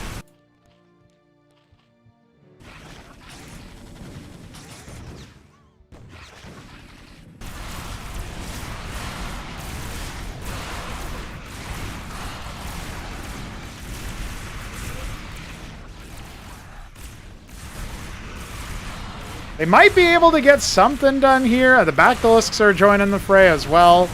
Here's the Didax moving through with their stasis. That's going to stun lock a couple of the units. Not too many of them, in fact.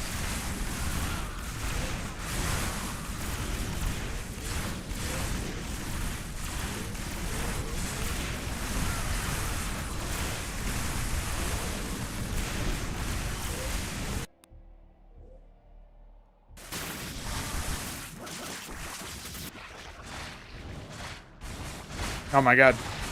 Zerg here.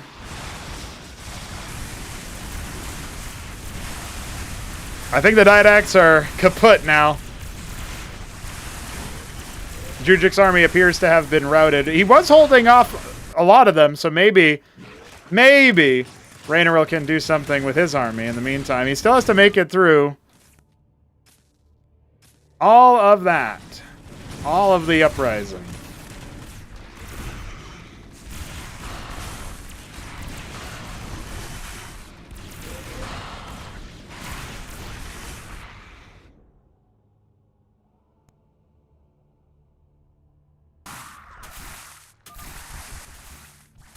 Finally, Alexander will go ahead and take that base in the bottom left.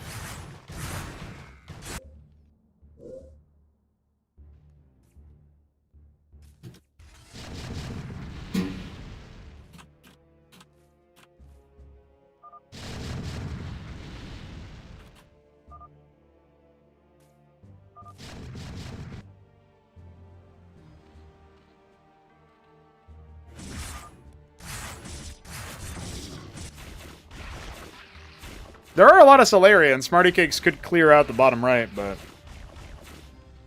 right now he's just wiggling.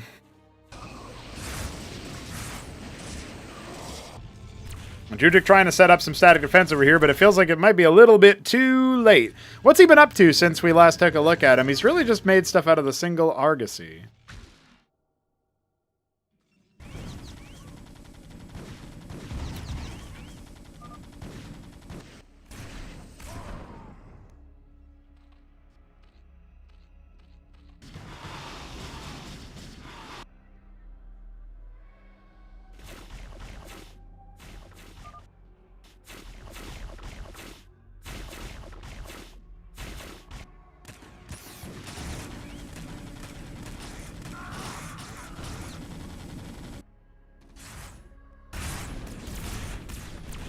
Shambler gonna go ahead and drop these madrigals in the mineral line, I think, if he pays attention to them anyway.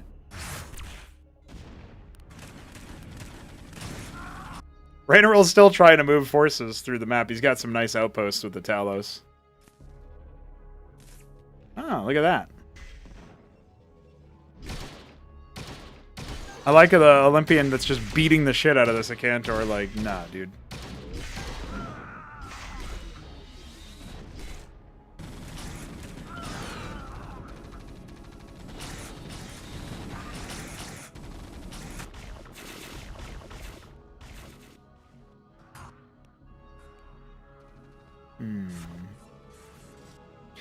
Honda Pablo, what are you doing?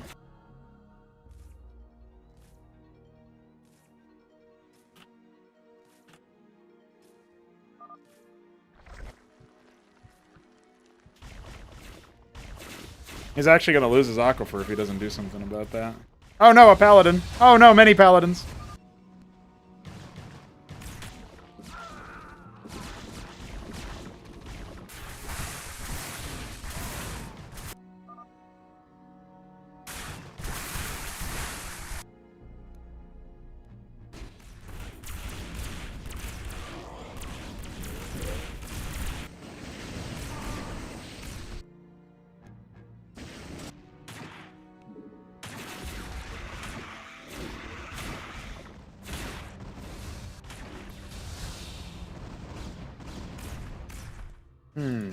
I don't know if he'll be able to clear the paladins quite completely there.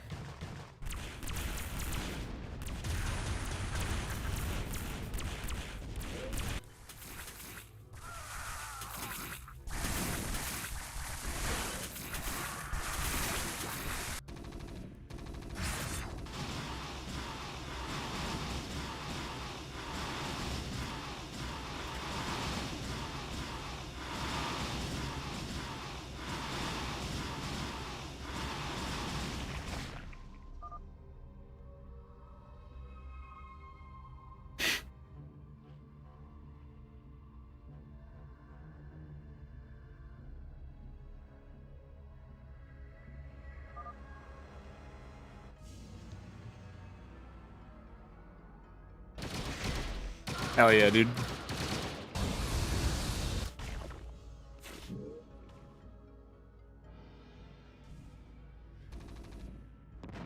Solarians for Smarty Cakes are arriving in the middle of the map. He's not quite in control of the situation as much as he would like to be, I think. He could definitely be clearing out these paladins, but...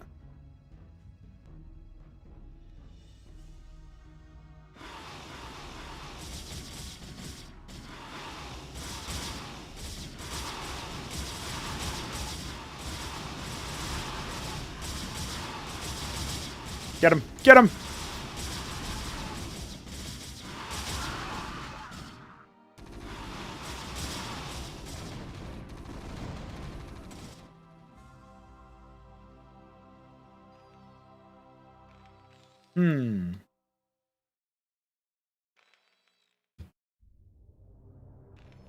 Hey, Jimmy.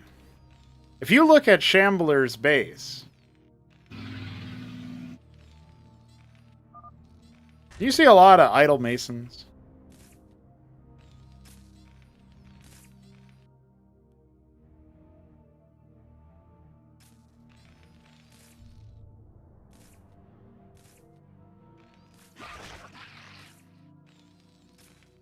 Is that a yes?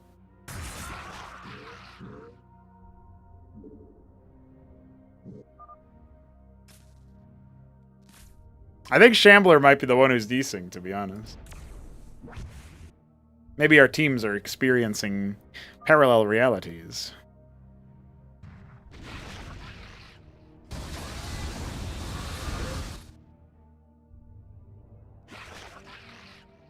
He's also got a lot of money, so...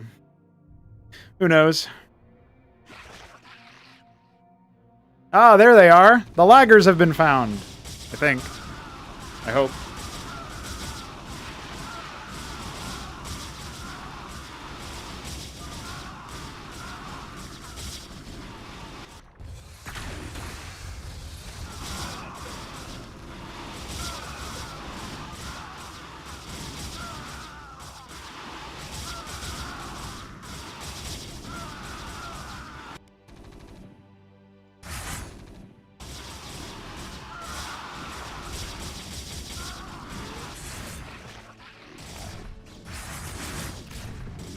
Well, you're right about that one, Arbuz, but Shambler's also...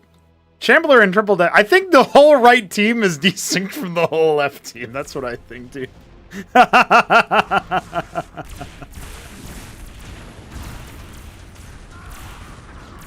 That's extra funny.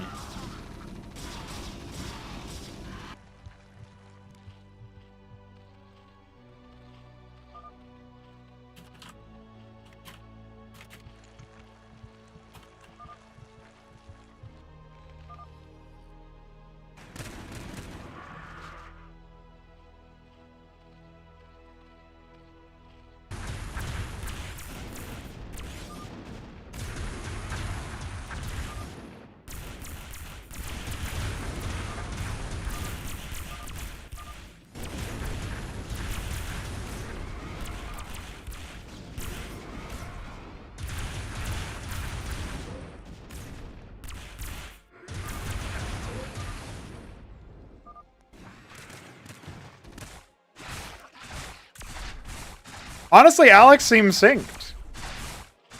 I actually do think it's straight up left versus right reality-wise.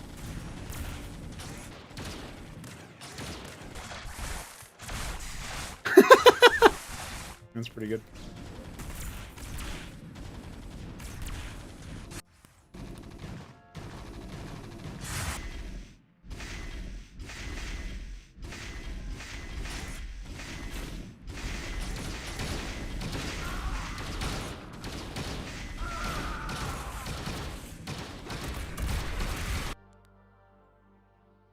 I think it's the whole right team.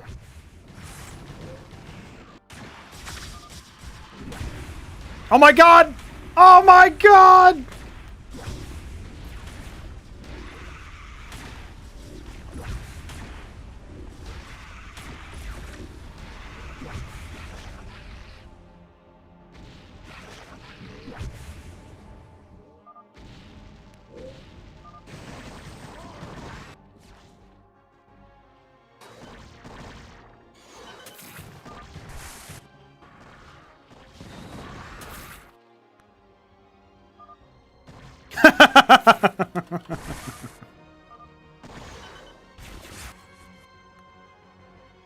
Imagine getting glass, dude.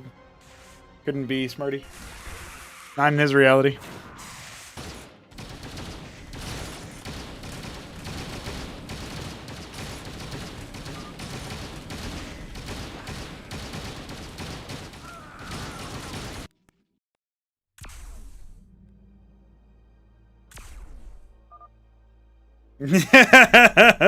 Nope. Griefed all gods.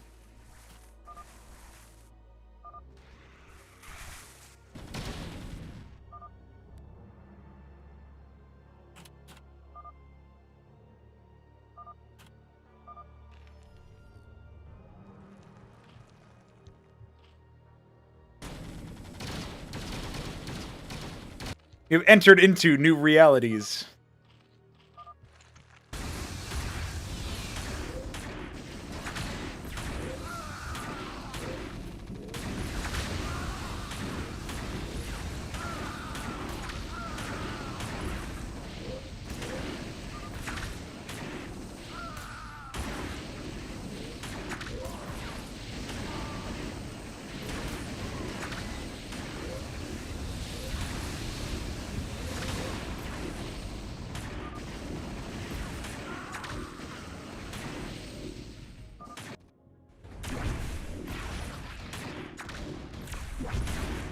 Get him. Bully that Star Sovereign, dude.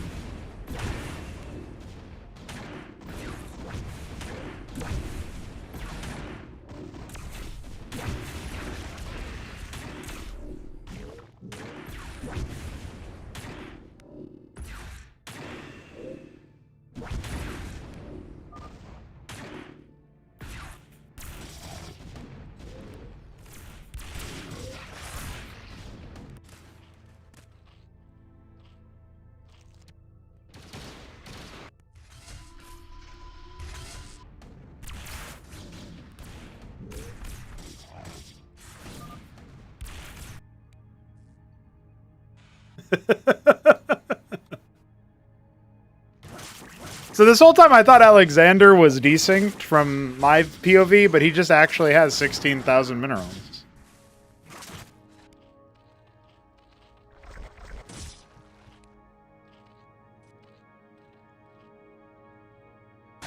He's just actually that filthy, stinking rich.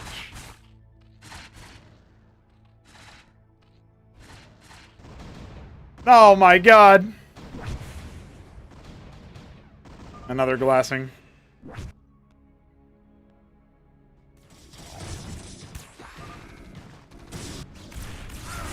Good grief, the sheer number of phalanxes. Good recall, good recall. I assume there was a recall. Yeah, Smarty's Nexus got glassed.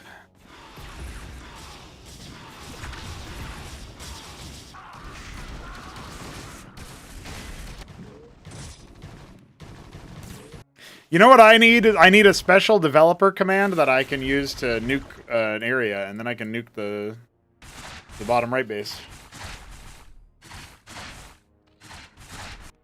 Unfortunately, that is pretty hard to do.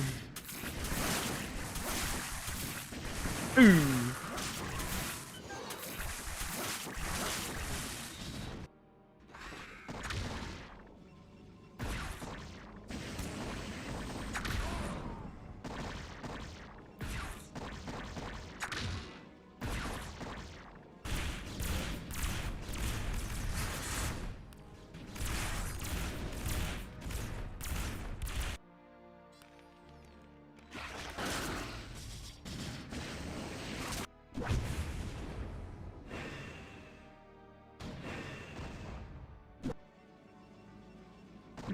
Well, note to self, until we get the game mode to not make ground bases on islands.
I suppose at this rate, the left team will win.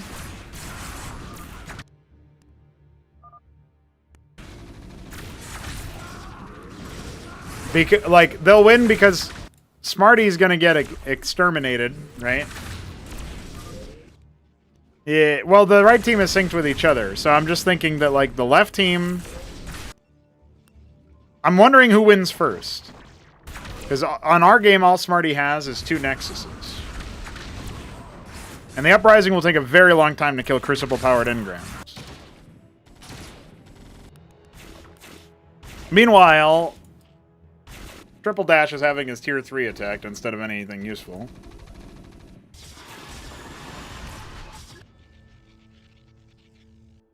Jujic is going to need to A-move Triple Dash, and then probably Smarty. And then still, we're going to need to see how long it takes the AI to whittle down Shambler's Infinity Mason base. I think this is going to go on for at least another 5 minutes.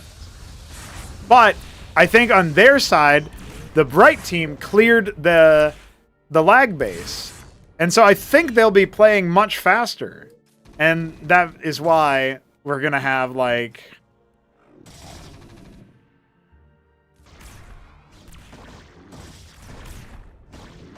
Yeah, you're going to have way more going on there. Ah, Monument of Sin, he found it. Hell yeah.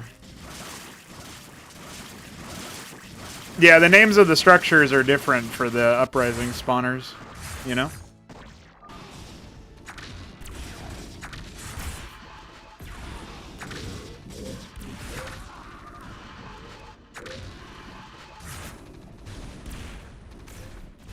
Alright, Jujik's found a couple more Mavericks in the middle of nowhere. Oh, he's actually attacked the... or he's found the... That's beautiful.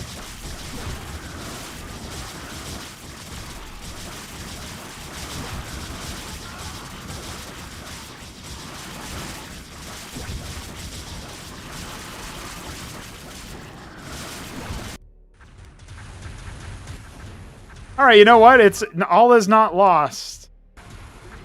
As soon as Shambler's Ministry dies, he's out of commission.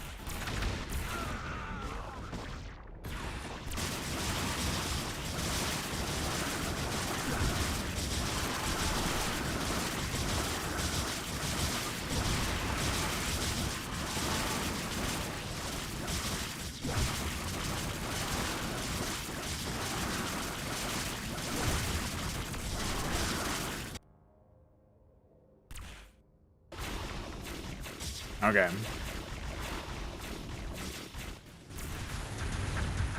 That's it for Shambler. Shambler's clear. I repeat, Shambler's clear.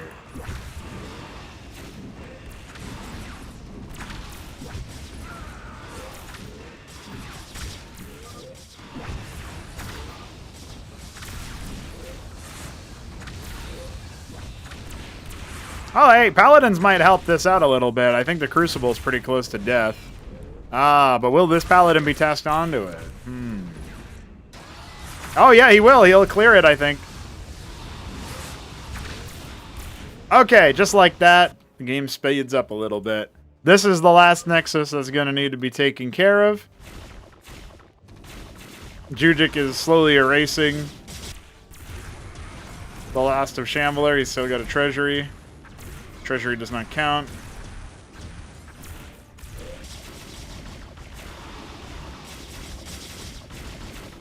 Bold of him to make a Spire. I appreciate that.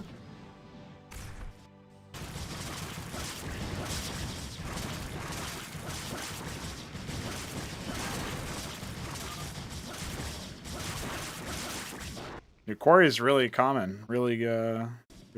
That would count if he made it, but he won't make it. Mac.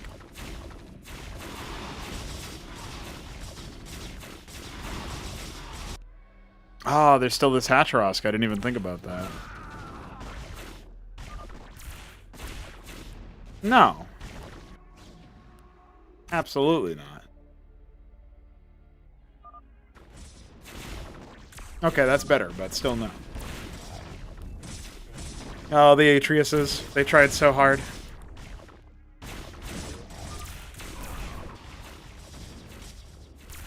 Because at a high level, people would make 300 workers and 20 military units, and that was how the game was played, and that was pretty stupid, so...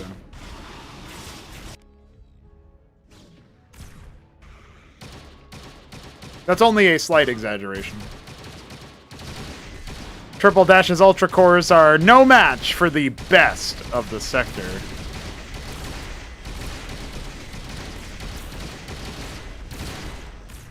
Dude, we need an Ultrav Cavern spawn. Is that not a thing? I guess it probably isn't a thing. The last Solarian.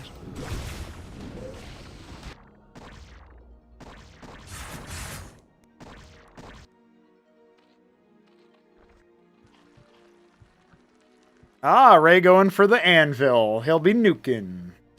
That's my guy. Wants to make the magic happen.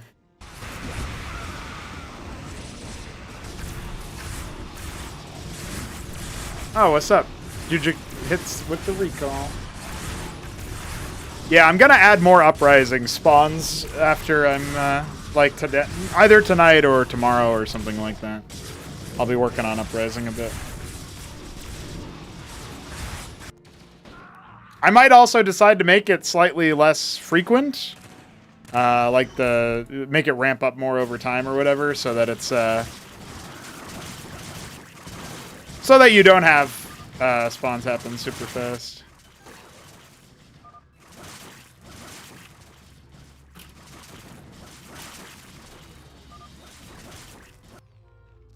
Tier 3 on the way for Ray.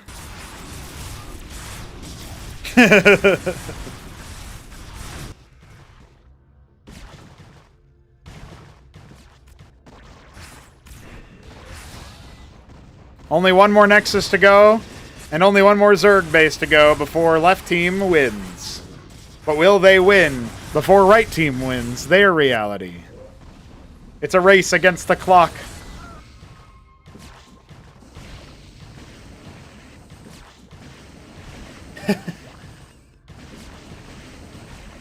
I love that Ahmed joined in on the fight, and they're also trying to end it fast. They're going after the Hacharoth.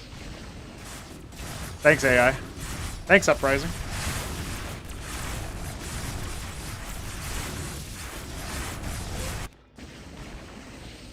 This would have been over at least 15 minutes ago if it weren't for the lag.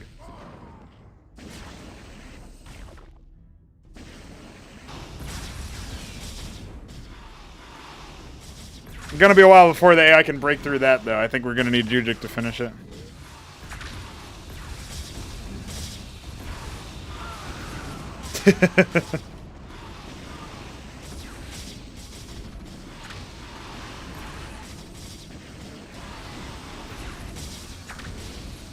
Oh no, the mutas are still alive. They've killed the aquifer. The paladins killed the mutas, though.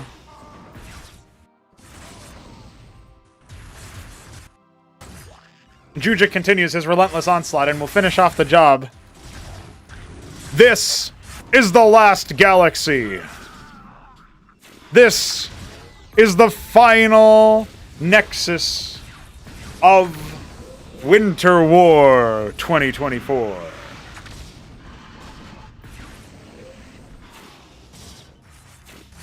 Can Jujic do it? Can Jujic do it? I think the answer is yes. Here it comes. The Didact Recall delivers unto us salvation.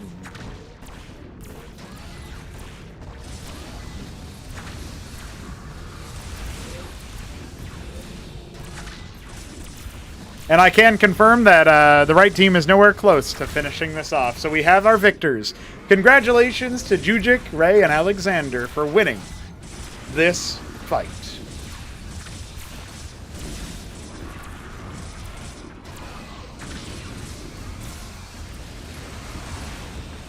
There's even a pariah.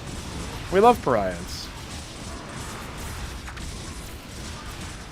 I screenshotted this moment.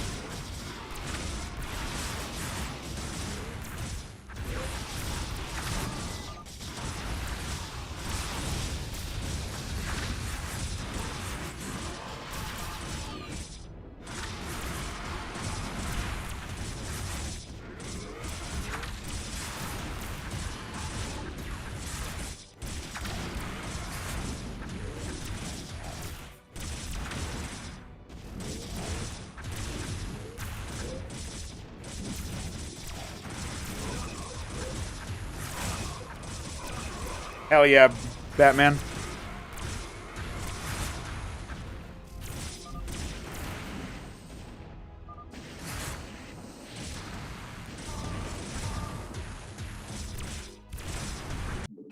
It's Ogre.